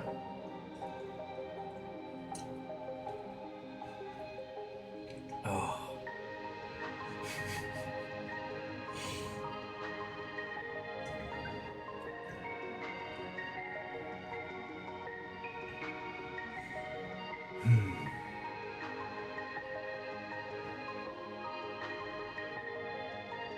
The thing I'd be curious to know with Archipelago is how it passes items from one randomizer to the other. I find that fascinating, but the folks that I've suggested doing an Archipelago to have been uninterested, and the ones who do it loads haven't asked me, so it's like, it's a curious one for sure. I'm hesitant to fuck with anything that's super reliant on emulators right now, just with Nintendo getting more and more litigious by the day.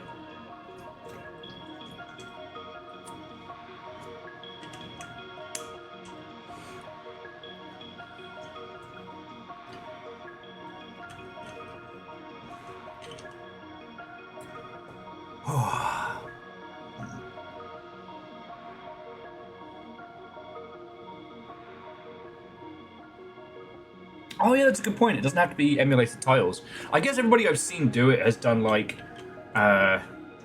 classic 64 titles and things like that.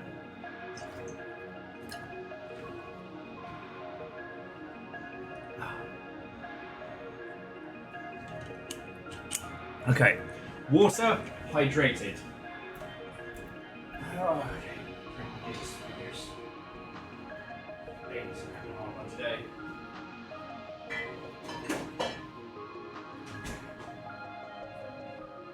Okay.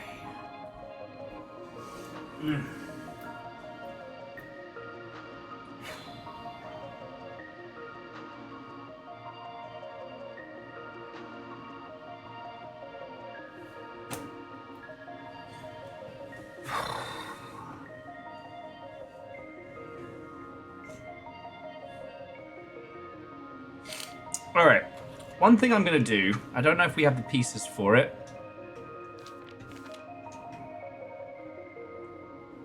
That right there, just very, very quickly.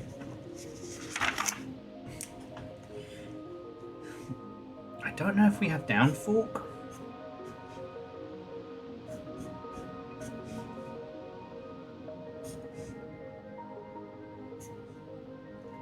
But I'm curious as to what this sucker is. I think we've got some of those.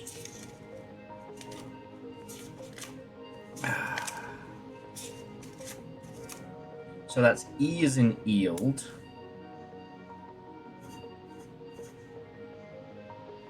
It's not 8.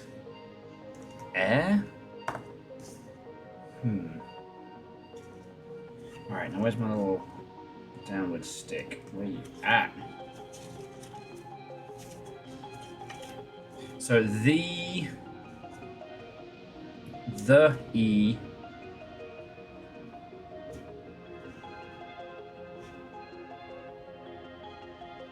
We do have down chicken foot, yeah. The, as in the.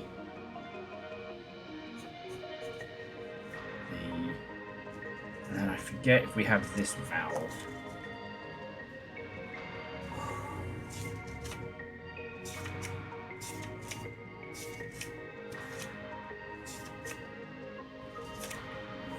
Or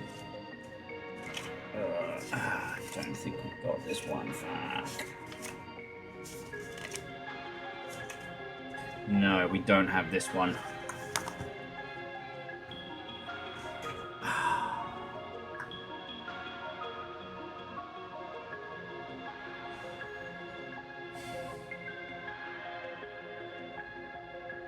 Sorry, I don't mean to do so much staring into the middle distance, friends. It's just, we've been at this for weeks. In the past, we've done puzzles like this at once. You know, we've done it as a group thing, right? We've shared the knowledge, and the amount of times where my specific pronunciation and the way in which I enunciate and the strange turns of phrase and the ways in which I say words are really starting to trip me up, and it's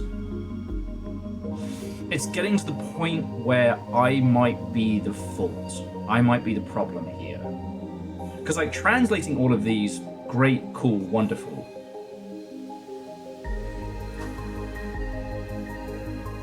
But, you know, I'm looking at my notes and I'm looking up at this, and it's like, for me, cycle is already spelled out. And look, I get it. There's the joke about, if you want to sound British, just drop the T. Am I having fun still? No. But not because of anything this is doing, but because I have a weird way of talking. I've always seen one of the things I love about... I really like English as a language.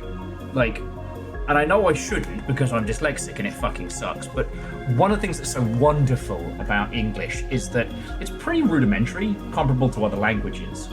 But because its framework and structure are pretty basic, you can do some really fun things with them. How you choose to enunciate vowelage and how you choose to throw things around, or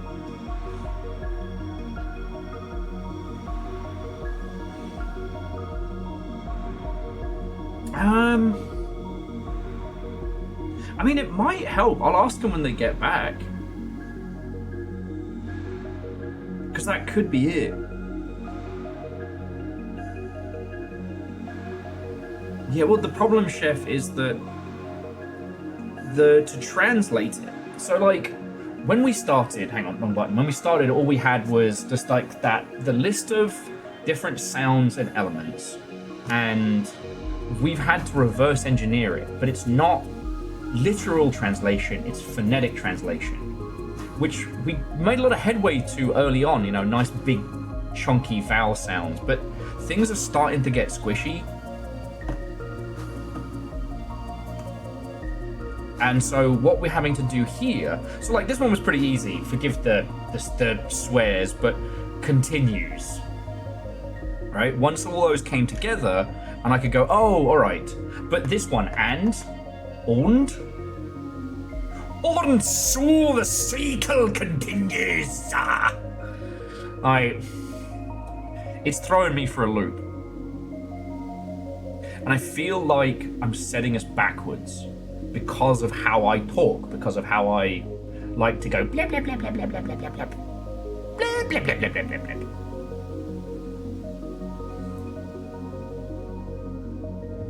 Yes, so bring it back to here. Now, it gets a bit squirrely sometimes, but... So if you look here, Chef, the through line is basically their equivalent of like typed or cursive. And there's a gap between the top part and the bottom part, but it indicates that it's all part of one word. Sometimes the line isn't fully through, but the pieces beneath will connect. So long as it's all connected, that shows that it's an word. So like if you look at that middle row right, there's the two little brackets up and down. The line through just indicates that that's all that it is. Now I figure if we could translate all of those, we'd find out that whatever that is like a connected word. You know, a the, an and, an is, a Mother Hubbard. My friend used to say that he hated swearing. Not because he disliked the use of it, but because he felt it was lazy. That a good F-bomb swaps out an or an R for one's language. I always disagreed with that. I think that dropping a fuck in there is a great way to keep a sentence going while you need just that extra split second to throw some shit together. Little Fire, welcome back. I did mention House of Leaves, but only because Chef brought up Shipathesius, or S, which we haven't done. I would say that the word fuck is to the English language what a manual is to Tony Hawk's. It's just a little thing that you do in between.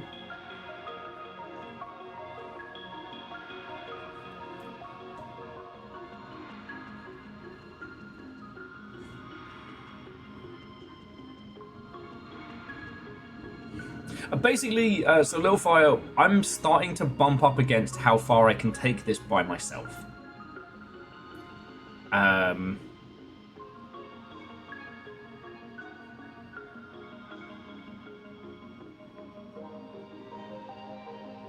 Yeah. And I will admit, and makes me want to throw a shoe. But again, it's not the fault of this. It's the same problem I had when we were doing Ginger, right? And that was a language purely based on phonetic sounds. The difference being that Ginger had an in-game voice. So like, you could sound out all the noises of a word in Ginger.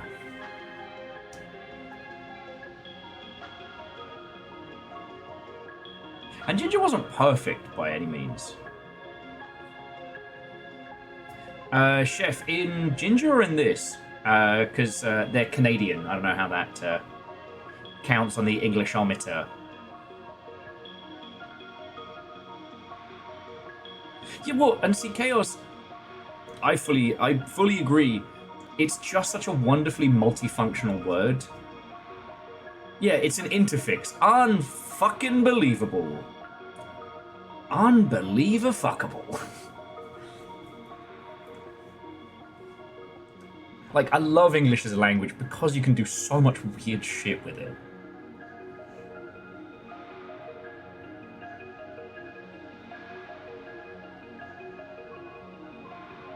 Yeah. But yeah, so Little Fire, one of the suggestions that Aeon had was like, wait until you get back, continuing, because maybe my accent and how I speak words, and the fact that I've been looking at this for weeks is causing me to go loopy.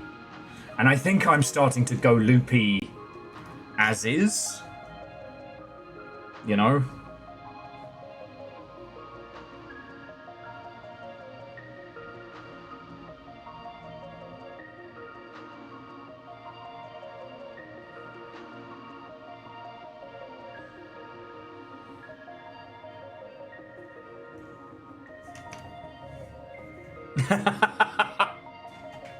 I did start loopy.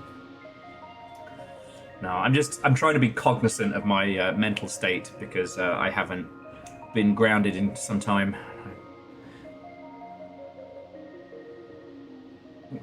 Anyway, when you say the word over and over and over,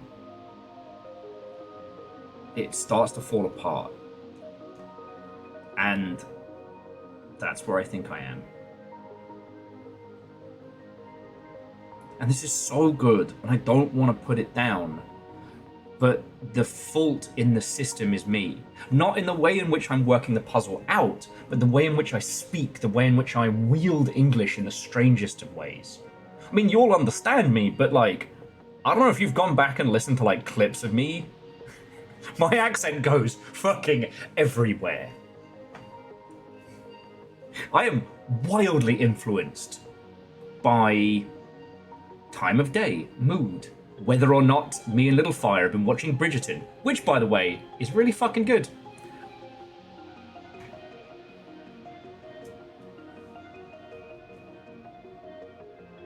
Phases of the moon, exactly. I'm like, I don't... Can you say it more purple? You know, I've never been one who's been really good at the command of the written word, so I talk to make up for it.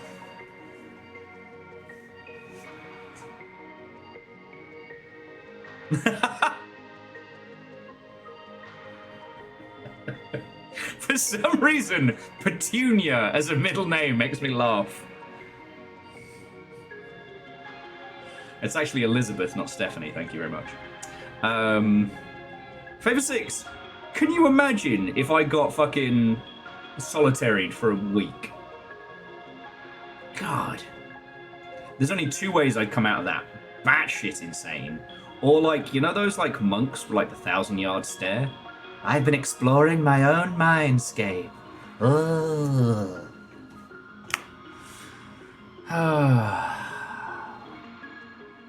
So I guess the question is like, Vanderbeest, Naru, if you're still lurking, like, how do you feel in our progress? Because if I'm being perfectly honest, for my sanity and for yours, I think this might be the point where I need to put my hand up and say, all right, I admit defeat, but I admit defeat based on my weird languagey nonsense. Like, and you know I love this shit.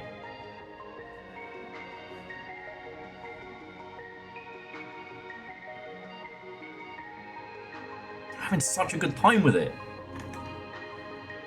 It's just that fucking and. Where the fuck? I meet the devs of this, that they're all gonna sound like a squad of weird, incoherent Muppets.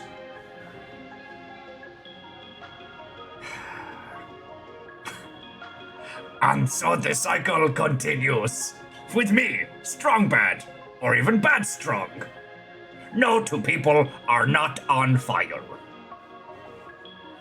God. I mean, I know this is a hyperbole example that we're all aware of, but it's like the Australian no. Like, there are so many extra noises in that. It is a vowel salad now. It's fucking great. I love it.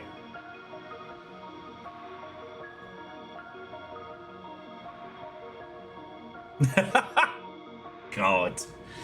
Yeah, Simple Chaos it would be. I'd have written out the code to make Project Silverfish on the walls. Like proper full-on Cisco during his crazy bit.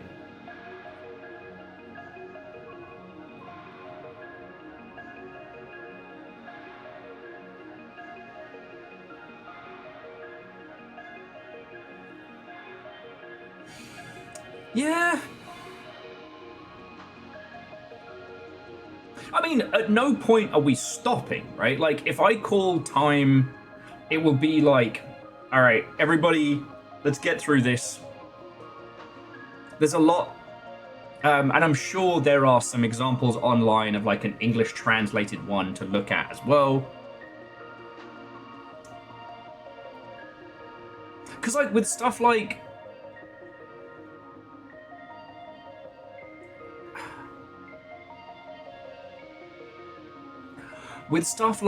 the Black Watchman and, you know, at some point we're doing blueprints together. With stuff like that, like, if you haven't played it, dive in. If you have played it, don't tell me.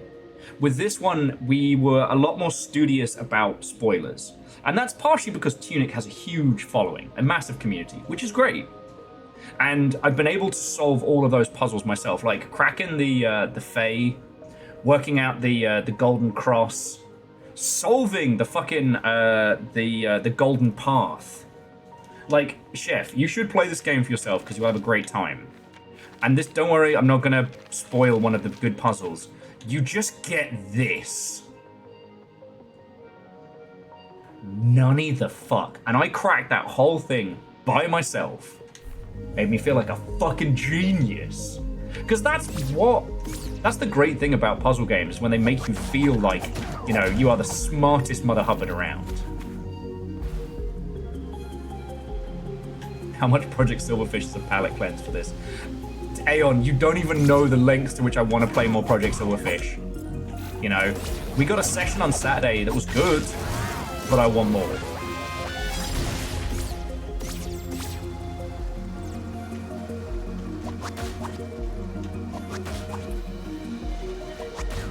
Why?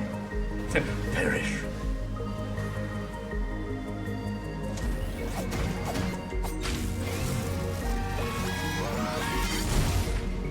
Ow.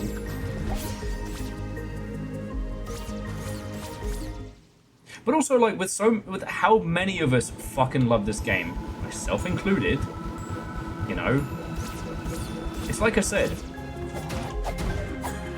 once we call, whatever decision we make on this,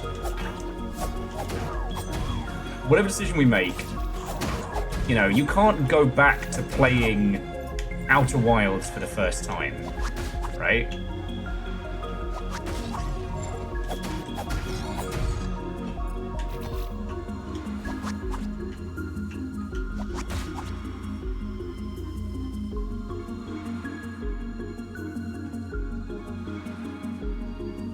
Well, Chef, that's why I was suggesting with the Pardon artifacts that you have your abstract puzzles be like the final thing, you know.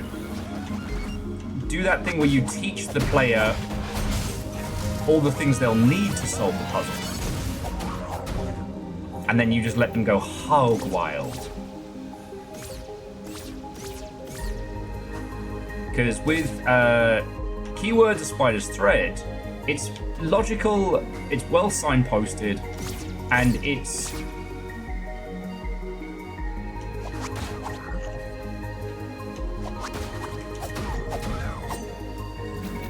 And it's kind of fascinating. It's not until you try and get the proper, true ending that you really have to go hard into puzzles and shit.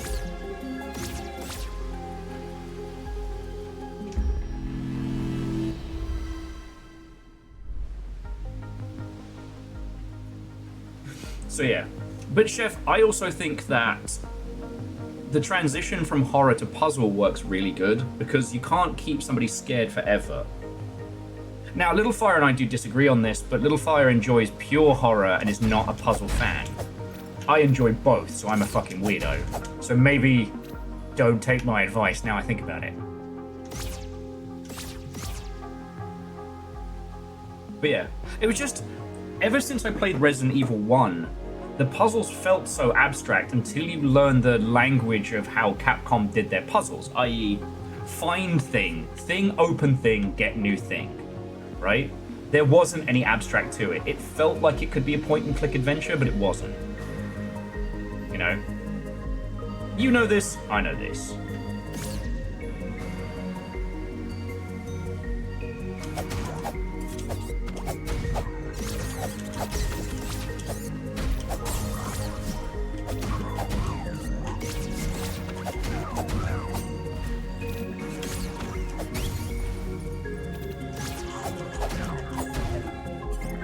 Yeah.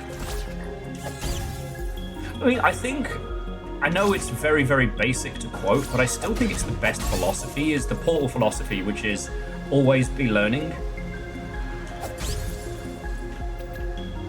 Like, if I was going to make a recommendation, I would say that, you know, for your next title, how users work out each puzzle in each area is kind of like segmented. And then once you've gone through everything for the grand puzzle finale, that's when you bring all of it together. When I was a kid, I had this one book of puzzles that I was fucking obsessed with. And, you know, each page was a different kind of puzzle. I had to get me ma'am to help me with the language ones. But the answers to the puzzles also hinted at other things within the page that ended up becoming more abstract. Kind of like a, you know, baby's first ship of Theseus. And then once I had all that and I brought it together and solved the big puzzle, it felt like the fucking best. And maybe I'm just yet another adult chasing that fucking high, you know what I mean? But I think that's a good way of doing it. And that's how I personally chose to interpret, like, Valve's whole, like, always be learning. Because, I'm sure you all know it, but just in case, with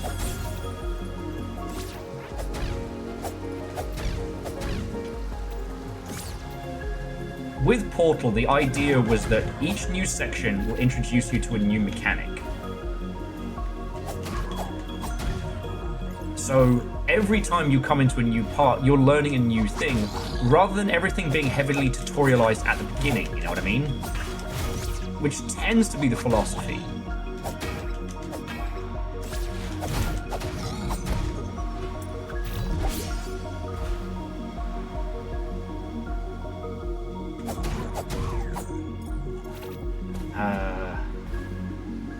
Shit, it might be Edwin. Let me have a quick look.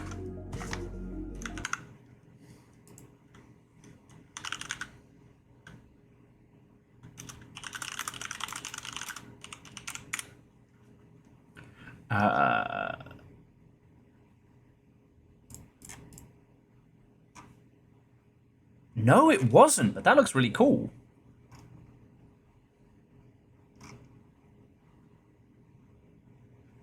And also, Edwin, I appreciate you thinking that I have a youthful glaze about me.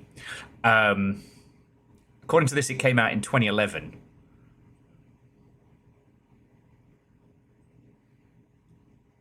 Wait, no, was it published much earlier? And that's just the print run.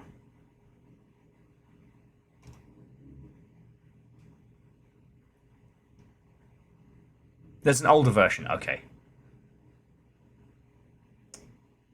Damn. I was about to take a huge compliment of you thinking that I only look about 20-ish. People are genuinely surprised at how old I am, which frequently makes me laugh.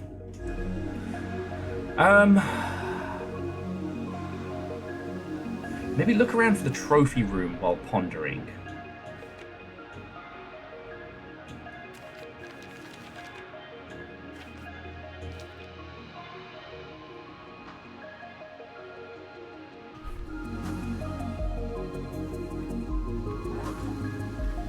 Warp, warp, warp.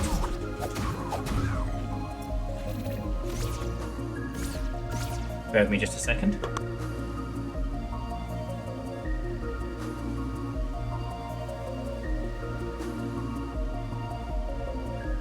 Excuse me.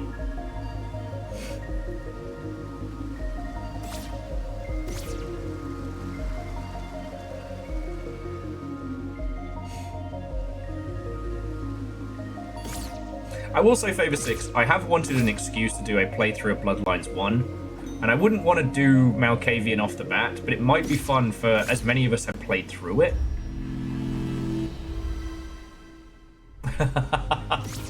Hey, I played the bassoon for Youthful Glaze back in welding school. That is a whole story in a sentence.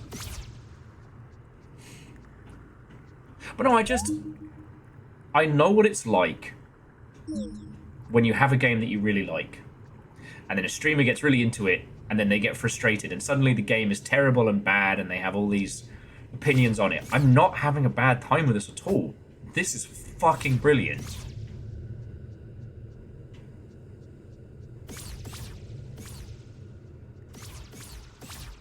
Like, this is genuinely fucking brilliant.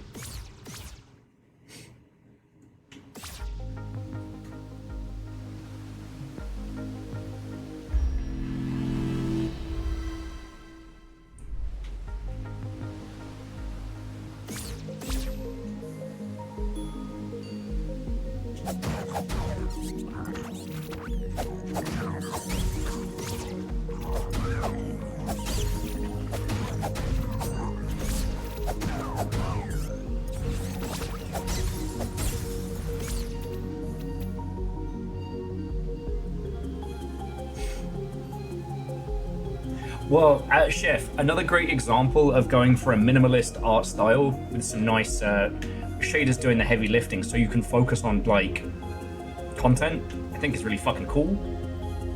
Very smart. And so Favor 6, like, I always have a complicated relationship with the concept of the Malkavians, because they came from a time where we didn't really think about things as empathically as we could have. You know, the idea of mental health as kind of like a ha-ha, that's your character trait, you're crazy, you're mental. Like, it doesn't sit like it used to.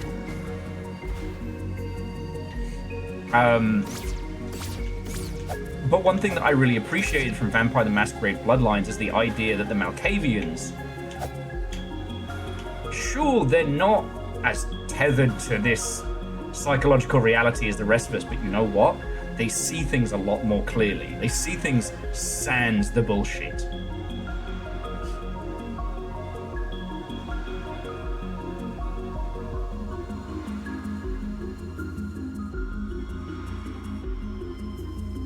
Yeah, Orzine, absolutely. And I would never get rid of Old World of Darkness if I had the power, right? Like, there's some stuff that it's not coded very well. As in terms of, like, its visual and story stuff, but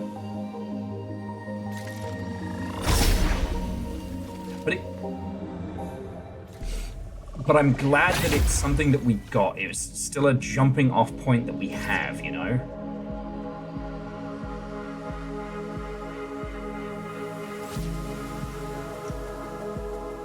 Okay.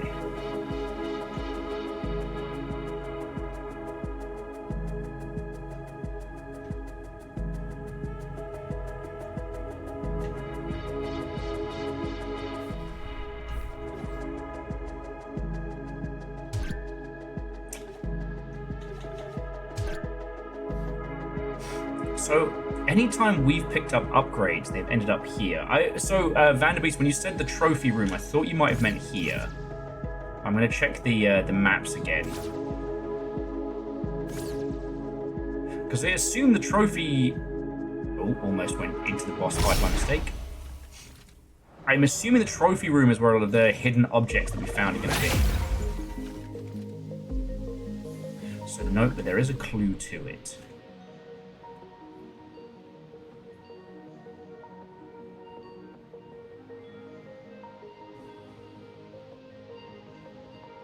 Yeah. I mean, Orzine, I haven't read New World of Darkness stuff, but I do like the idea of, with Werewolf, doing it very much from the perspective of, you know, the native tribes.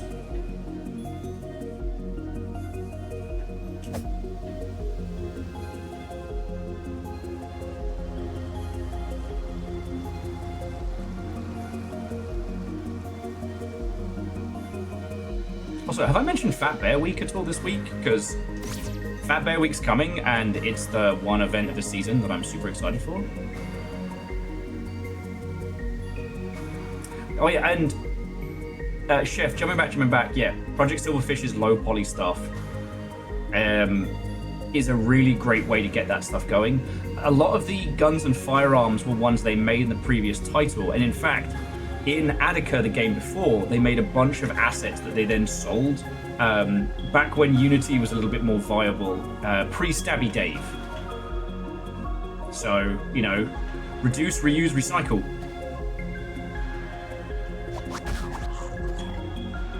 And occasionally drown a motherfucker. Reset Fat Bear Week counter. Do love them fat bears. Oh.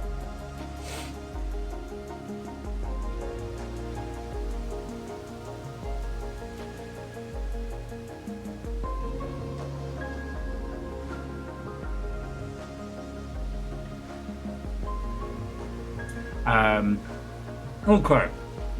So, Van Beast is saying we should hunt for the trophy room.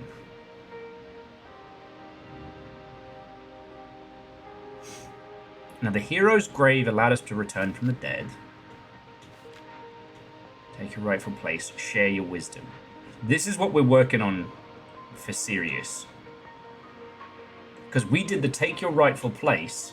Share your wisdom is likely what is the true... God damn it. The true path.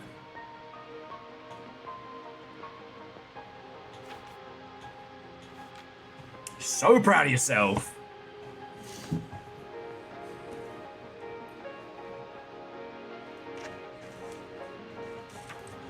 All right. The average speed of some sharks is around 56 miles a day. Rising ocean temperatures due to climate change may be making sharks' migrations to new territories to seek cooler waters. And, for example, the black-tip sharks have been spotted off the coast of Long Island, New York. Ugh.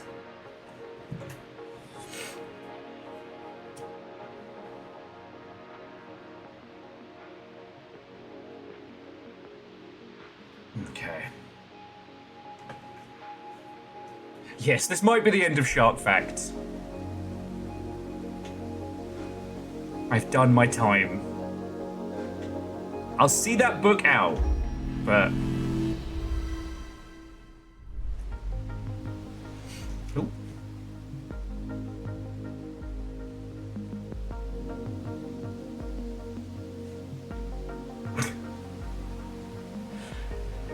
Okay.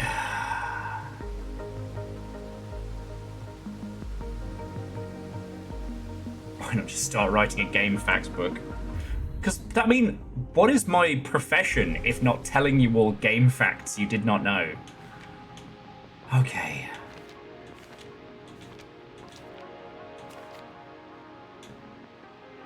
I mean, you would have to find a way to stop me from telling you more facts. Okay. Share your wisdom. Use the power of the Holy Cross and traverse the Golden Path.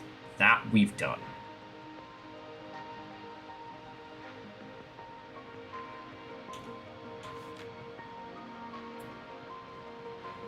Golden Path, Overworld.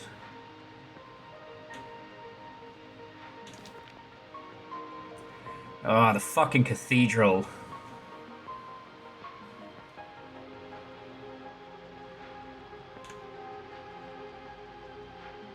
Oh shit. There's something carved onto the skulls? Damn, that's fucking gnarly.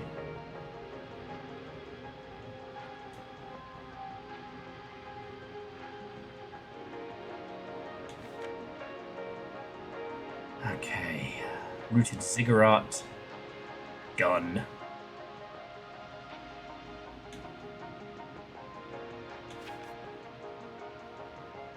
Librarian, Holy Cross Cathedral.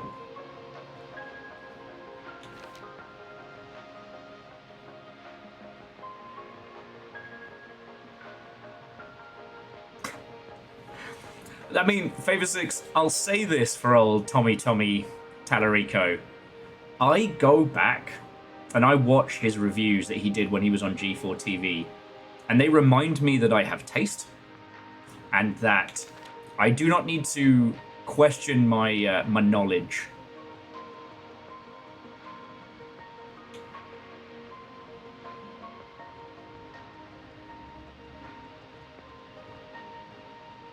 Magic orb.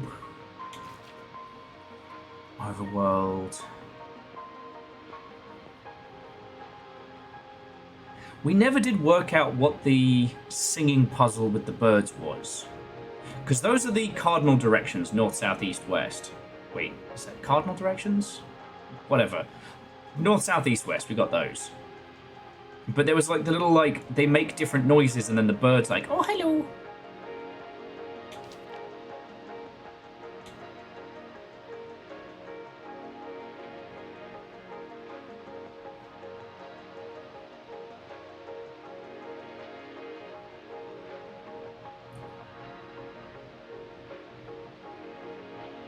Oh shit. Vanderbeest, that's fucking cool.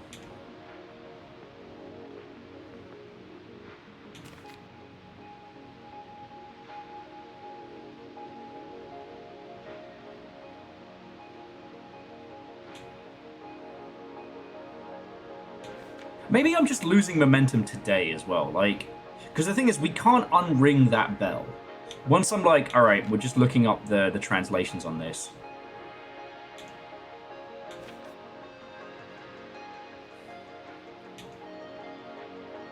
Also, friends, fishing is back on the menu.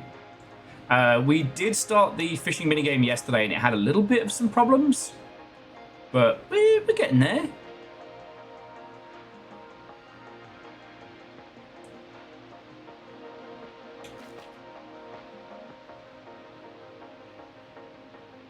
We should be able to have some decent fishing nonsense.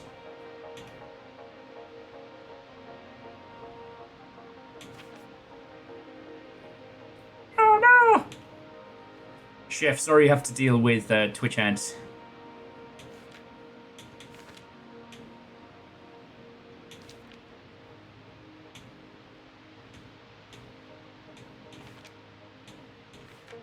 But yeah, I guess, like, Vanderbeest, as you've been one of the advocates of this, if I did start looking up translation stuff... Oh, yeah, Little Fire, I could fuck up some ugly sushi today, let me tell you.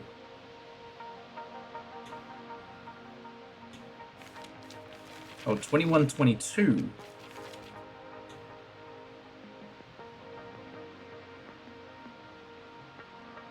Crabs in the ruined atoll. Stop that incessant clicking.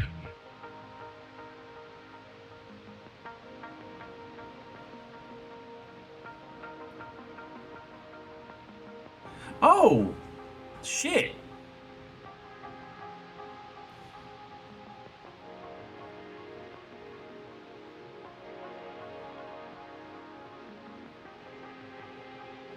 Hang on, so it's Holy Cross, Big Door.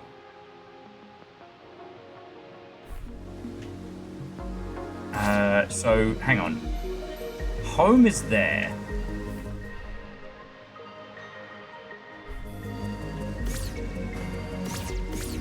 It's inside? Oh, Simple Chaos, you fucking legend, thank you. Chef, you are now set, and you do not have to worry.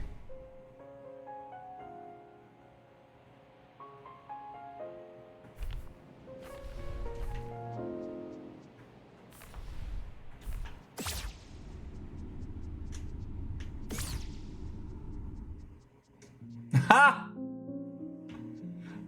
Vanderbeest, heckin' thank you. Oh shit, I think I found this earlier on. And I'm missing 4 of the collection. Oh shit. Oh shit!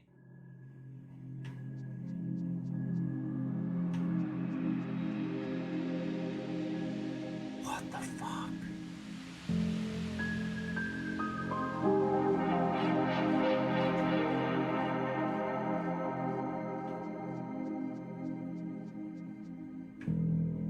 That's a lot of tentacled monsters there.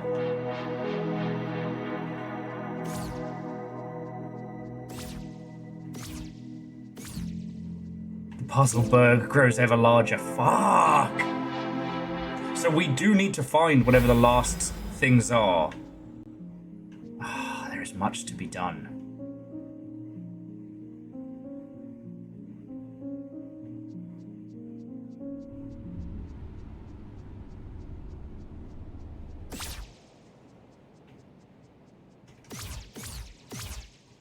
Okay. Actually, you know what? As we're going to be listening to some fishing stuff, I pop my shoes on. So Vanderbeest, that's fucking cool. And yeah, a little encouragement is fine. Look, I think I know in my heart of hearts what I want to do. What I want to do is start either working with you all for these translations or start... Oh, Mother Hubbard. Sorry, the sun's reflecting off the roof across the road. Or I want to start looking up some of the solutions to these translations. I don't like my failings basically setting us back in terms of like language and pronunciation. Like, I'm fine to bash my head against a puzzle. You know I don't give up. But I don't know. I don't want you all to just be sitting there for like 3 weeks waiting for me to sort my shit out. Because I pronounce and different than I should.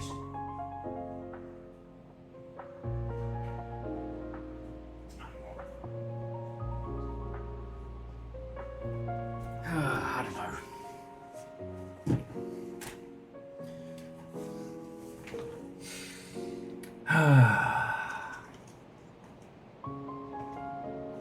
I'm really loving this game. And I'm gonna be sad when we're done with it.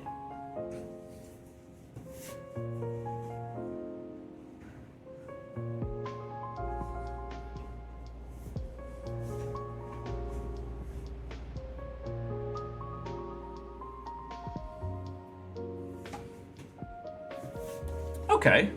I mean, Vanderbeest, that wouldn't be a terrible shout. I mean, I'm going to go fish out a little fire in just a second, so it's going to be fishing o'clock.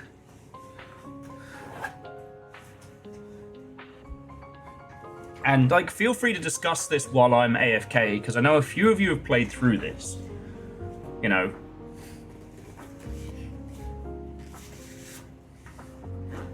I'd be very interested to know what you all think on this subject. That and made me feel like a fucking dickhead. I'm not gonna lie. Oh yeah, no. Oh, I may need to put on some smooth jams though. Yakuaz, I have to do it like this. And again, friends, whilst the previous season of fishing has been cleared, what I will say is that if you win a fishing event now, you are still allowed to add a custom fish.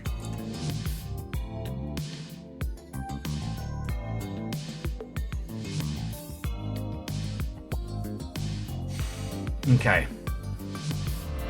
Let's just make sure this all works. Woohoo!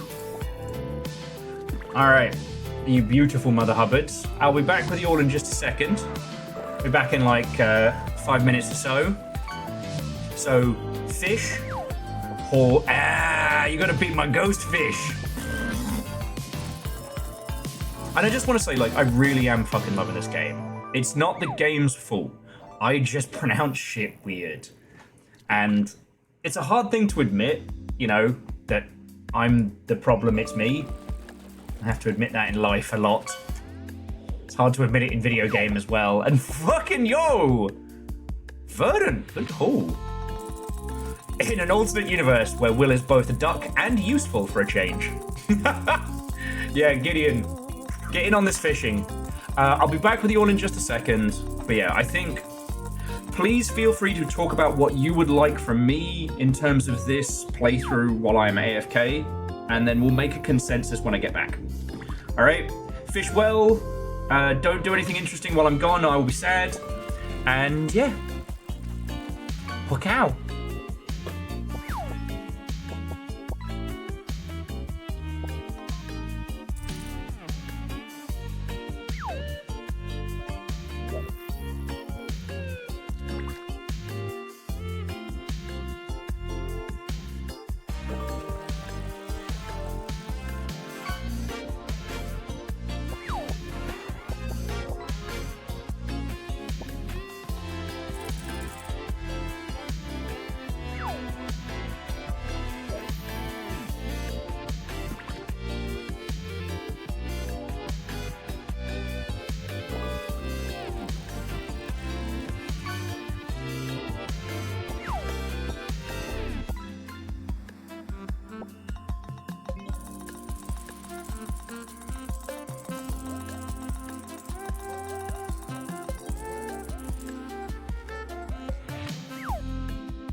Sorry, I didn't mean to pop back in early, but I do appreciate like all of your saying.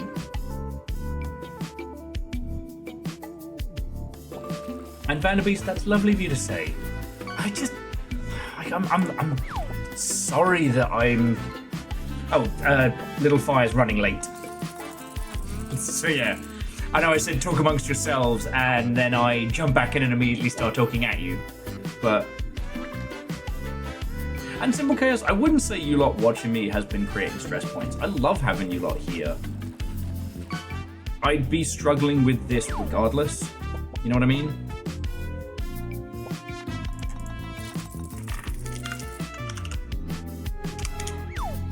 Because you remember when I did like the root trees are dead? God, that was fucking good. And I'm pretty sure, did we finish that on stream?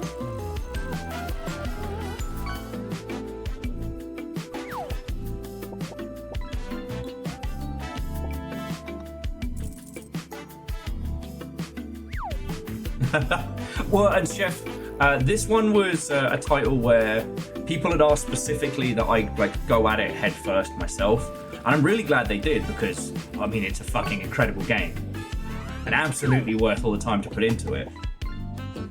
You know, I'm very, very grateful that the squad were like, no, you want to play this yourself, trust. So. Nah, you were good.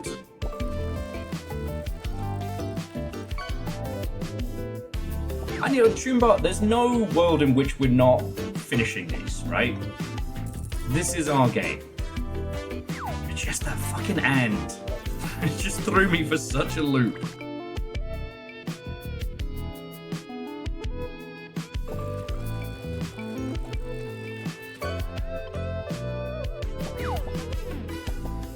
Exactly, babies, exactly.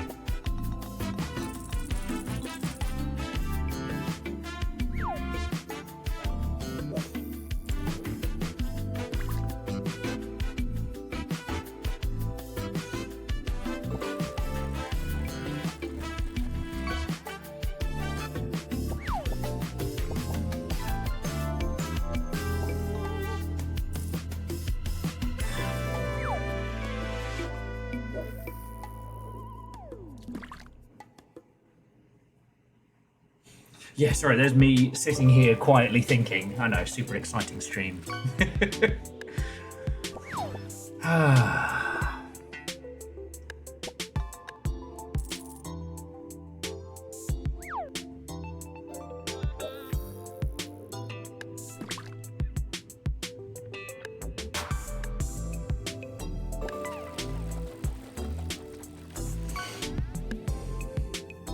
You know, one of these days I'll win my own fishing contest.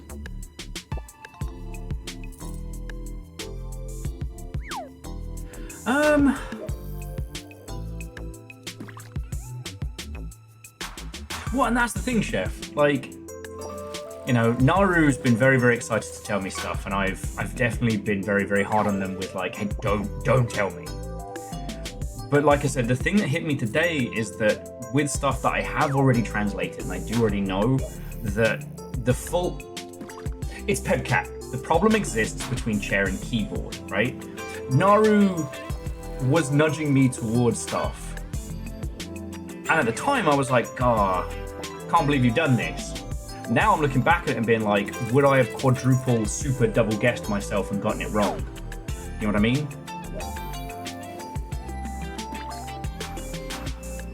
And yeah, like Vanderbeest has made a translation guide. C222 I know has been doing loads.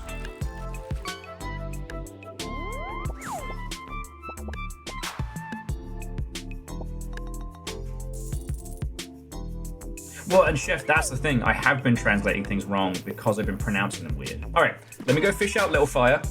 But please, feel free to keep talking amongst yourselves. And I really value your opinion on this, friends. I really do.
Sorry, I was just saying, oh look, Verdant got us lobster for dinner.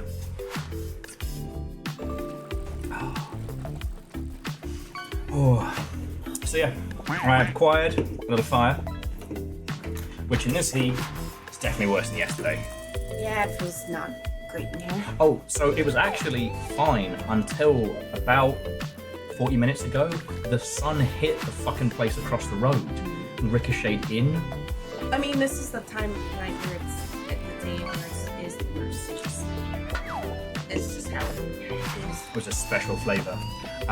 So yeah, today's been really good. Getting to hang out with these lovely Mother Hubbards. I went from being almost unable to talk to we talked for like 2 hours about like game monetization, which was real cool. The reflection nearly caused Will to self-combust. Very fucking close, Scotty. To be honest, most things cause him to self-combust. Yeah, I go from 0 to heat exhaustion so fucking quickly, it's not even funny. Flashbacks to trying to disassemble a desk and put it in a car. I mean, literally, touch wood, it was worth it because this thing is sturdy and we've been able to build Gundams again. Chef, you can have it.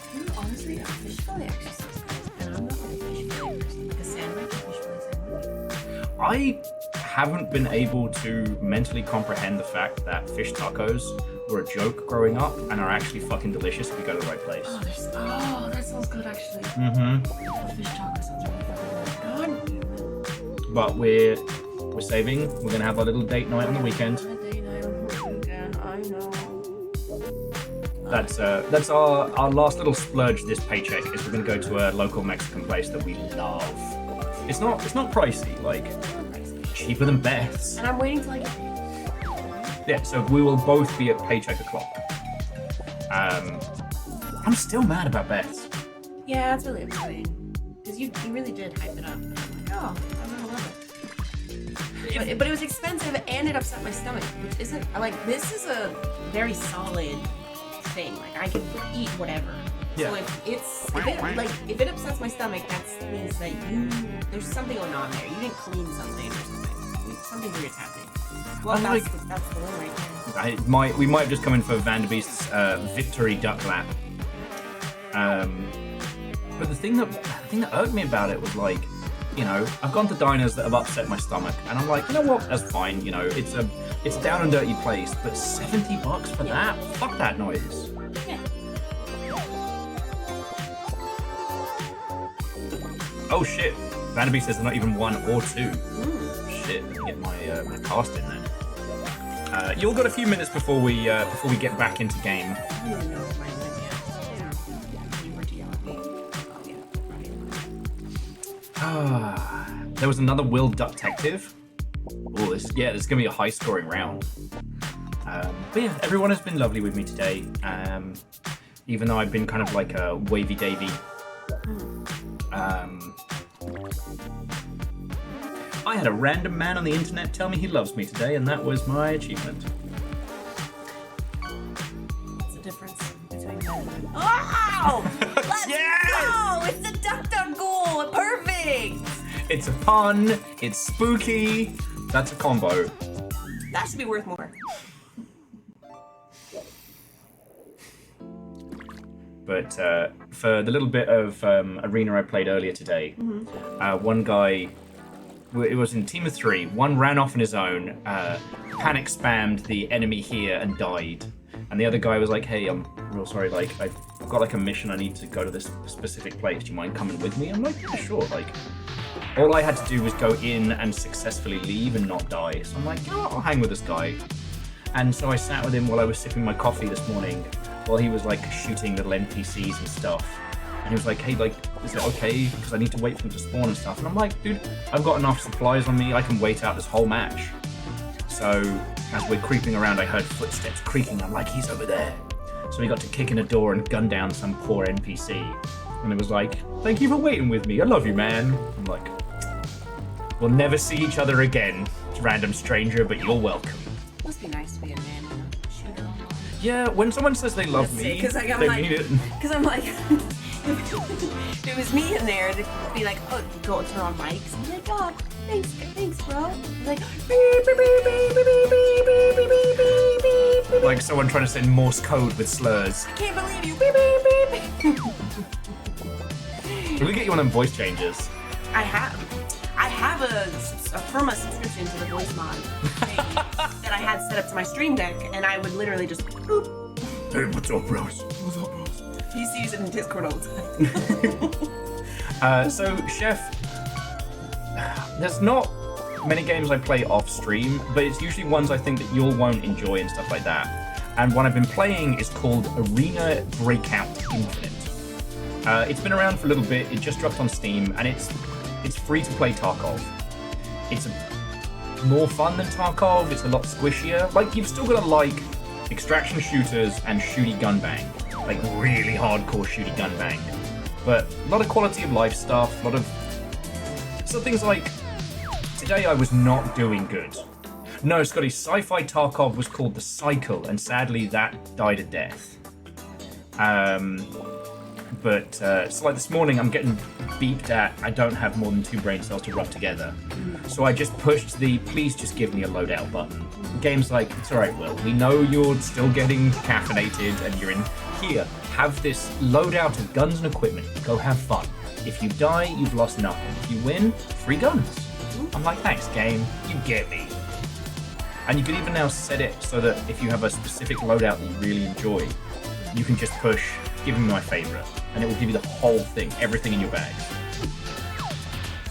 It does have some of the weirdest monetization, which I was kind of mocking earlier.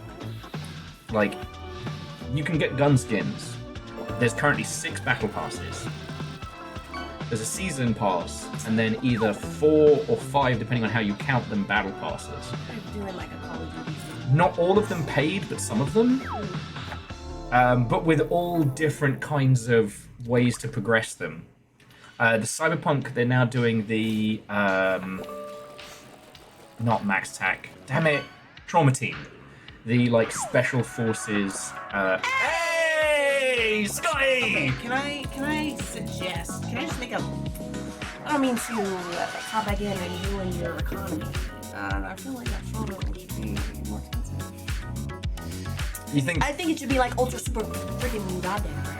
Well, I put it in the mid tier because It's mid? Because I wanted it to show up more. It's mid? Did you just call me mid? This man is never getting ass ever again a day in his life. This man just called me mid? Oh, amazing how I go from Agent Study Table, the most amazing creature on this fucking earth. Oh, fuck off, Bacon! To mid, that's what you get. That's what you fucking get. To mid. You and Bacon are fucking, I guess, getting this like pronged attack. Never get into a relationship. It all goes downhill from there. Just stay in the nice little subtle could they, couldn't they, weird crush phase. Say nothing. They're much nicer to you. Mid. I have crush phases. Yeah. Yeah. Oh, the conclave making me do shark backs. Good. But you didn't let me finish. Because the thing is, like, Detective Will only shows up maybe once every, like, month, if that. And Fine, I'll make something else. It'll be great. Yeah, the little gremlin photo has a higher chance for people to see it. Thank you, Edwin. Thank you. First. Okay. First. Carry on. No, I was okay. Firstly, in 2019, scientists in Australia safely attached a Fitbit to a migrating Port Jackson shark. That is the most Australia thing I've heard in a while. Oh, caffeine wins. It's a giant robot. That's not weird. It's a heckin' 100-ton mech. How did you even catch this thing? The Fitbit data revealed a 932-mile migration that scientists never knew sharks even made. I think caffeine just won. Oh yeah, for sure. Like without a doubt. But no, going back to your previous point, I wouldn't have sex with a corpse, and somehow that makes me First the off- fucking weirdo. No, so anyways, flashing back to take over your side of the fucking internet, okay? Back when I watched Nosferatu in theaters, the remake, not the original. I'm not as old as him. Gotta get that jab in. Everybody acted like that movie was so like, oh my god, wow, that's so inappropriate. And the only, the movie's been out long enough. Listen, if you haven't watched it yet and you don't want spoilers, go away. That's all you get. Okay, there is a scene where this dude, his whole entire family dies, okay? And instead of just mourning them like a normal, rational human, he fucks his dead wife's corpse in the mausoleum. Now, when I watched that scene, I had a different viewpoint on what I saw than most people do. I thought, wow, imagine having someone care about you so much and miss you when you're gone so much that, and yes, I know how much this makes me fucked up, that they decide to just grab your dead corpse out of your slumbering home in the afterlife. This take is not good. And, you know, have you one more time. That's not what Britney Spears was singing about. Music is up to interpretation. It's whatever I say it's about. So, Chef, don't worry about me. I'm exactly where I want to be. So then I made him, so then, you know, fucking how long? A year, 2 years later? However long the movie's been out. Time travel. I have him watch the movie. And we get to that scene, and he missed it the first time, so I had to rewind, because he's all space cadeting all over the fucking place. And then we had to watch the thing. And so then I'm like, so you wouldn't have sex with my corpse if I died? He's like, no. Absolutely not. And in that moment, I realized that maybe, not that I'm wrong, but just that maybe I don't know if anybody will ever care about me as much as I care about other people. You know what I mean? Lucums, what a time to come on in. I mean, it's romantic to me. It is definitely something. Oh. All right, friends. So to everybody watching, I would like all of you to hit exclamation fish one more time. I think Caffeine's won this, but let's give everybody a shot. And then no more casts. See? It's on the cold scope. You get it. Man, my computer Yeah, simple cast. Now, here's the thing you have to ask yourself. Did the tape crash your PC? TBH. Did your PC try and save you?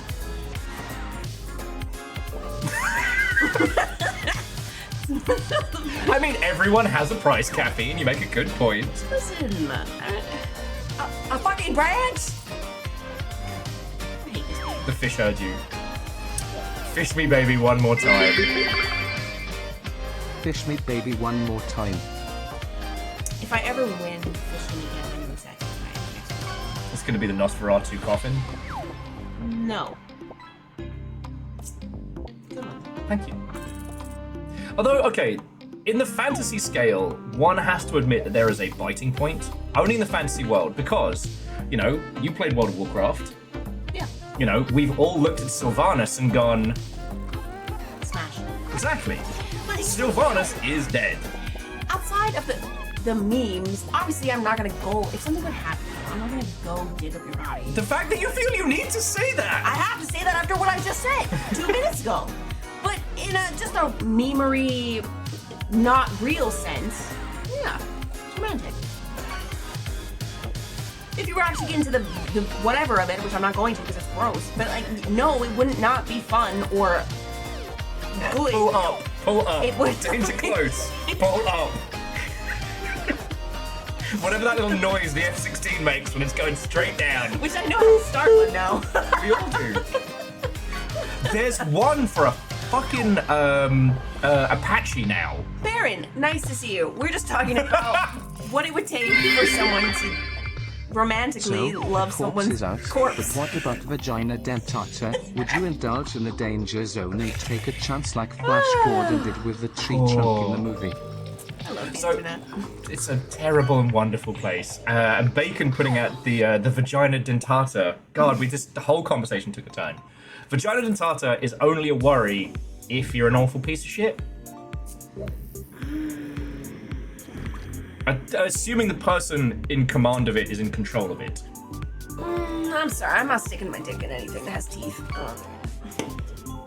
Whatever, I'm not doing it. I think we should change the subject as fast as humanly possible. I'm not the one who brought it up! True. Blame them! But But yeah, as I said, you and Bacon are like Pincer attack. Yeah, well now we've met IRL, so now it's synced. We're just like, yeah, you know me, I know you, we know each other. You both have a level of commit to the bit like no one else. Oh, and friends, just very, very quickly, if you all could just hit exclamation fish one more time, we are calling time.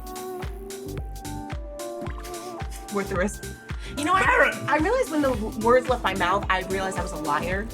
Because I would. I just meant if something had teeth where it normally shouldn't have teeth. Yeah, but it's only, what, 64? You couldn't even make it 69? Oh yeah, fuck. But I'm mid. I forgot. The way it works is that rarity is calculated by weight and or cost.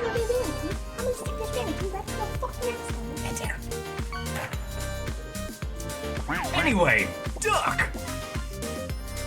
Big fish, come on! Hey, no, the ducks can be worth. So the duck is, you know what? Every day I realize. Every day I realize this whole relationship is alive. I didn't even talk about horror. Yeah, we didn't even talk about spooky films. Aye, true. I really want to see Weapons. Yeah. I don't want Weapons spoiled. I unfortunately feel like it's gonna be bad, but I have to see it. And I want to show more people, what was it, Arcadia? The Nick Cage film that should not have been as good as it was. We should do Long Ship After Dark in Discord. Just watch a movie or something. I mean, I'm down for that. That's That could more be on like you than That could be me. like a once a month thing. Maybe. Because I will show you all. Yeah. Pick a movie. We could do like throw up like a couple and like Long Ship in Discord. Because I feel like you have one that you might want to see and one that by that point will probably be drunk. He's not paying attention to Vanderbeest. Throw one in. Throw one in, Vanderbeest. Go for it. Look at that little guy. It's his birthday. Oh. Because there are some wonderfully weird films I'd love to share with you all. The one I've had a weird craving to rewatch is the Tales from the Crypt, the one with Billy Zane. I don't know why I it's. watched Tales from the Crypt at a way too young of an age. He's have nightmares. See, I already gotten fucked up by, I think it was Child's Play. And Child's Play, I think The Blob, or a couple of other like really good puppetry. So I didn't watch anything of Tales from the Crypt until I was older, because I knew it was gonna shit me up. Yeah, no, I was tiny, little tiny. Okay. But yeah, sorry, it looks like Caffeine's gonna win this one, so no more casts from here. Because Vanderbeest's asking, where are you on the translation? So our choices are use the Vanderbeest translation guide and have a crack at it, or like work at it as a squad from here on. Like, I want to finish the flashcards because C222 made those. And like I can update the ones that I have and then start like working through it. I have to make a nice little tunic. We're not gonna have enough walls in here. That's Appreciation things for all the things that Long Ship does. That's a lovely problem to have. Yeah. That's exactly how I wanted this place to look, you know, because I ain't shit without you lot. You can make a little shadow box. That'd be real cool.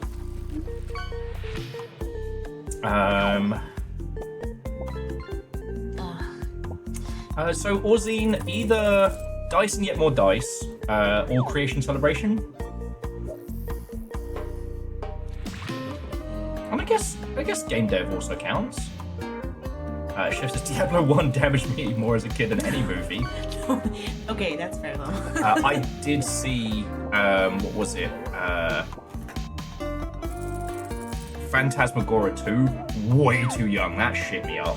The guy getting killed by a server rack in one of the fail states haunted me into my 20s. I didn't obviously watch it until I was an adult, but that Final Destination with the tanning bed. Ugh. I don't tan. I don't do tanning beds, but something about that, I'm just like, no. Because one thing I found with long ship watch parties is we either need something we can talk over, so subtitle movies are best, or things we can laugh at. Now, if I do want to show those of you who haven't seen it, I want to show you all Robot Jocks. Like, Is it American propaganda bordering on racism? Yes. Is it rampantly misogynistic? Yes. Is it fucking stupid? God, yes. But it's to a point, the likes of which. You know what game we need to play? You know what game we need to play?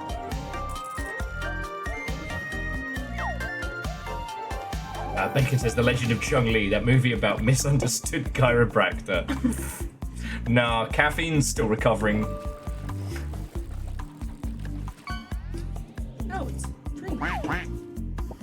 Yeah? Puppet Master, the game. That would be very It is funny. multiplayer, and I have played it, so it's not just, oh, I think this would be cool. No, I know it's cool. It's cool. It's fun. That would be, and it's free, which means we could probably, we're more likely we could get. Like, All right. And remember, friends, no more fish at this point. Oh, Scotty got hit with the drill killer. Arguably the most famous video nasty in the UK. No, it's fine. I'm talking. Wait, I wasn't talking. It's fine. There was an excuse to talk about drill killer. Over me. I'm sorry. You're not. But Puppet Master multiplayer would be very fun. No, I don't want to play anymore. Oh my god.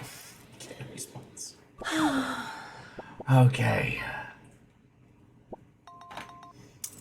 That's what I got you to watch that. Which one? Sleepaway Camp. Yes. I guess Sleepaway Camp would definitely have been a video nasty. I can't take credit for that one. My sister is the one who put me onto that one. Yeah. I didn't see Aliens until I was in my early teens, and I loved it. Well, because Aliens and Predator were the movies I got shown to kind of get me out of being scared of movies.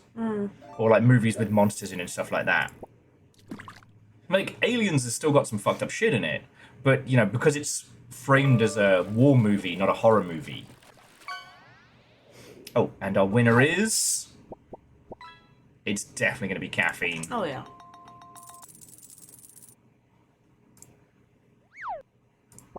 Yeah. Yeah. Although, man, Verdant, if you'd gotten one more pull... Bacon was up there, too. Yeah? Yay. I beat you by 10. I'm gonna beat you with 10. 10 fucking fingers. Although the trio of winners was Caffeine with the King Crab, 2 Ducktectives, and a Great White Shark. Fuck you guys. Oh, cool. Nice fish. All right, so everybody, Caffeine, when you have a second, let me know your custom fish to add. You should create a little notepad or something. I should, but I'm keeping track of so many things. Like, if it was lost from the last season of Fish, then so be it. Do it myself. Oh shit, Orzine, I've been meaning to rewatch The Gate. Because I love those, like, practical 80s horror stuff, because they used to shit me up. And then as I got older, I kind of, like, Okay. You know what, Chef? If you want to draw a fish to add to the pack, I'll throw it in.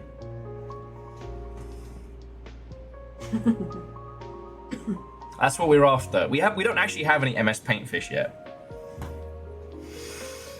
Oh, okay. Caffeine, thank you. Right. So yeah, so I've been a space case most of the day, but we did successfully translate the name of the game. Mm-hmm. The game isn't Tunic. The game is called Secret Legend. Oh. That's what that says. Oh, so what the fuck is Tunic? Just a cute name. Maybe it's Is it Secret Legend in a tunic? that's why this fox is so fucking cool. It's the Secret Legend. But yeah, so we were just talking about like what we're gonna do from here. Vanderbeest showed me a cute little place which I may have found earlier on, and we just found this as you were coming back. So it's this little room here. These are like the hidden Chivo items I've been finding. Secret tunnel. So you click that and it's like, oh, there's a little... Secret tunnel. Whatever that says. It ends in zzz, I can tell you that much. But then I walked through this. And we found this just as you were starting to head in. Oh. Now, what are these like tentacled creatures. What is this ziggurat? It looks like we could get down there. It looks like there's a door or something, but...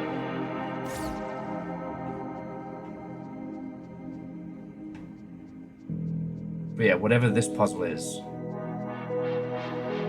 I don't even know. All of the flowers are in threes. All of the squiggly monsters are in threes. It's fucking wild.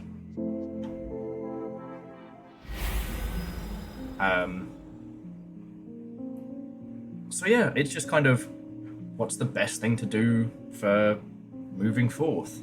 Wait, were there two entrances? And we're also talking about like puzzles and intersecting in horror and stuff like that, you know. So I don't know if you've met Swedish Chef Joachim yet. That's the lovely individual behind the Parton Artifacts. And we were talking about like how they would like to do more puzzly stuff and in certain ways and stuff like that. No, Chef, you're good. I'm so gooey brain-wise today. What? When did the Pringles guy get here? He's in the tower. Yeah, I've managed to contain him. Motherfucking Pringles guy. I call the Pringles guy is also the Monopoly guy. Yeah, it's all one guy. We've been living under an oligarchy the entire time. So Ozzy said, Briscoe Park was the most recent horror thing I dove into. Found footage series with PEBKAC, but doesn't do jump scares. Little Fire and I have mostly been at the sharing horror movies that we've seen stage. We watched Arcadia with Nick Cage in, which was nothing like I expected it was going to be. I highly recommend it. But we also watched, what was it called? Zed or Z? Yeah, Z or something. God, I don't regret watching it because it was a great example about how you could make a game, you can make a movie that fucking sucks. I like bad horror movies. So if I'm saying your horror movie is bad, that's a thing. Like, you know what I mean? Like, I can find enjoyment in bad horror movies. That was not enjoyable to watch. The only reason I had a good time that night is we were doing each other's nails at the same time. Ah, yes. And then we watched... Oh. God darn it. It's one of the Clive Barker... It was Clive Barker's Demon Guy in Ireland movie. Yeah. And that was fucking fun. Was it dumb and stupid? Sure. Yeah. But it was dumb and stupid and fun. But you know when Clive Barker's name is attached to something, what you're getting. True, true. Isn't that another night? Yeah, that was a different night. It was a different night. Scotty, I don't know if the version of Nightbreed that they have on streaming services is wrong. There's like a whole fucking chunk of the movie just missing. Yeah, because you were trying to show me that movie, and it got to a certain point, and I'm like, I don't know what's happening anymore. I thought I bumped the controller or something had gone fucking weird, but nah.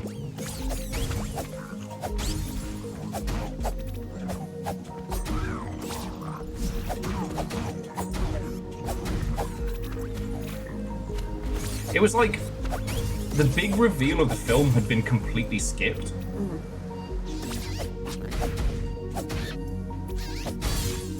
And there's lots of stuff to Nightbreed that I remember being a lot better. In rewatch, we've kind of examined the whole, like, what if the real monster is man?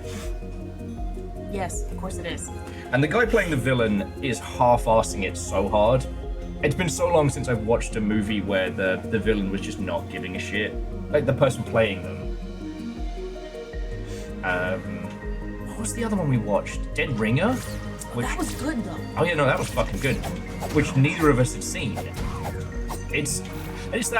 Dead Ringer was a good reminder that no matter how good your like media literacy is, you can always miss stuff.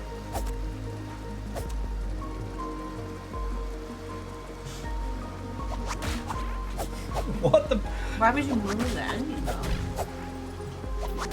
So it's just a story about a guy in a bunny suit getting more and more unhinged, and then. Okay. Okay. Another thing is, like, I'm a fan of Brazil, the movie. I'm sure I'd be a fan of the Brazil the country if I ever had a chance to go. But I saw the director's cut first, so when trying to tell other people they should watch the movie, and they'd be like, "Hey, well, I saw the film you recommended, and it's not very good," I thought I was going loopy. Nah, the cinema cut of Brazil completely removes the last scene, which changes the whole movie. DJ Coyle, Brazil is still very good. And I know that you know this, but that's where the visual identity for Half-Life 2 came from.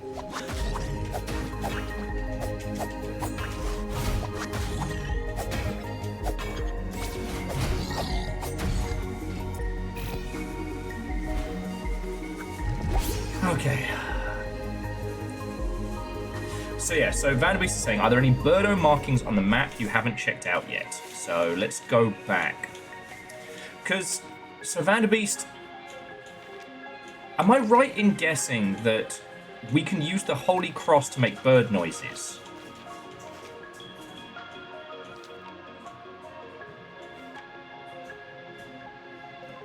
Okay. Question marks. So there's a little song note. That's the custodians and the big monster bastard. Yeah, so we haven't messed with the birds here, which I think we can get to from here. Because this is either to the atoll or the graves. Yeah. Ruined atoll and the library annex. Okay, sounds and directions are relative in the puzzle. Okay. Let's go see if we can make friends with some of the burbs.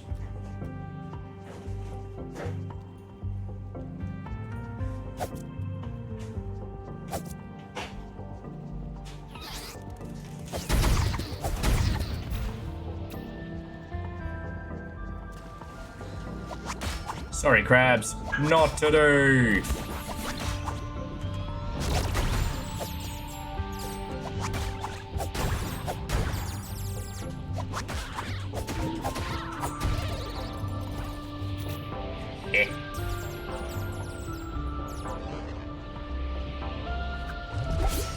Actually, while we're at it, let me put my my mask on.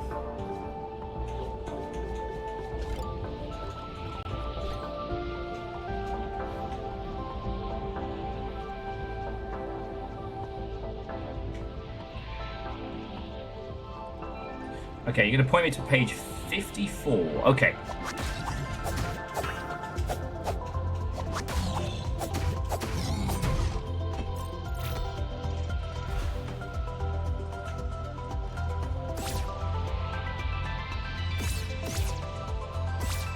Yeah, Lucums, I make that hand make sense.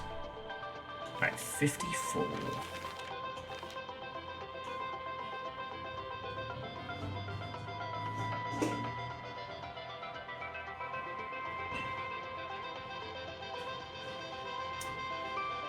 Huh.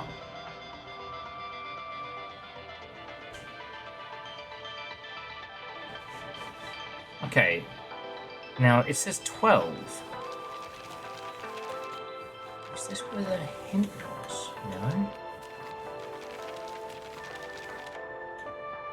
Because that sure does look like the 51 to 1, 28 plus 34.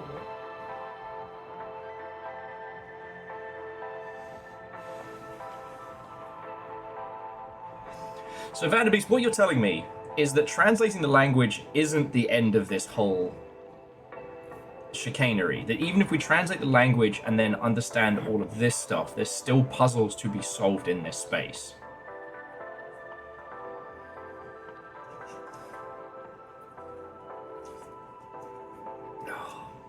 It does make me laugh that the reason I put Tunic on today and not tomorrow was because today I was supposed to be all rested. I was supposed to be like able to bring my full brain power to this. Which, I mean, you did sleep. I did. I think. But yeah, that's Lucum's. Yeah, that's definitely one of the tentacle monsters from that strange plateau. Now, the only difference is that that one seems to have like an up and like an up exit, but it does have. Oh.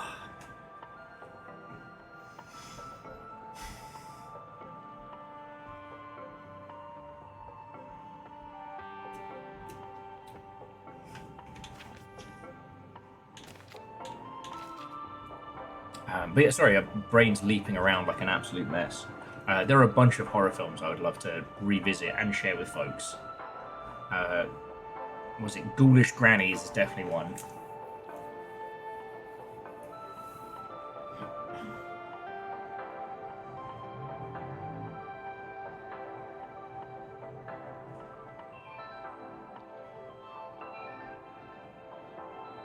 Interesting. Okay, so the puzzle that you were working on, the secret message, is language dependent. The other puzzles, the trophies, are mostly not, but the cathedral one is. Okay.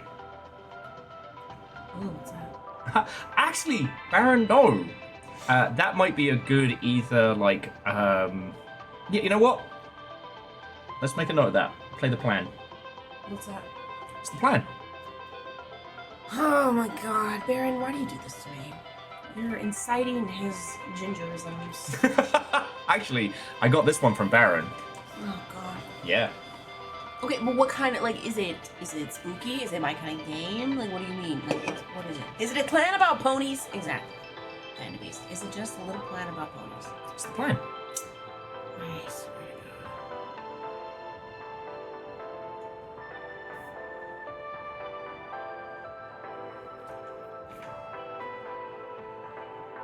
Domino's the deal right now? $10 a day pizza, $4 more for the stuffed crust. But is that Seattle pricing? Because Domino's in Seattle is fucking expensive.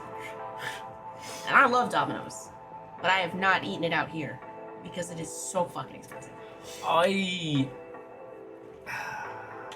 Domino's in the UK is good, and it's not out here, and I have to live with that. But I'm just thinking on the speed of, if we desperately wanted pizza, the amount of pizza that we could acquire just by going. Because if I'm going to spend the amount that it's going to cost to get Domino's out here, I would just go downstairs, get the stuff to make pizza myself. And we could have a competition on who can make the better pizza. That's not a contest with Domino's. It's not a contest with Domino's. No, I mean between you and me. We have a contest on which one of us makes the better pizza. We can make a better pizza than Domino's. Obviously. He's not listening to me. That's a good point. No, my brain was just like, who would win? You would win, but it'd be fun. I don't think so. I think so. Because you'd end up using your garlic bread skills you've honed to make like some kind of I could fuck with that crust. garlic bread crust. Although that one does require like a. This is my ultimate plan. Oh, set me off. See if can. Yeah. And then I win either way because I get pizza. It's a win-win. I don't lose here. I can't stop winning. I do like that I get to cook. Okay. Vanderbeest, I just feel bad because, like, I really wanted to bring the thunder. And Chef, I know what the arrows are on page 44, but I don't know if you want me to tell you, because if you do play this, I don't know how much of this you want me to spoil. And you're actually second, I think, in fishing. Yeah, Caffeine won by a country mile, but... sorry, you and Caffeine were ahead by a country mile, but you could have won. Yeah, you were close. Like 100 or something, I think. If that.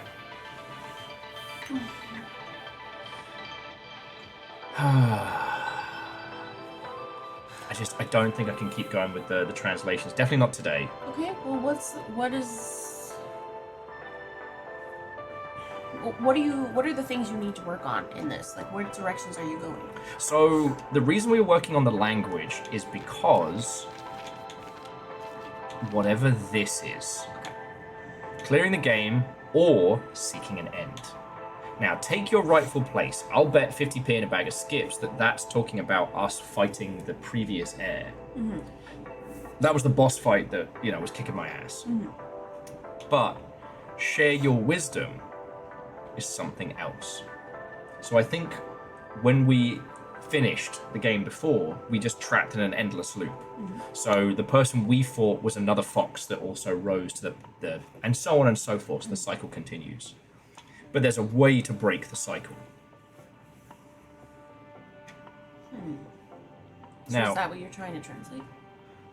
well, we were trying to translate the language enough to get to the point where we could translate this. But I've been stalling out because the pronunciations are weird, and how I say words is also very different than how they do. So like today I got stuck on, first I thought it was Nord because I got the vowels wrong because I missed the umlaut, and then it was Ornd. The fuck is Ornd? It's and. But it's not how I say it. Does anybody say it like that? Ornd. And? That's not. I don't understand. Great. But then I managed to get the first line of this, which is, and so the cycle continues. And I was able to get continues, but with cycle, I was ready to start throwing bricks. Wait. So, because I mean, Ornd is a thing, but it's more like horned or whatever. I don't know if that's it. That doesn't make sense that it'd be it. Yeah, and it's only through context I was able to like, and for this one, I'm still stuck. And this was something we're trying to translate from the beginning of the book, and it's the softest feather collected 11 times. The softest feather collected 11 times. Once more. Okay. What is the softest feather? And what it, because it starts eat per, so deep, and then deep something tid. Deep tid, deptid, delid, darid, right?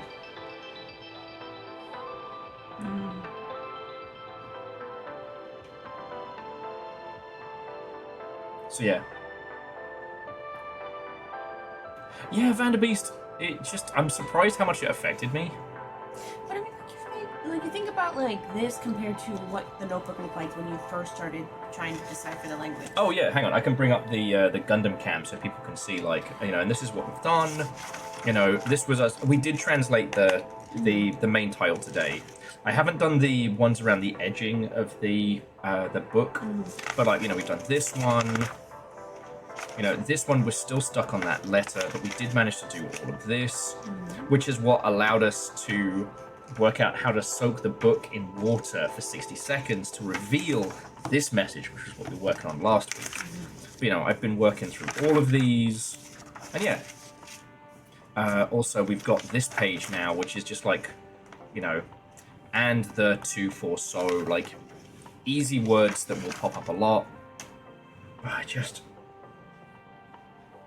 The problem is me. The problem is how I pronounce words. Because it's a phonetic alphabet.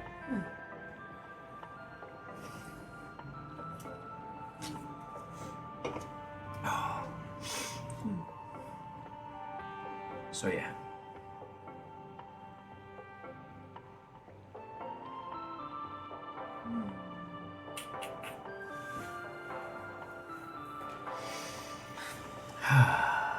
So yeah. The question is now, like, do we take the Vanderbeest Exchange Guide, the Vanderbeest Translation Guide, work through with that one in, like, coming weeks, or do I just admit that, like, alright, I'm just going to look up what these things say? Well, if you're gonna look them up, might as well take Vanderbeest's thing, right? Because then it's so long ship like. True. Instead of just Googling. If you're gonna get assistance, might as well get assistance from Longship. Keep it in the family. Yeah. Okay. So Vanderbeest. And there's still puzzles to solve. So there's these. Okay, not these guys. These guys are assholes.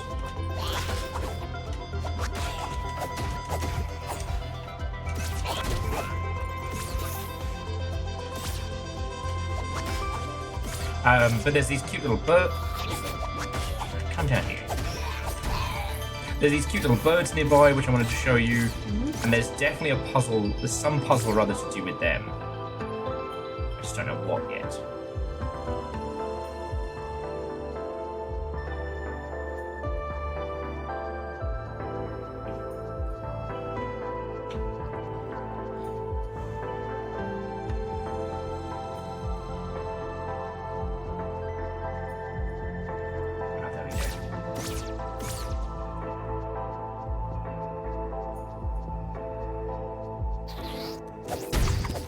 Not cute birds, but I'm just trying to find the way to.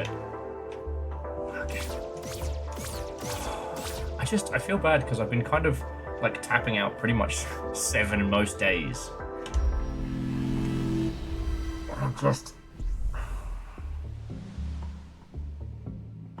I mean, the thing is like if you're waking up earlier, outside of today, obviously because of the fire alarms, you know, it means you could start earlier, which means sure, okay, you're tapping out at 7, but if you started at whatever, Yeah. you know. Okay, Vanderbeest, yes, message me and we'll go from that one to confirm. But you're right, like if I can get started earlier, then You know, you're still working on the moving your, you know, sleep schedules and stuff, which takes time. I'd just like to shout out to Aeon Digital, who ratted me out for mentioning House of Leaves on Discord. I just saw that. That's when I popped in. It's like, I hear you. That's how you got summoned. That's how I was summoned. Fucking terrors, a lot of you. I'm really enjoying this game. Yeah. And what I don't want to do is sit here and, you know, me be the problem, right? But you're thinking of it. That's not the right way I want to say it. Think of it differently. I don't want to be like, you're thinking of it wrong. You're wrong. Ugh. You just think of it differently. You're not the problem. You're learning a language. This is the whole point of the game. Like, this is meant to be what it is right here. And everyone can, you know, learns things differently. True. Well, and like, that's why I don't mind that it's taken so long. I mean, it's scary to hear that Dins did it in 2 hours. But like, I think Dins is trilingual. Yeah, I mean, if you know multiple languages, that probably helps.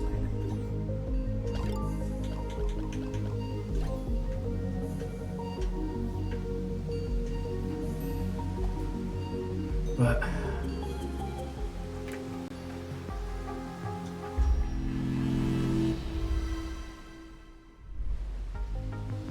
he's just a little guy.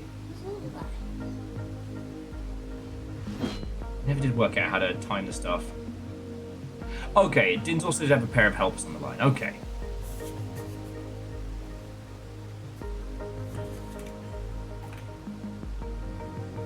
No, and Chef, it's more just like, the only sport I won't explain to you is the arrow combination thing. Because that's a great aha moment in this.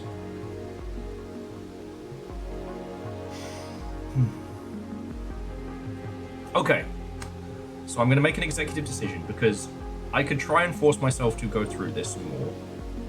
I am clearly flagging. I talked over you. I realize I keep like zoning out to the middle distance. I did still manage 5 hours with your lovely selves, and I've had a fucking good time doing it. This has been a good time.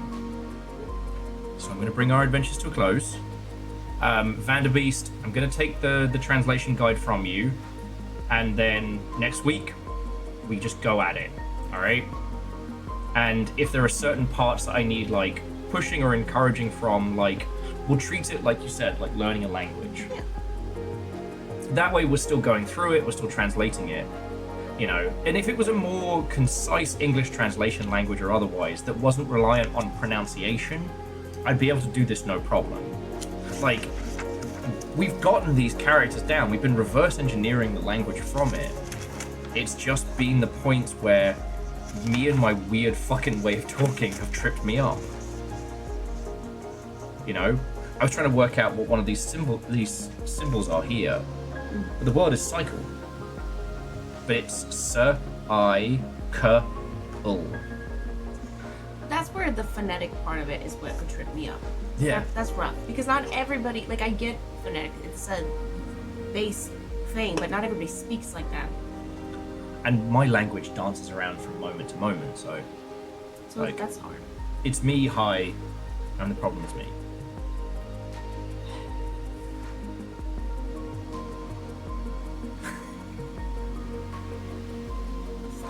Talking like that. Like the to Swifts, if you will. She's a billionaire. She's on the other side of the guillotine. Sorry. Yeah.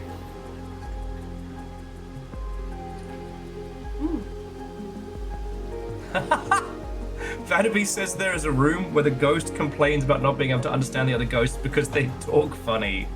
God, that's so funny. Chef, just change dialect. God, it's not even that hard. Get back to your horror puzzles.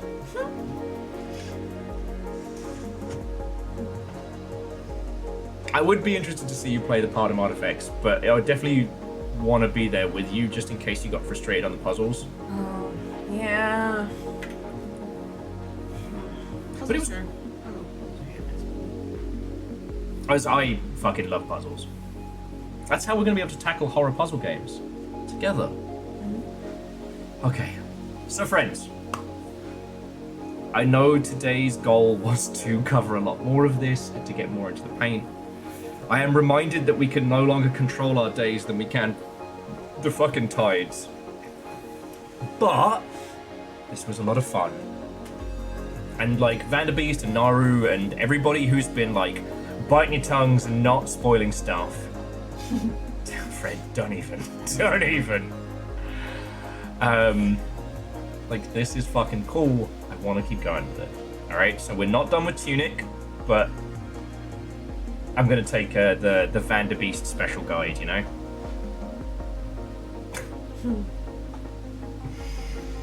Anyway, we've got food to eat, and I've got to do some scheming with Baron tonight. Baron von Schemington. But I can't tell any of you lot about that. Oh, you can't tell that. Okay, friends, miscreants, exceptional Longshipians, and strange fox-like entities. Thank you. I only get to do this because you lot keep me alive. So, thank you. Alright? Even when I'm sleepy, even when I'm a mess, you're all like, yeah, this well guy. Yeah, I think we'll keep him alive. This is my scheming face. It's my scheming face. Vanderbeest, thank you. Like, Simple Chaos has almost been felled, which is ridiculous. So, let me say my thank yous. To XD Johnny XP, Naru, Wallosaurus, Snuggly, Chroma Capybara, and Chef, whether you were gifted a sub, whether you were celebrating 80 plus months, or anything in between, thank you. Alright? To Vanderbeest, Pun Specters, Kari Zero, Scotty Doggy, Shataru, Legend, Simple Chaos, Bacon Avenger, J-Post, you know by now, bits literally are what pays my rent month in, month out, you fucking legends. Thank you. Thank you to the whole moderation team, especially with Caffeine, Nova, and Moose kicking several kinds of arse. And to Snuggly, thank you for bringing a raid in, you fucking legend. Okay, so before what little remains of my brain leaks out of the feckin' sides, as there's not much left, let me tell ya. I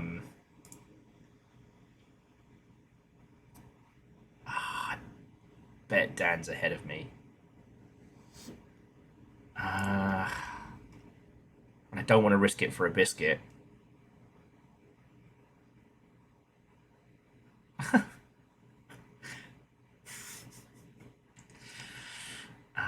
Let's have a look.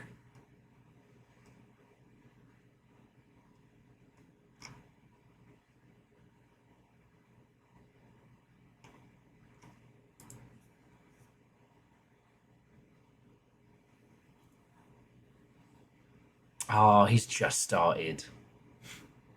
It's not even bingo night. Okay, I gotta. Sorry to the others who would have been on choice. So, friends, Longshipians, miscreants, I'm going to pass you over to our good friend Alchemist Joker. Joker is about to start the Resi 4 remake. He's wearing the Leon Zoot suit. But he has not gotten to bingo night yet. So, Why would you do that? I don't know. Well, the ad will be done by the time you. Yeah. Sorry, just Twitch ads and whatnot. So look, I'm gonna. Oh, you did it. I did the thing. I'm so tired. You can see I'm fuck ups across the board. Chef, the pleasure is all mine. You lot are the best bunch of people. It boggles my mind that it is literally my job to hang out with you all. Fucking legends. So yeah, I'm gonna pass you over to Alchemist Joker, and then I guess we'll get some food. Pizza does sound good. It does. Am I too late for first? Fucking terrors. Alright, friends. So I'll see you tomorrow. We're doing Hell Is Us tomorrow. Hopefully I won't be getting alarm scared tomorrow. You shouldn't. Yeah. Well, they said it might be 2 days, but they managed to finish it all within a few hours, so I don't know. Well, we'll see. Yeah. Snagged it. At least you don't have to be up, technically. Yes. Because they've already checked this place. I had to apologise to the guy because he came in and I must have looked like I was about ready to just beat him to death with a frying pan. And I was like, I'm so sorry. I've not had coffee yet or anything. He's like, oh, no, I get it. But he was watching me real intense. I probably had that, like, you know, I had that proper crazy eyes about me, you know. Meanwhile, you just look like you normally do. Probably. All right, friends, let's go be terrors. Thank you for a lovely day. I'll see you tomorrow, you beautiful Mother Hubbards. Good evening and good night. That was almost a cohesive end. I'm getting good at this. Yeah. Who am I kidding? I don't know what I'm doing. You can say your catchphrase. Pacow? Is that my catchphrase now? At this point, you've said it so many times at the end. You could have like a formal Pacow. Oh, God. Get them out of here. Okay, Send them okay. send them somewhere.